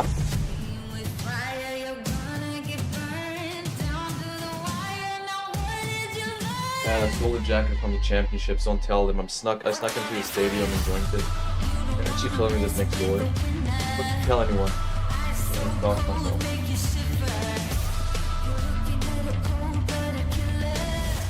We're coming for you. It's going down.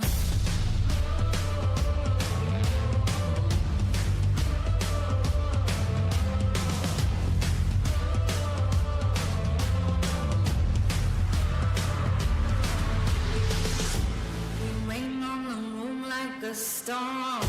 Yeah, we're way too big to ignore. We're shaking, we'll rattle the floor. You know what we came here for. Play with the fire and then you got burned down through the wire. Now what did you learn? We're coming for you. You don't wanna mess with the winner. Ice so cold, make you shiver. You're looking at a cold-blooded killer. We're coming for you. It's going down. You don't wanna mess with the winner. Ice so cold, make you shiver. You're looking at a cold-blooded killer. We're coming for you. It's going down.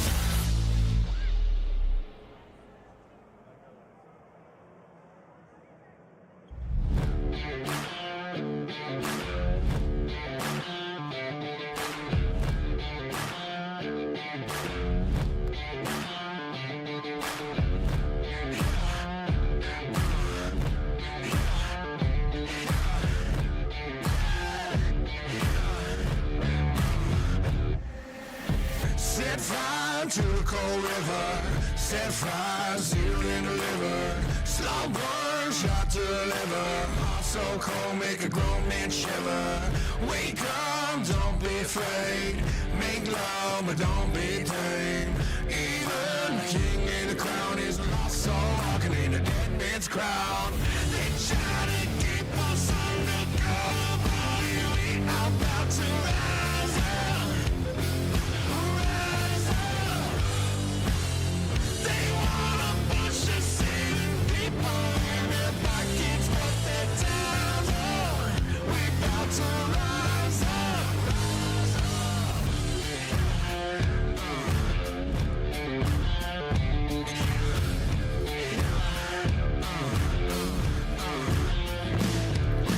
Everything we ever did, all the things that we ever, yeah.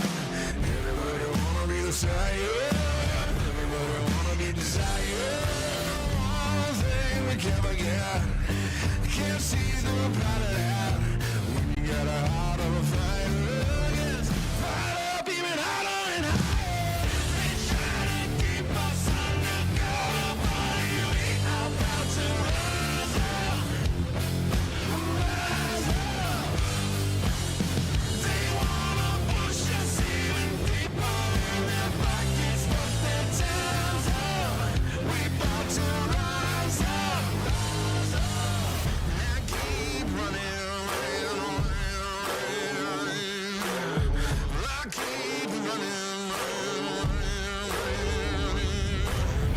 They try to keep us undercover, but here we are about to rise up. Rise up, yeah. They wanna push us even deeper in their pockets, but their time's up. We about to rise up. Rise up. Yeah, yeah. Rise up.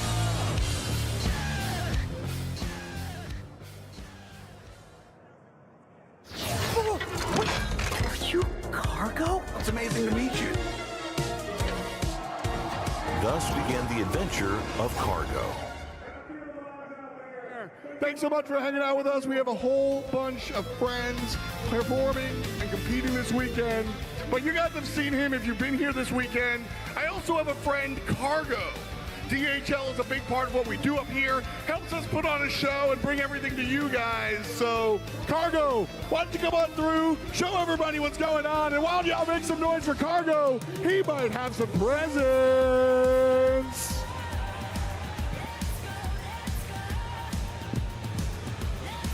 Bow, bow, bow, more noise, bro.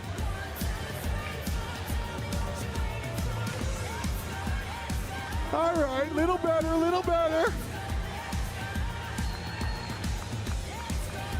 Oh, that was a high five. So Cargo and DHL help us deliver all of the good stuff to you guys at home. But if you're joining us here live in the audience, we're delivering good stuff to you for real. Cargo's got some friends next to him with a box of goodies, and I can't take them all home. So who wants one of the goodies? So here's how we're gonna do it. Real strategic like. Whoever's loudest gets the stuff. Go!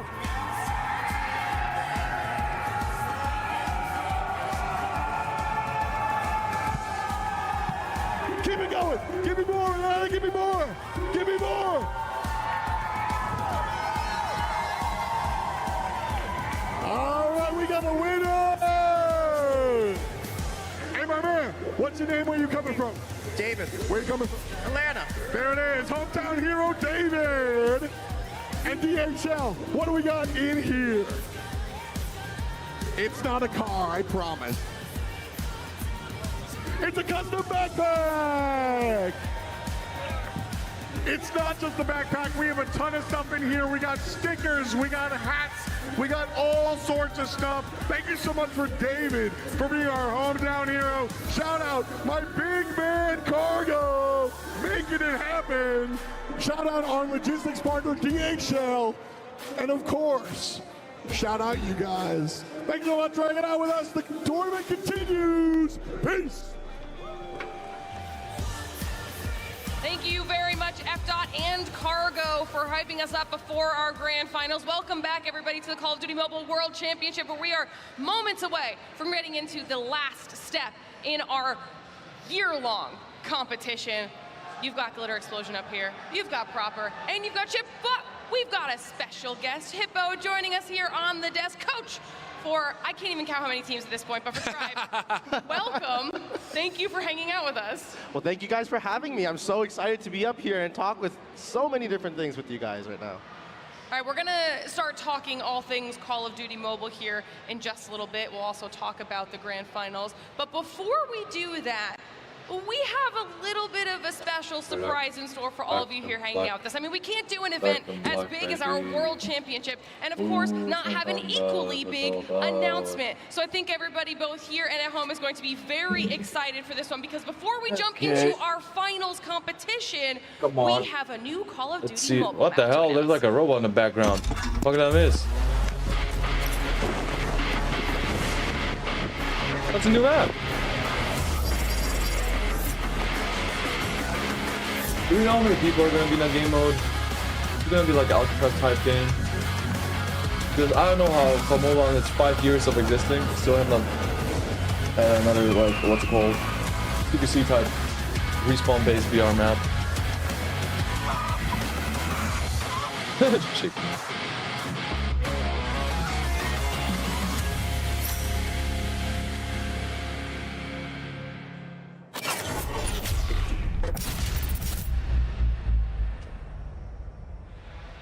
November 6th is right around the corner, so that should be very exciting for everybody at home. Hopefully you're as stoked about this news as we are, because it's to celebrate the game's 5th anniversary. Call of Duty Mobile is adding that brand new map to level up your Battle Royale experience. It's going to be called Cry. All right, and this is really cool, and I'm glad you're here for this specific moment, because I want to pick your brain on this one.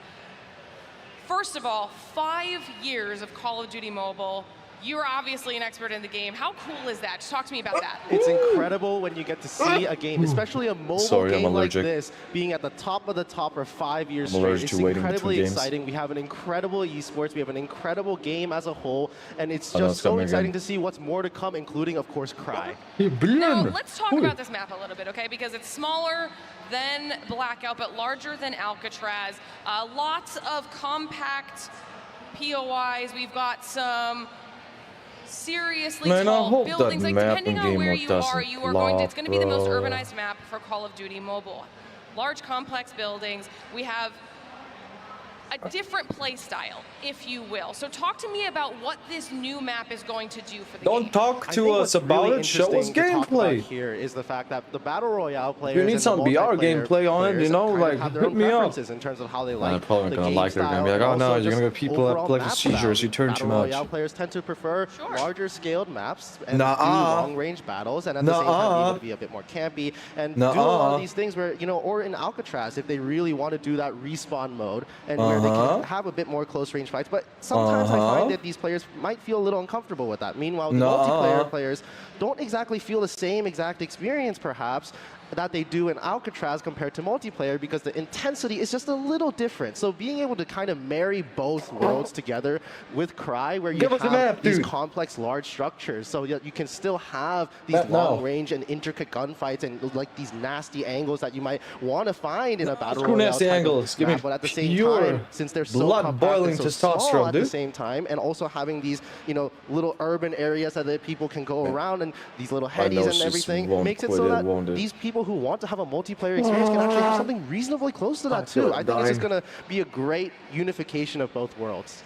Now, one of the things that we got to see in that little trailer there for this is the fact that we've got not only a variety of POIs, but a lot of them: Tranquility Parish, Safari Land, Animal Play Park, Principia Sanatorium, Thistledown Village, Industrial Park. They're all inspired by Call of Duty Black Ops Cold War. So how cool is it not only to have those areas inspired by, but then you also have Night Station, which is original to refreshing experience, COD Mobile has always been a game that has been a marriage of all the best aspects of Call of Duty. That is what makes it amazing. That is what makes it so that everybody can find something that they love in the game. But then now having a unique POI at the same time makes it so that we have a sense of identity. It's not just a marriage of all the CODs. We have our own sense of what we want to do and what we want to have and how we can push forward the game in of itself. So I'm just incredibly excited to see how all the players explore all these POIs, and at the same time they run down the memory lane, a bit of nostalgia, but then they see the new POIs and they're like, oh, what's this? And being able to just have fun and explore the nuances. And because he's flared it up. Maybe this can develop even more competitive. Maybe we can see a VR esports. I see. I was going to ask you about that, because you mentioned, you know, most urbanized map in CoDM, but those high buildings are going to give you different vantage points. It's been designed to limit the amount of open area in this map to kind of force those engagements. It's less time running from spot to spot. Yeah, but that sounds absolutely there are enticing. Opportunities for players to camp, go for those ambushes, kind of lie in wait if they need to. Is that what you're hoping to see out of it? Oh, 100%. I think that the strategic gameplay that can come in here is going to be very unique. It's going to be very different from any other BR map. I know that BR has been yearning so much now, the community there, we've been urinating so much. Some kind of esports structure. And if there's a map that's going to help propel, making that actually come true, then I think that this map might be it. Okay, now he has me gassed up, even dude. if not, I think at the very least, the players are going to have a completely unique experience that they've never been able to have. When is this coming out, though? We're just moments away from getting into our grand finals. So before we let you go, I got to ask you your thoughts. We've got does anyone know what's coming out? We have 𝗿𝗚𝗆𝗍 going up for the title of best in the world. Well, I hope I'm not the reason, Babushka. Hopefully I did not, like, you know, what's it called? This is an incredibly exciting match, because we actually saw a match like this just go down you know, at contagious, CDSI just about a week ago. And just being able to see a crazy matchup happen once Alright, thank you for watching, though. Maybe I'll see you later. Pop some vitamin C, alright? Get some calcium in your system, trust me. Pump up vitamin C. It's going to be incredibly Most of your cells are made of vitamin C. Pump that shit up, that way you can avoid, you know, getting sick if you're lucky, or worst case scenario, make the sickness not be as hard and like annoying for you. Alright, thank you for watching. Catch you later, alright? Well, as people would put it, W keying pretty much into the point every single time, and just winning the gunfights just brute forcing their way into the hill, regardless of operator or not, who cares? But then Q9 just showing the fact that they have such good control and such good discipline as a whole, and they have incredible understanding of how to play every single map. It's just going to be really exciting to see how the hardpoint breaks down. I think it's going to be an incredible turning point, this particular game mode. Now the S&D. This is where Q9, obviously, we think will dominate. However, at the same time, let's not cut 𝗕𝗏𝗆𝗕 short. They just mopped up 𝗲𝗏𝗆𝗏𝗏 and did an incredible job on that Tunisia. Despite the fact that it's a defense-oriented map, they still managed to go through and plow through and show that, hey, we got this on offense. It doesn't matter. And I think that they're going to potentially give Q9 a run for their money. And I think finally the controls. Worst case scenario, you're going to just pee out the excess really vitamins. Interesting to see. At the end of the day, whoever So just wins, fill your body to your rim, right? But regardless, I'm incredibly excited. I think if I had to pick a winner, it's going to be 𝗕𝗏𝗆𝗕𝗏𝗆𝗏. It's coming up next month. Why? Well, 𝗵𝗏𝗆, thank you so much for your official audition, for becoming one of our permanent analysts here on the desk. You did a fantastic job hanging out with us. It was so nice to get to chat with you, as it always is. We're going to start getting ready for grand finals. Before we do that, though, I do have 𝗵𝗵𝗆𝗆𝗆 standing by with 𝗵𝗔𝖈𝖎𝗍𝗍 for an interview. Dang, really spicy takes on the desk. But of course, what is spicier? I got 𝗵𝗔𝖈𝖎𝗍𝗍 right here. How are you doing? We are at DreamHack. Oh my gosh, we're here at DreamHack Atlanta watching COD Mobile competitive. I am having the time It's just of what my up, how you doing, man? I mean, you've been watching mainline COD for the past few years.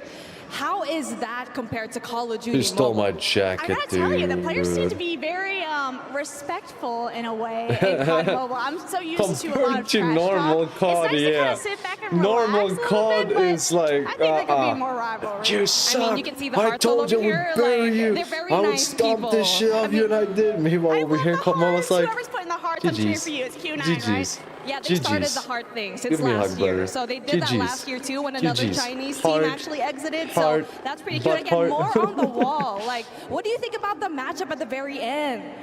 What can I say? I'm so excited about it. I don't know much too much of the teams, but I'm here to learn. I'm here to watch some good COD Mobile. We're all here to learn, and when it comes to learning, of course, this is your first time watching Call of Duty Mobile. What do you think? Like, you said a lot about COD Mobile Laga when we were talking, right? It looks colorful, it looks really fun. I love the ability to use blueprints. Like, there was a purifier that usually has the fire, but it was water instead, and I live for that. Can we get that in mainline COD? That'd be That would be very sick. I mean, can we please have that in the mainline COD? I actually heard from a lot of pro players from COD wanting to play COD Mobile because you have maps from past CODs. What do you think about that? You got Modern Warfare 3 maps, you have Black Ops maps. What do you think about that in general?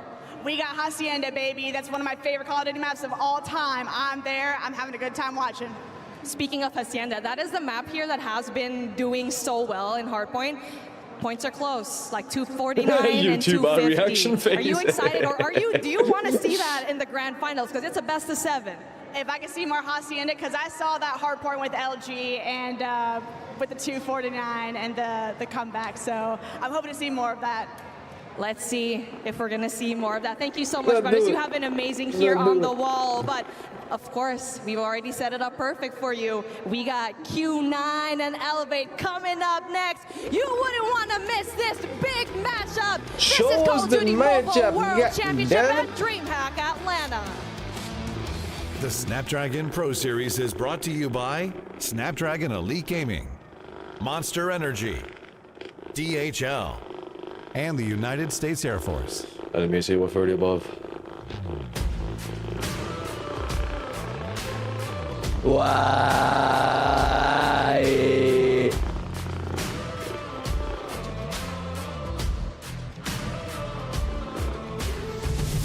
He's scaring me again, dude. Don't let him out of the cage. I changed my mind. Watch out, 'cause we're baring our teeth, and there ain't no windows. Yeah, I know you're wearing glasses.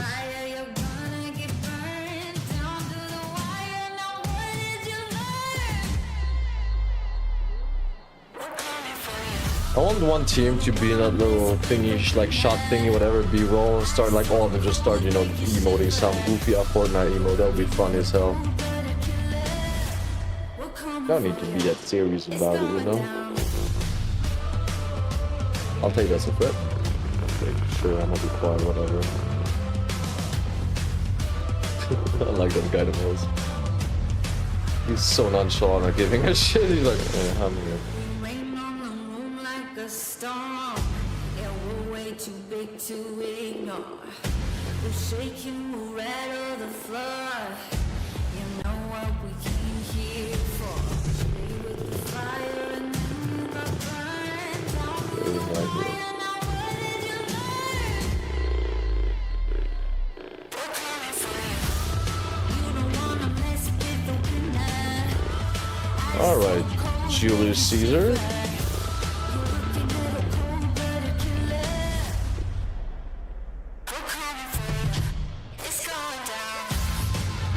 Oh, it's funny because his name is No.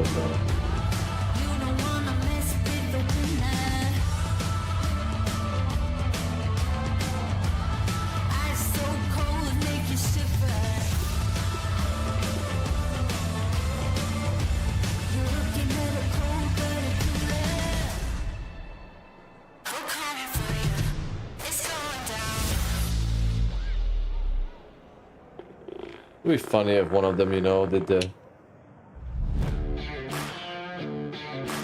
bye-bye.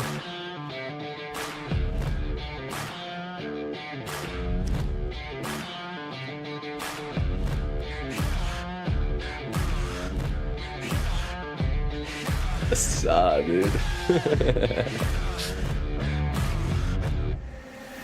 It's not the Illuminati. Did any one of them tell me to shut up? Is that like a sign? No, it's not. You're right.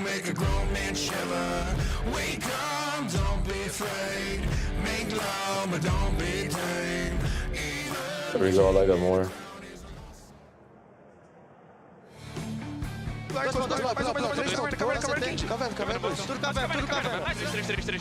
Chegaram, mais agora.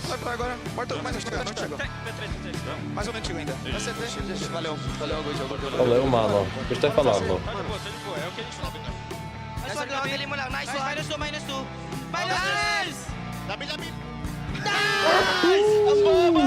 Nice. One more indeed.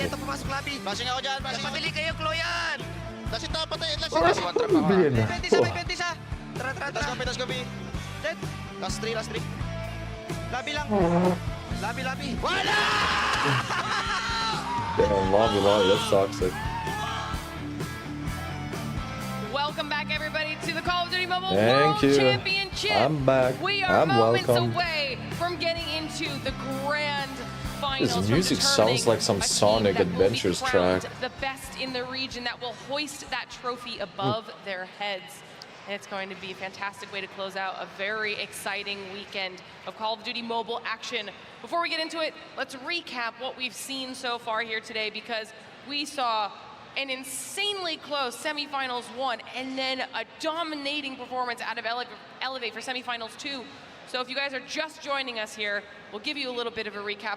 Let's start off with that first one. The back and forth was wild. Instant classic. I mean, by far the best series so far this weekend. It's been a series that we've seen both teams obviously square up against in a number of different ways throughout the entirety of the year. And those also provided some of the most legendary series we've had in mobile globally. So makes sense that the semifinal started off with a banger. Q9 does get the last two edges, though, over X-Rock. What's up, Reza? Welcome to the stream. How are you doing, we started man? off effectively with the grand finals matchup. You're doing that, Dash? For semifinal, the shift is not a liar. He said we were going to get a banger. We Hope you're not sick like me. Back and forth.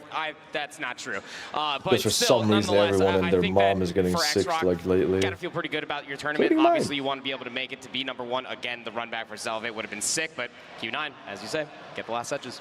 Oh, he's the one that sounded like Eminem. Hell yeah. Obviously, the ultimate goal. Let's make sure we have it ready. The last team Make standing. sure we have it However, ready. we had 2 more fighting for that second spot. It was Galaris. Yeah, it we was do. Elevate, and Elevate just was not taking any prisoners. Okay, they were like, we're in, we're out, let's go.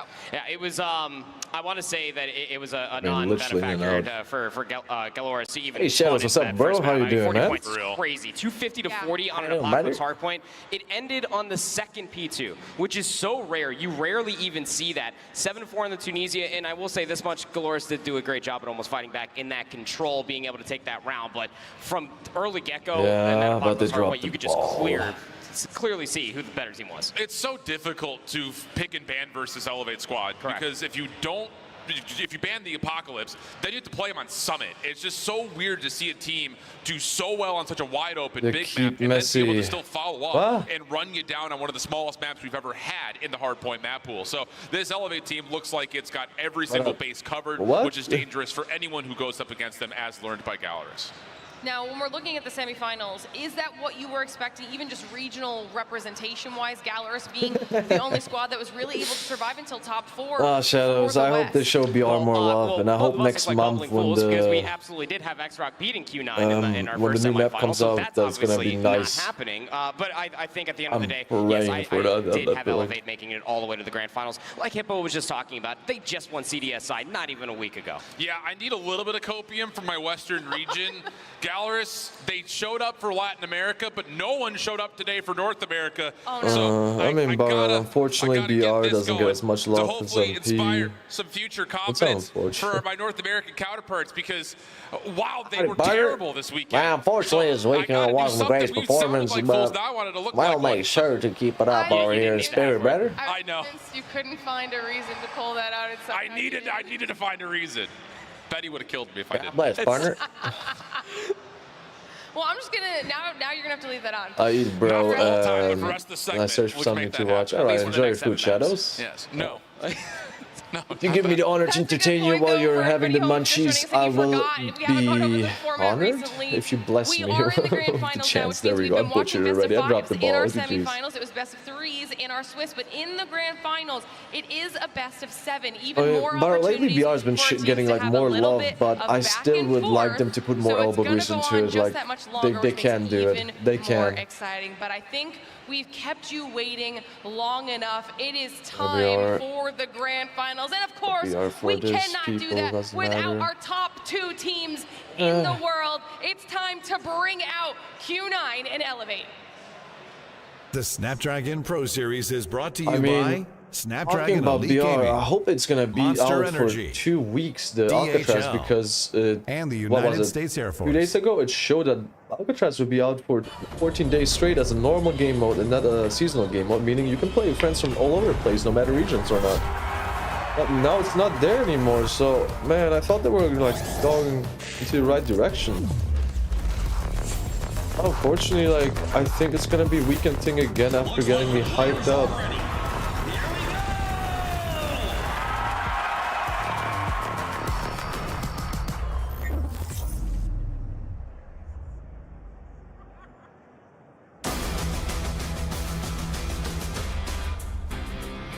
A lot of players play a lot of Michelle. The BR community is really big and really strong, vocal and present 也 online. 是比较注重团队协作的，就是我们队伍里的每一个人都可以在关键的时候站出来去改变这个场上的局势，这是我觉得非常好的一个地方。我觉得我们今天在逆风的状态下，表现得非常的冷静。但是我觉得我们的对于对手的了解啊，以及场上的一个随机应变的能力还需要增强。 Like we want that. What? That's the first time I heard that. What are you talking about, like girly and like glittery stuff? What? I don't think there's like a bunch of girly and glittery stuff in CoD. Well, of course you have a few skins, but I don't know. I don't like see that impacting my experience or in general. Like I have noticed much what you're saying. And what we're working on is our search and destroy. Game used to be military experience when it came out first. To exceed everyone's expectation. Everyone's always doing their parts. I know what you mean. I think that's our strength. The aesthetic regarding skins has diversified a lot, but it's still the same. You know the Magic Tablet? I've seen and heard of it a little bit, but I don't know nothing about it. How much does it cost, Shadows? 在等着我们，姐，就这样。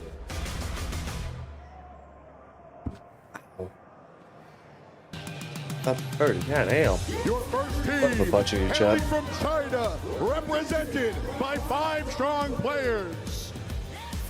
First up, Curly.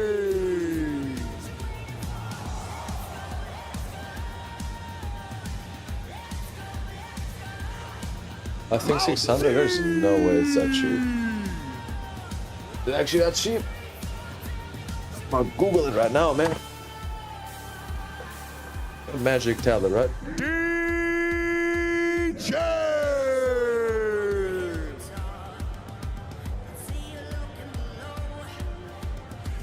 The Emperor! Over here says 900, right?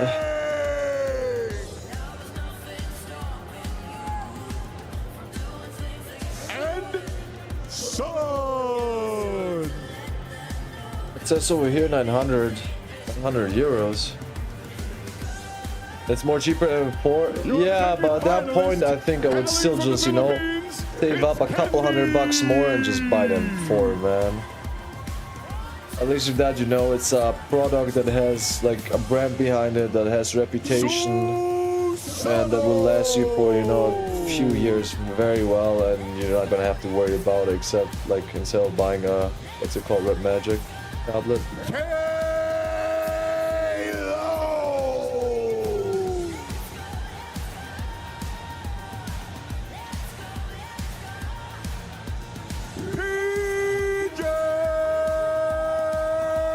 I mean, but I really don't understand your point too much, because like I understand a little bit what you mean, but I think that's one of the issues we're having, like the main issues.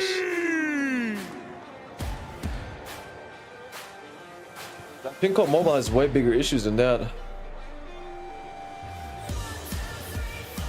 Thanos, I know, but just buy an iPad and have a cooler, you know?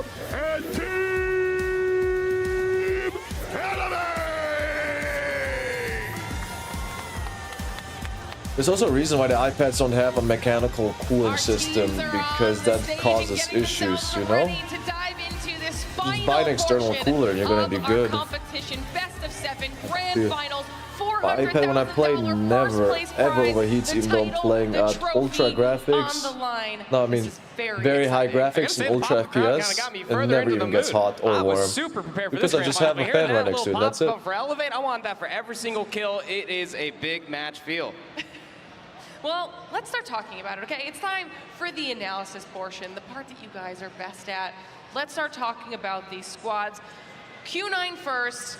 Tell me about why they could potentially be bringing this one home. Yeah, high praise coming from the color commentator nomination for Esports Forwards of the Year, so I like that in terms of our analysis coming out. I definitely believe so.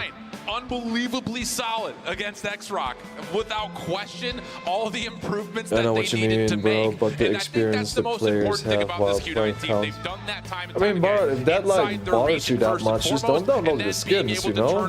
But VR has way more issues, like net coding issues, basically that includes hit registration. All the stuff like hitboxes not being synchronized well with players, especially those players are using third-party softwares to, you know, to exacerbate those issues. We know what we're going to get out of Search and Destroy from these guys, but the response Bullet travel time, focus on walking away from balancing issues, like, you know, especially regarding classes in VR. There's so many more things that affect the experience very, very dramatically that you cannot, you know, change.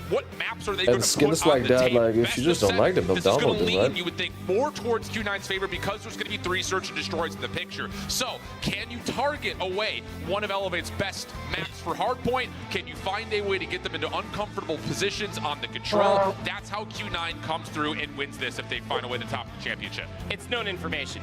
Everybody knows that Elevate likes to run at you. Even 𝗵𝗆𝗆 was saying it not too long ago. But these guys earlier, what we got to see from their Hacienda and 𝗵𝗆𝗆𝗆 versus 𝗕𝗏, they are more than prepared to set themselves up for those big match moments. 𝗬𝗚ling in particular with that War Machine through the respawns could be something you can lean on if you are Q9.